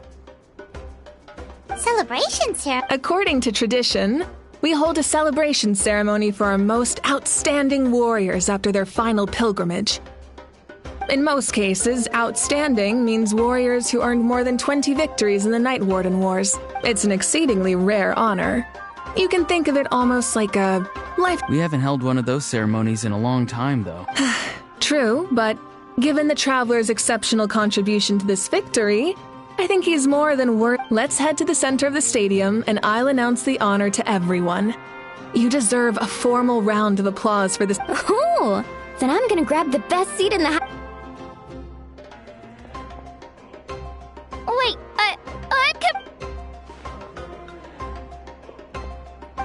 Slow down, there's no rush.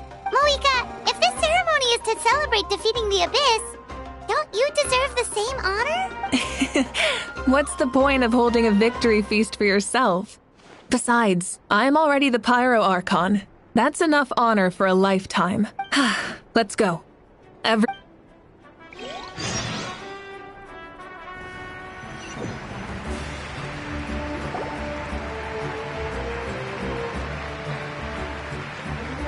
Today, many fought for this. His ancient name, Tumaini, will be immortalized in the history of Natlan. From this point on, there will be no more Night Warden wars, and I pray the Ode of Resurrection will never again need to bring back the Fallen. We fought for a singular purpose: peace. And now, it has been achieved. The funeral to commemorate the Fallen will be held on a later day. But in the meantime, our hero will embark on a parade of blessings. Let us send him off with a round of applause. And show him the warmth and gratitude of our people. Yeah! Woohoo! All right! Go on. Now that the threat of the Abyss has been eliminated, we finally have a chance to restore the Night Kingdom. I'll take care of that first. Okay, we'll look forward to good news.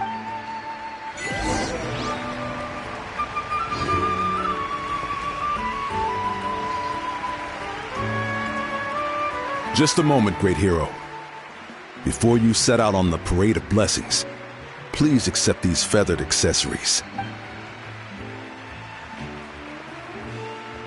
We bestow these gifts to every hero who receives this honor.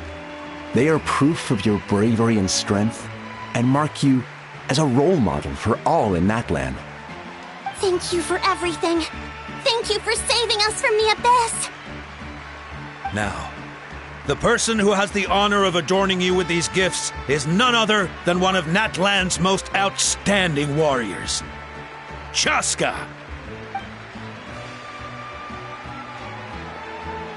Oh, it's just someone we know. You sound disappointed. Exactly! It, makes this moment even more special because we're— Well, both in a personal capacity and as a representative of all warriors in Natlan. May your flame forever burn, pure and bright. With us by your side, you'll never fight alone. Time to embark on your parade of blessings.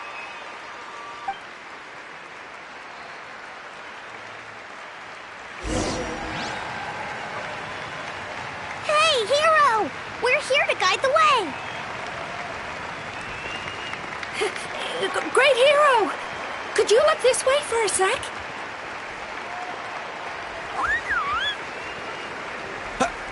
Quick, take a picture. We can turn it into graffiti. As the sun shines down on our nation. And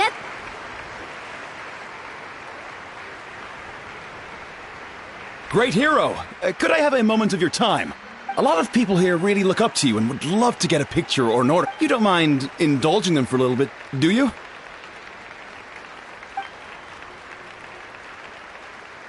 wow, look at all the people. That doesn't sound like too much to ask, right, Traveler? That's right. The photo booth is this way and the autograph area is over there. The parade of blessings will continue in that direction. So head to the next area whenever you're ready. Over here! Over here!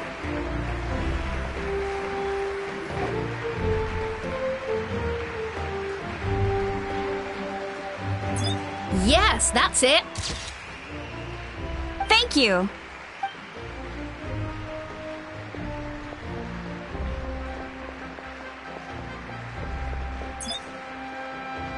Oh, that pose is perfect. Such a precious memento. Wow, it looks great. Can I have one more photo? Just one more. Sorry, only one photo per person. There's still a lot of people waiting. It's okay. One is enough. One is more than enough. Oh, look over here! Perfect! This is going straight into the next issue. Thank you, Hero. Thank you so much for everything you've done for Natlan.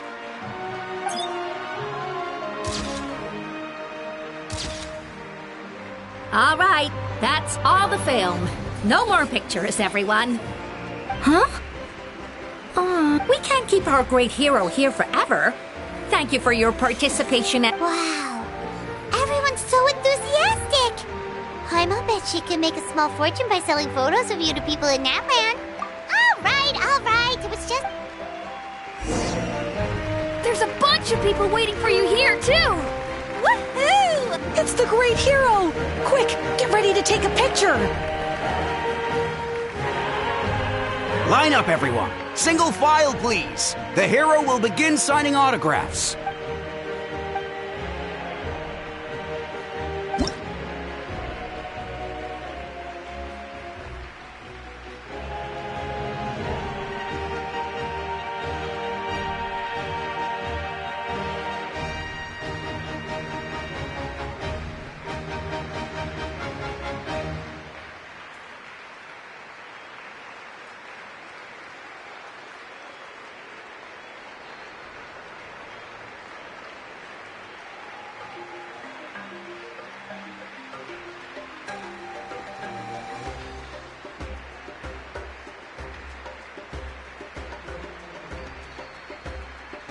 Thank you.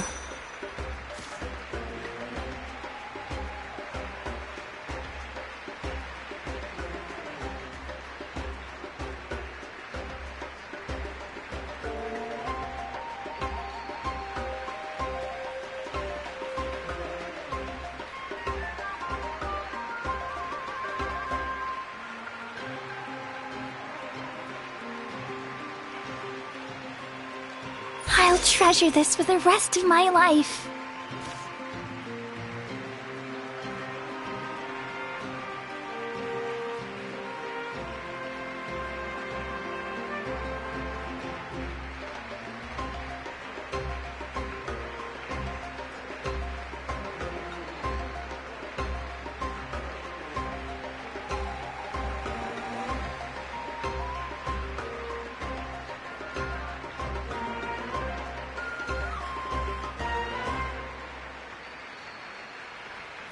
The hero's autograph?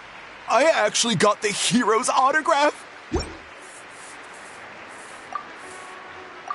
All right, last one. The great hero has a parade to finish. Thank you for taking the time to sign those autographs.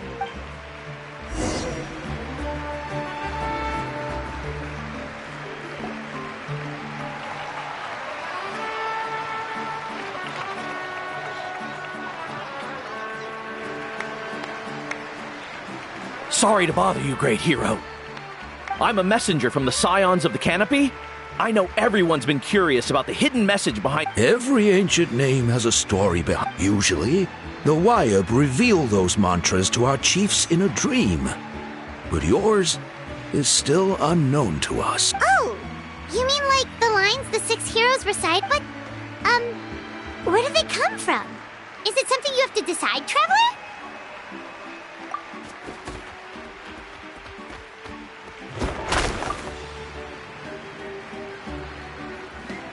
Oh! That was beautiful! I've got it all down! That's the final element of your ancient name, right?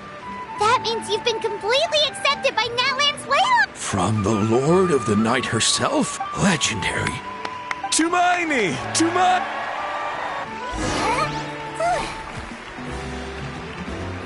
Wow! Look, they're dancing! For music, for the sacred flame, and for our heroes! Ooh. Huh? It's the great hero! Please, come dance with us! Oh!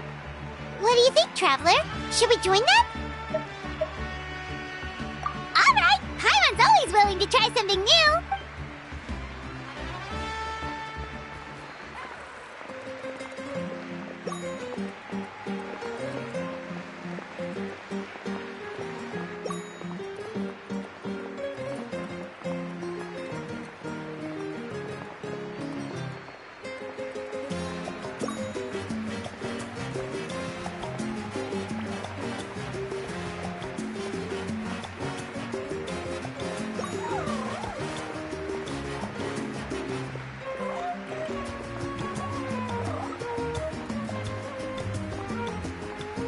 Hey, not bad. Let's hear it for our hero.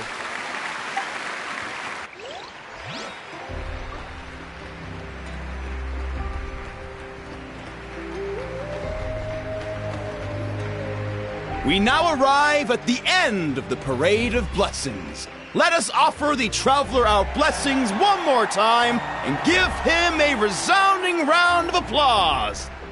Woohoo! Yeah! All right! Woo! That's a hero's welcome if Paimon ever saw one, traveler! You deserve it, of course, considering the risk you took. Traveler, Paimon! Finally, I was looking everywhere for you. St. Molly! Why didn't you come to the parade? Never mind that. I have something important to... I went to revisit the revelations in my dreams as soon as you came back, but I couldn't fall asleep just anywhere. I needed somewhere private. I didn't want anyone to overhear me sleep talk or watch me contort myself into some weird pit. Anyway, that's not the important part. It's about Mawika's death. What? Didn't you defeat the bad guy behind all this? No. The disaster is over, but that's why I came to find you.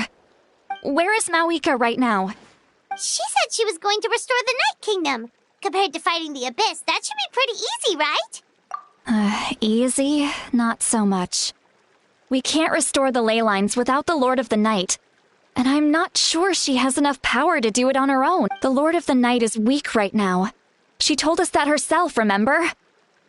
I'll admit, restoring the ley lines is simpler than reconstructing them entirely, but it's still no easy feat. True. If the Lord of the Night could restore the ley lines by herself, all Mawika would need to do is tell her we won. Not even that. The Lord of the Night knows the ley lines better than anyone. I'm sure she knew of. Point being, this matter is far more complicated than the Archon made it out to be. We need to get to the bottom of this. Mawika has accepted her death, remember? For her to let someone else dictate her end, she must think the outcome of her death is worth it. The moment Mawika used the Ruler of Death's power, death was demanded in return. Not necessarily as repayment for her aid, but as a rule, that means Mawika doesn't have to just sacrifice herself to the Ruler of Death. She can still use her death to get something in return. Then, let's get going! Where do you think she went? Could it be the Lord of the Night should now be able to appear anywhere in Natlan. What we need to know is where the Ruler of Death can be summoned. According to the Lord of the Night, the Ruler of Death is one of the shining... Right! Xbalanque created the rules of Natlan by borrowing power from the Ruler of Death. Wait, do you think Xbalanque could have met the Ruler of Death in Cinder City? The one they call... It's very likely. After all, Ochka Natlan was built on the site of a previous dragon city. It's known as the... Alright, then let's head over right away! It's not easy to get there, so follow me. I'll...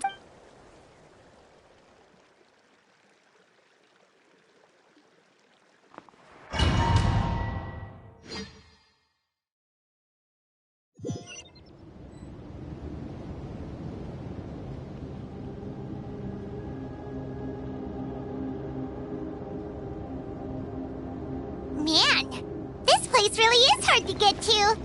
And, Paimon wasn't the only one who saw that weird thing up there, right? All those eyes inside of it? Talk about creepy. I believe that's how the Ruler of Death keeps an eye on Tevat. Look, it's Mawika!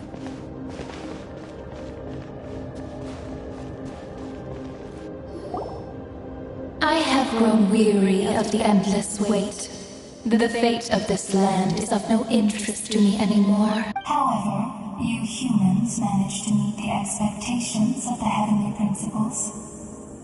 For that result, Mawika, as the price for using my power, and with you, the war that your nation has waged for more... Mawika!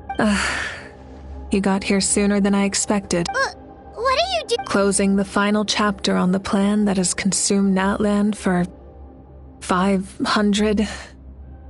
No. For the entirety of our history. We've eradicated the Abyss from Natlan. but its power remains in worlds beyond Tevat. Tremendous and unyielding. Only by completely restoring the Night Kingdom can we defend against its corrosion in the long run. But the architect of the Night Kingdom is near her end. She lacks the power for such a task, and worse still, if her life force is depleted, the rules of Natlan disappear along with her. We have no need for the Ode of Resurrection right now, but it remains Natlan's strongest defense should the Abyss return one day. So, you're... Yes. My plan is to once again place my life within the sacred flame. 500 years ago, I gave my life for the chance to be reborn in this era, a chance to see all my plans to completion. And now, to sustain the Lord of the Night, I will give my life once more. I respect your decision, Malika. But this method requires an immense sacrifice. The flames of your life force are exceedingly strong. But a life sustained by fire is one destined to die out one day. What will you do? I've thought about that. With the Abyss out of the picture for now, the Sacred Flame's power will be consumed at a much slower rate. My life force should be able to sustain it for another 200 or 300 years. Future Pyro-Archons will continue to seek new sources of fire. As long as Natlan's legacy endures, the Night Kingdom will survive, impervious to the Abyss. Once again, you place hope in the hands of the future. But the pilgrimage can replenish the power of the sacred flame. We can give it that meaning. Why shoulder this burden? Because I want the pilgrimage to change. The pilgrimage was an essential part of our struggle against the Abyss. A grand competition full of promise and glory. But it also chained our people to an inescapable destiny. Fear and anxiety have been our constant companions. We knew what the consequences would be if we laid down our arms. And so, Natlan became the nation of war. This is where Xbalanque defeated the dragons and granted our people the liberation of their flesh. And now, in the same place, I have the chance to grant them the liberation of their spirit. There will be no war, only competition.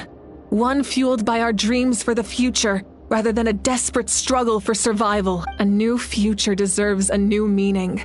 A chance to take... Very noble indeed. But what does any of this have to do with you? In my eyes, Malika, you are not inherently special. A child of Natlan among countless others. Yes, the situation is urgent, and the ley lines must be restored right away. That is where we differ, Lord of the Night. You see all humans as the same, but I understand what it means to be a leader. A leader is swift and decisive in the face of reality, someone capable of making the right choice even when there are no good options on the table. Sacrificing the remainder of my life to help Natlan overcome this crisis. That, after all, leadership is built on the trust of ordinary people. Without them, there is no Archon. The people look to their leader to make the world a better place and stand up for them when it... For that reason, I must see my duty through to the very end. But what about you, Malika? You still haven't talked about what you... Is it that unimportant? It's not important. There is nothing more important than protecting the future we built together.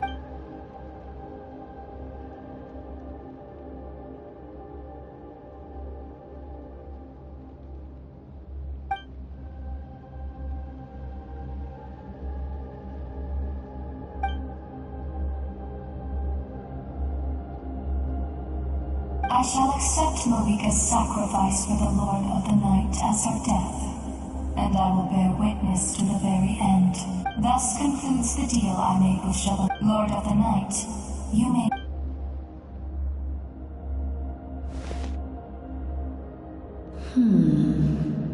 What are you waiting for? There is another who wishes to take part in the ceremony, and I cannot disregard their intentions.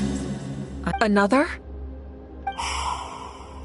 I was to bear witness to a death, and now the situation is increasingly If the life of this second individual fails to meet my... Rest assured, his life will hold equal value. I am the helper of humanity, and I must always place their demands first, no matter who the human may be. Cumbersome. But there is nothing to be done. Such is the duty of an angel. Wait.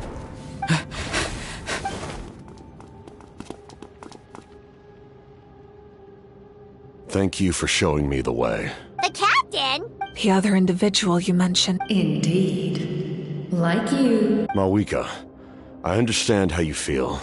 And if I were an ordinary mortal, I would have no reason to stop you. But like you, I've been waiting for this day for too long. And I can offer a better solution. You created this new future, and you deserve to guide its direction. Your life should... But death is the end I have been trying to reach all along. I have come this far to use my death to open the gates of the ley lines to my people. Your people? That's right. They have been with me for the past 500 years. But how? Carrying that many souls within you? Besides, you weren't affected by the source mechanism. Do you still remember the voice that you... It came from my heart. With the help of technology from Conria, my heart was modified to convert memories and souls from the ley lines into knowledge. As a result, I became extremely sensitive to souls, and developed the ability to sense their presence. Much like yourself. After encountering countless lost souls during the disaster 500 years ago, I forsook the capacity for knowledge granted by the modification, and used my heart as a vessel in the lives of my comrades, as well as many Natlanese, have been stored here. And you want to... Yes. The ley lines will not accept them. But by merging my existence with the Lord of the Night, I can become master of the ley lines and change the rules entirely. He expressed this to me. The captain envisions a kinder and fairer set of rules for humanity. In addition, he aims to challenge the authority of the ruler of death. In a word... Revenge? After all, it's because of her that I bear the curse of immortality. I now understand that which you said. Then, bear witness to my resolve. The people of Conria committed grave sins. And for that, we were cursed to suffer endless physical torment. Cursed to witness the demise of everything we held dear. But most of us were innocent. Most of us knew nothing of the Five Sinners' exploitation of abyssal power. If I sacrifice my life for the Lord of the Night, you get the death you desire. But, at the same time, the curse of immortality would negate the very death you seek. Left unresolved, that paradox could uproot the natural order of this world. Even you, great ruler of death, lack the capacity to bear the consequences of that outcome. Your curse is now the tool with which I will overturn the oppression of the gods. This is my challenge to you. Forsake one of your rules. The choice is yours. Your new heart has limitless potential, and you have wielded it with bravery and honor. I grant you the title of Sentinel Knight. Like the four pillars of strength, you will continue to safeguard the glory of Conria. The glory of Conria. Our land, our dignity, and every comrade who fights alongside us. The Night Kingdom is almost destroyed. Our fallen soldiers, your comrades, they have nowhere to go. What are you doing? Are you taking all their souls with you? You're just an ordinary person. You can't bear that kind of burden. No hero should have to wander alone.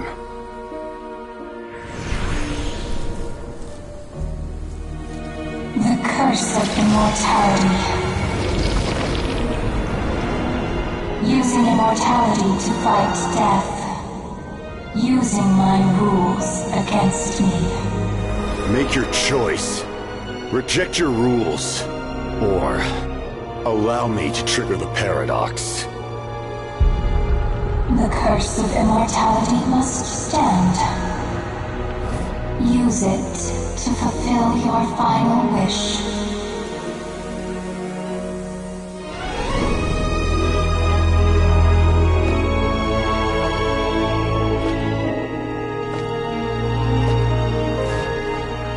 Well fought, my lord. Thank you for everything.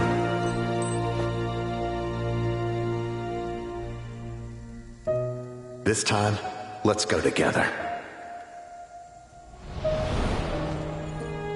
Yes. Let's go together.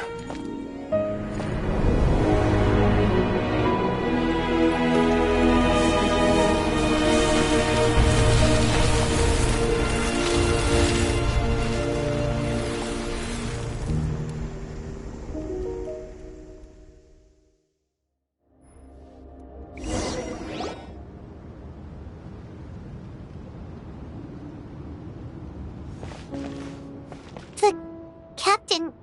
The curse of immortality still exists. Does that mean the captain will never move from this place? Lord of the Night? There is no need to pursue traces of him. For those cursed with immortality, release from the mortal coil is the greatest form of peace. Even so, please pass on my gratitude. His long journey has finally come to a close. I suppose this is a happy ending for him. I cannot imagine how much pain he endured over the past 500 years. Or how much strength it took to never stray from his goal. There's something I've been trying to figure out. I don't think I ever saw him sleep. I tried to ask him about it on the way here, but he didn't answer. Just like always, he never talks. It's probably due to the voices. When souls merge in a single being, their voices echo endlessly. Souls that retain memories of their death often scream and wail in despair. Considering the number of souls inside him, that effect would be even greater. So, over the past 500 years, he didn't sleep? At all? Without experiencing the curse of immortality, we will never truly know his agony. But I can see why his hatred for the ruler of death was so strong. In the end, he used that immortality to his advantage, and granted the Lord of the Night eternal life by fusing his existence with hers. Well fought, Captain. You may wonder why the Night Kingdom, a land of souls, was unable to accept the souls adrift on the surface. The reason lies in the heavenly principles' modifications to the ley lines. The original purpose was to help counter the abyss. And so, their stability was paramount. But at one point in time, Natlan's ley lines were decimated. Even after reconstruction, the rules needed for the Ode of Resurrection made it impossible to reconnect the ley lines to other nations. That unique quality is precisely what drew the captain to Natlan. Did he try the same thing in other nations? Yes. But all those attempts, he fought to save Natlan not only to defeat the abyss, but because this is the only land where the souls within him could find salvation. We met not long ago to talk about that very possibility, and I confirmed the feasibility of his plan. I, too, recognized the need to change the rules of the ley lines. Not only for the souls that wander this land, but for the outlanders that may perish here in the future. In the eyes of the heavenly principles, that kind of change is extremely risky, if not impermissible. But, as an angel, I have a duty to serve humanity. Such is my mandate. Thank you for everything. Seedlolly, when I gave you the Pilgrim's Chronicle, I said something rather pessimistic to you. How many years of life are enough 10. But now, I have the chance to live forever. I am immensely grateful to humanity for this gift, and I am deeply sorry I thought so little of it in the past. You don't need to thank us. You bear a heavy Heavy?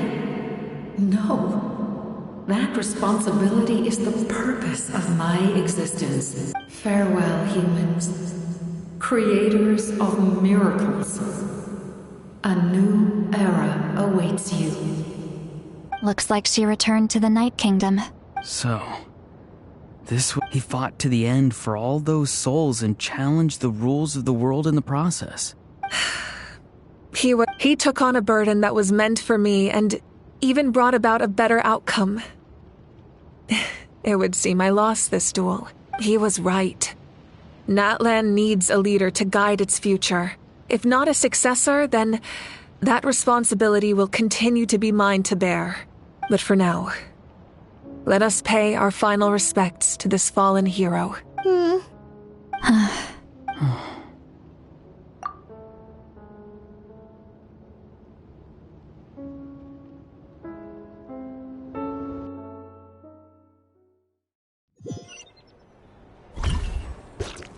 To my sister Hine. I know all that remains in the Night Kingdom is your memory, but I still wanted to write a short letter to tell you about the situation after the war, after countless partings and farewells. Natlan has finally entered an era of peace. The pilgrimage is still a popular tournament, but now its only purpose is to showcase the thrill of competition, rather than select warriors for war. Our cultural legacy is not rooted in our suffering. In this era of peace, Natlan's fire will burn brighter than ever. With the restoration of the Night Kingdom, our people are now free to leave our borders, and many have set their sights on the wonders of Tibet. I'm sure many exciting and eye-opening adventures await them, and although our battle scars will fade, the stories of our heroes will never be forgotten.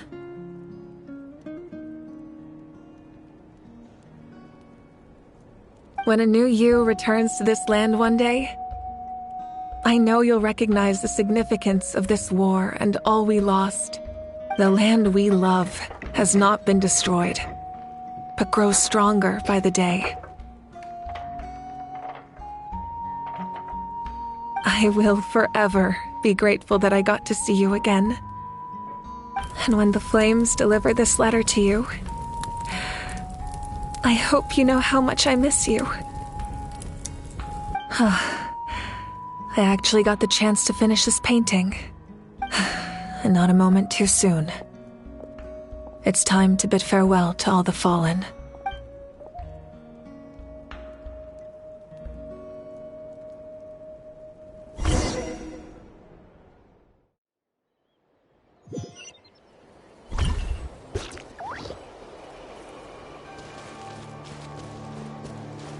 Hey! Is that part new?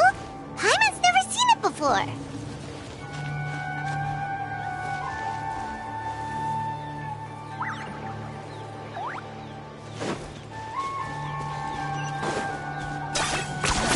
You really are a one-trick pony, you know. Let's ride!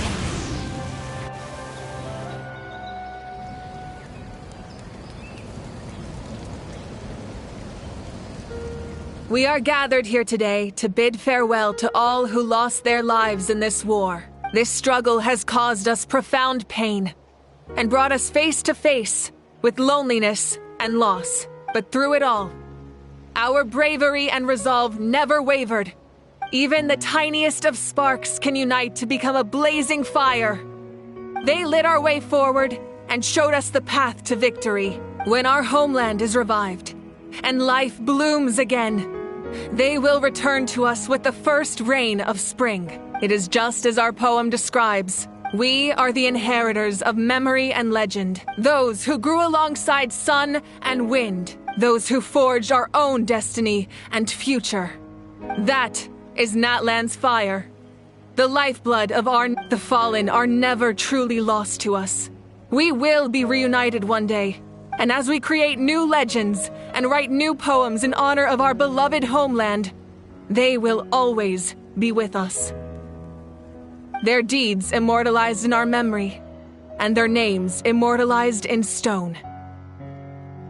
This epic will be remembered in the actions of every valiant warrior and brave Saurian, all equally important and indispensable. I would also like to take the time to recognize a Fatui Harbinger, who sacrificed his life for our cause. He was a warrior from Conria, who helped defend our nation 500 years ago. A man who used his own heart as refuge for the souls of the fallen. For the chance to offer them a final resting place, he chose to fight with us once again. In the end, he fulfilled his wish and returned the souls to the ley lines. By turning his curse into a weapon, he defeated his fated foe and protected me in the process. We have had our differences in the past, and I cannot say his character is representative of all in his organization. But on this occasion, we honor him as one of our own. In Natlan, all heroes are worthy of celebration.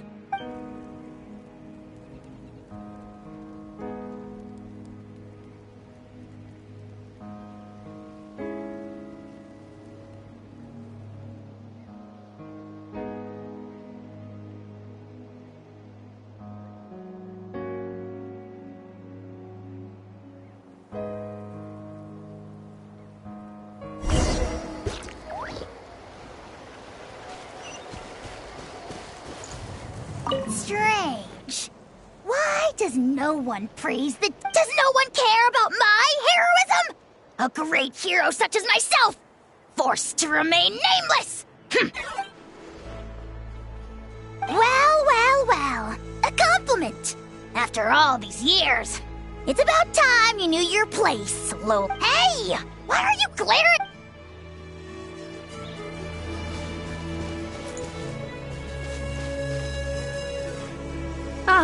Our hero's here. Is there something you want to discuss? The forces of the Abyss have always sought to corrode Teyvat. The ley lines were created by the Heavenly Principles, and it's only with their protection that Teyvat is able to nurture all forms of life. If the Abyss had free reign, any attempt by humanity, that unyielding approach is also the source of great sorrow and hatred. The situation goes beyond a simple discussion of right versus wrong.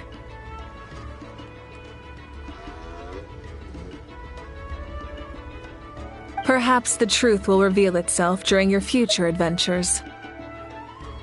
Oh, isn't it obvious? The Ode of Resurrection didn't take effect at all. Your own strength is what allowed you to keep fighting, as well as the moral support from everyone in Natlan. Still, moral support is also an important, if underappreciated, effect of the Ode of Resurrection.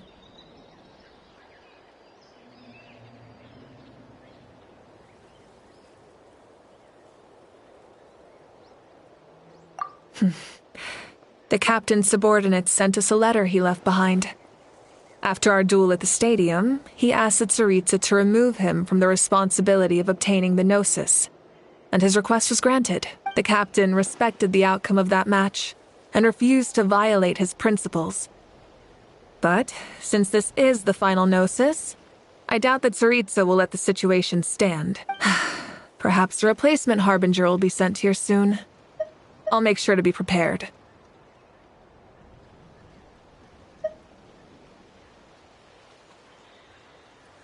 Huh?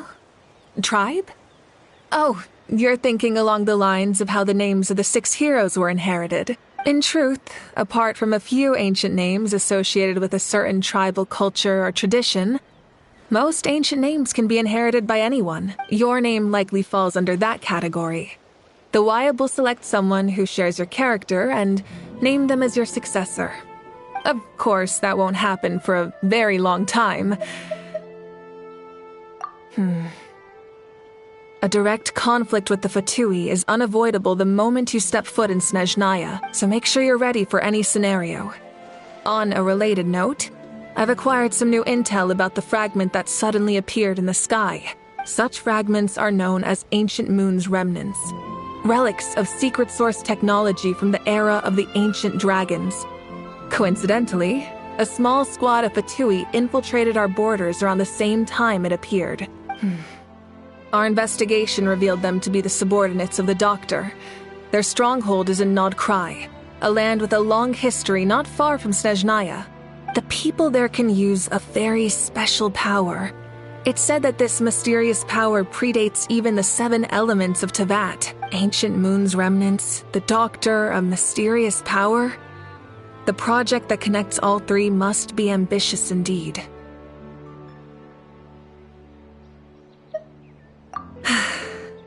The long journey of the Pyro Archon has now come to an end. Together, we overcame darkness and death to accomplish something truly remarkable. As we celebrate your glory, allow me to thank you once again. This time, just as Mawika. Thank you for the respect, understanding, and support every step of the way. You can keep chatting with your friends nearby.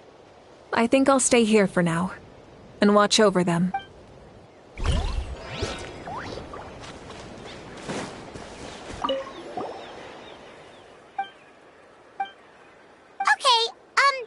If something like this happens again, Paimon wants to fight by the Traveler's side.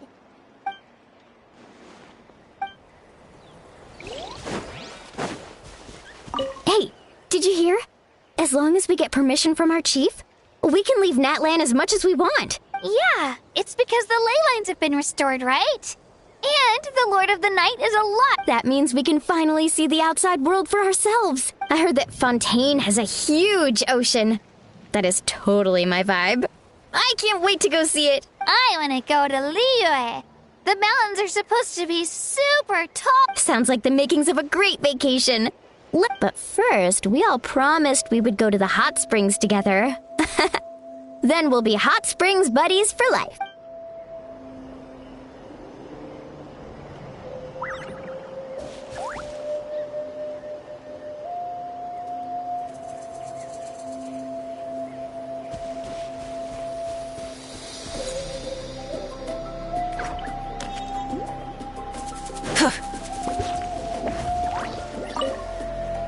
After you got back, you mentioned you saw Koichi in the Night Kingdom. So, she helped you then? Good.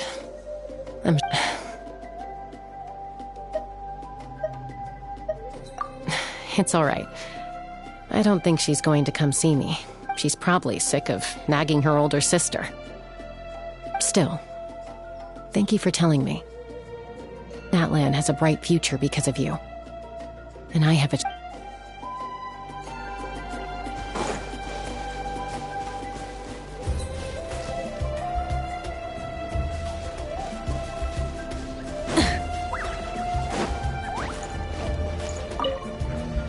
The stories of heroes will continue to be passed down from generation to generation. If Natlan faces a crisis again, I'm sure people will look to our story as a source of hope. We've earned our place in history. That's pretty surreal, don't you think?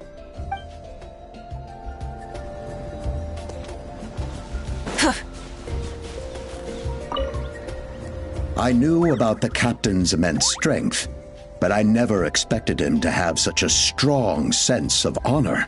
No matter how prejudiced I may have been in the past, he now has my utmost respect.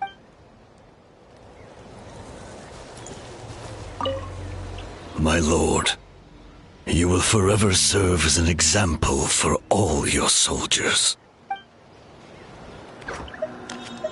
When Guthred's soul possessed my body, all I saw was a dark abyss. The captain carried countless souls within him. It must have taken so much strength to live like that for hundreds of years. For us, his death is something sad. But for him, maybe it finally allowed him to be at peace.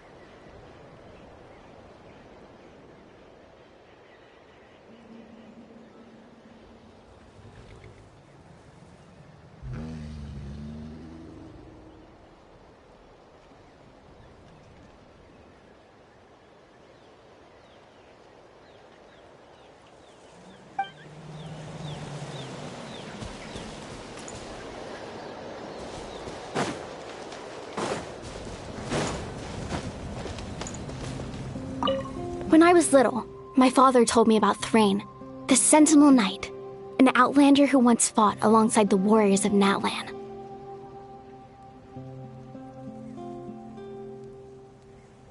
He was brave, fearless, and deeply respected by his men. I always wished I could go back in time and see him in action. I never thought that, in my lifetime, another outlander would fight to save this land, or that I would get the chance to fight by their side. I will treasure this honor for the rest of my life. Just like the Archon said, we can now proudly tell our children that this war is a thing of the past. It's a new chapter for all of us. We will never forget your contribution. And Natlan will always be with you. May the sacred flame protect you in all the journeys to come.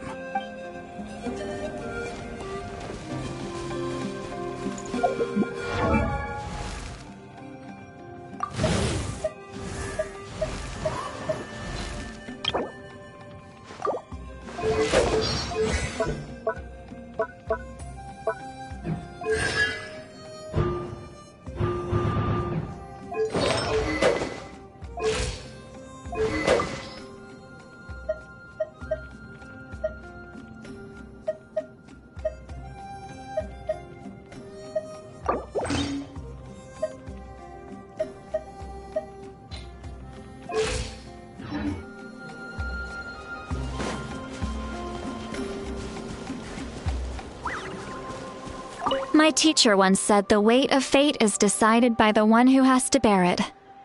You helped Natlan overcome a cruel fate. From now on, we will always be there to help you. Now, we just need to see where your fate, no, our fate, leads us.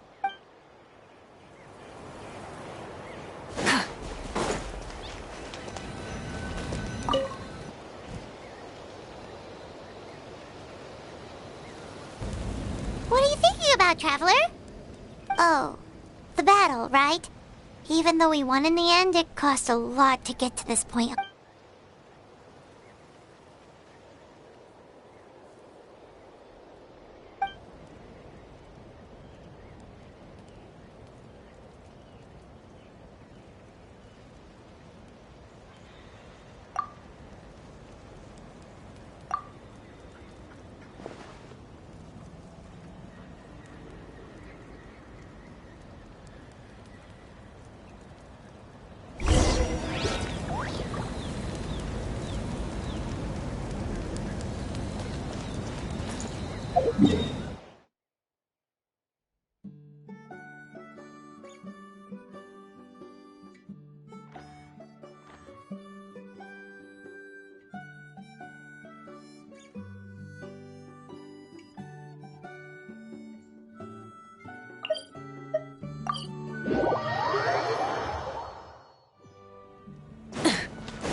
Story! Story! I want to hear a story!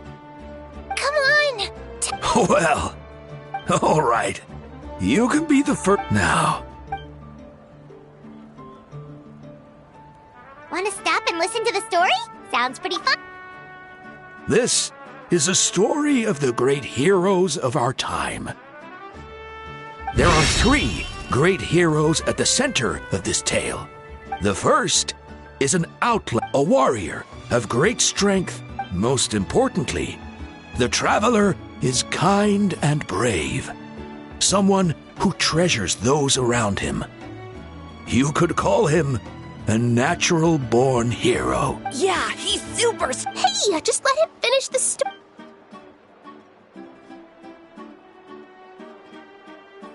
The man telling the story keeps looking this way, Traveler. Paimon thinks he recognizes you. The second hero is also an outlander. Many years ago, he forged a connection with this land and used his body as a vessel for the souls of his fallen comrade. His goal was to give them a home and, with that, a chance to be reborn into this world. The third hero is none other than our current Archon, Mawika.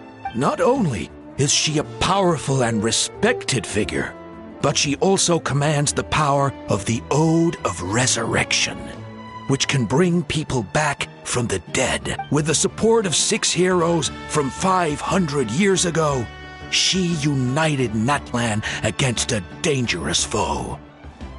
Now, this story truly begins with the arrival of the Traveler in Natlan.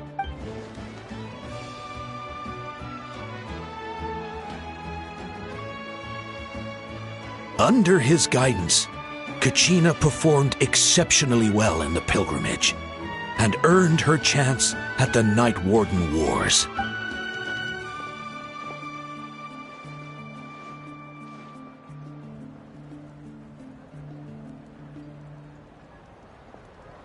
Suddenly, the sky turned dark. The sacred flame went out, and Gasoithoth appeared.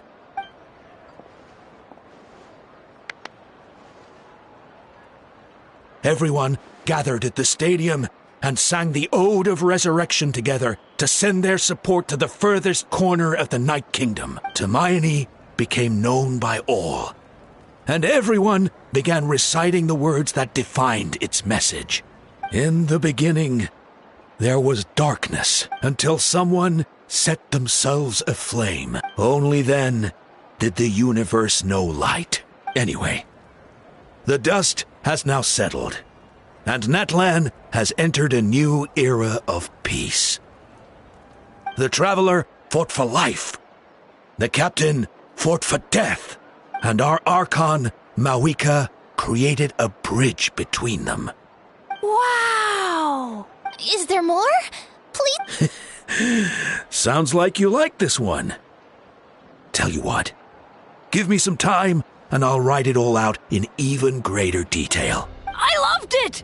This is the best. Yeah, and Hermione is the coolest ancient name. I get to be Hermione today, okay, guys? Hey, it's supposed to be my turn. No, it's my turn. No, it's my turn. So, no one wants to be the Pyro Archon anymore? Sounds fun. What do you say, Traveler? Wanna let Paimon be Hermione for the day? Alrighty then. Let's go, Paimon. A new adventure awaits.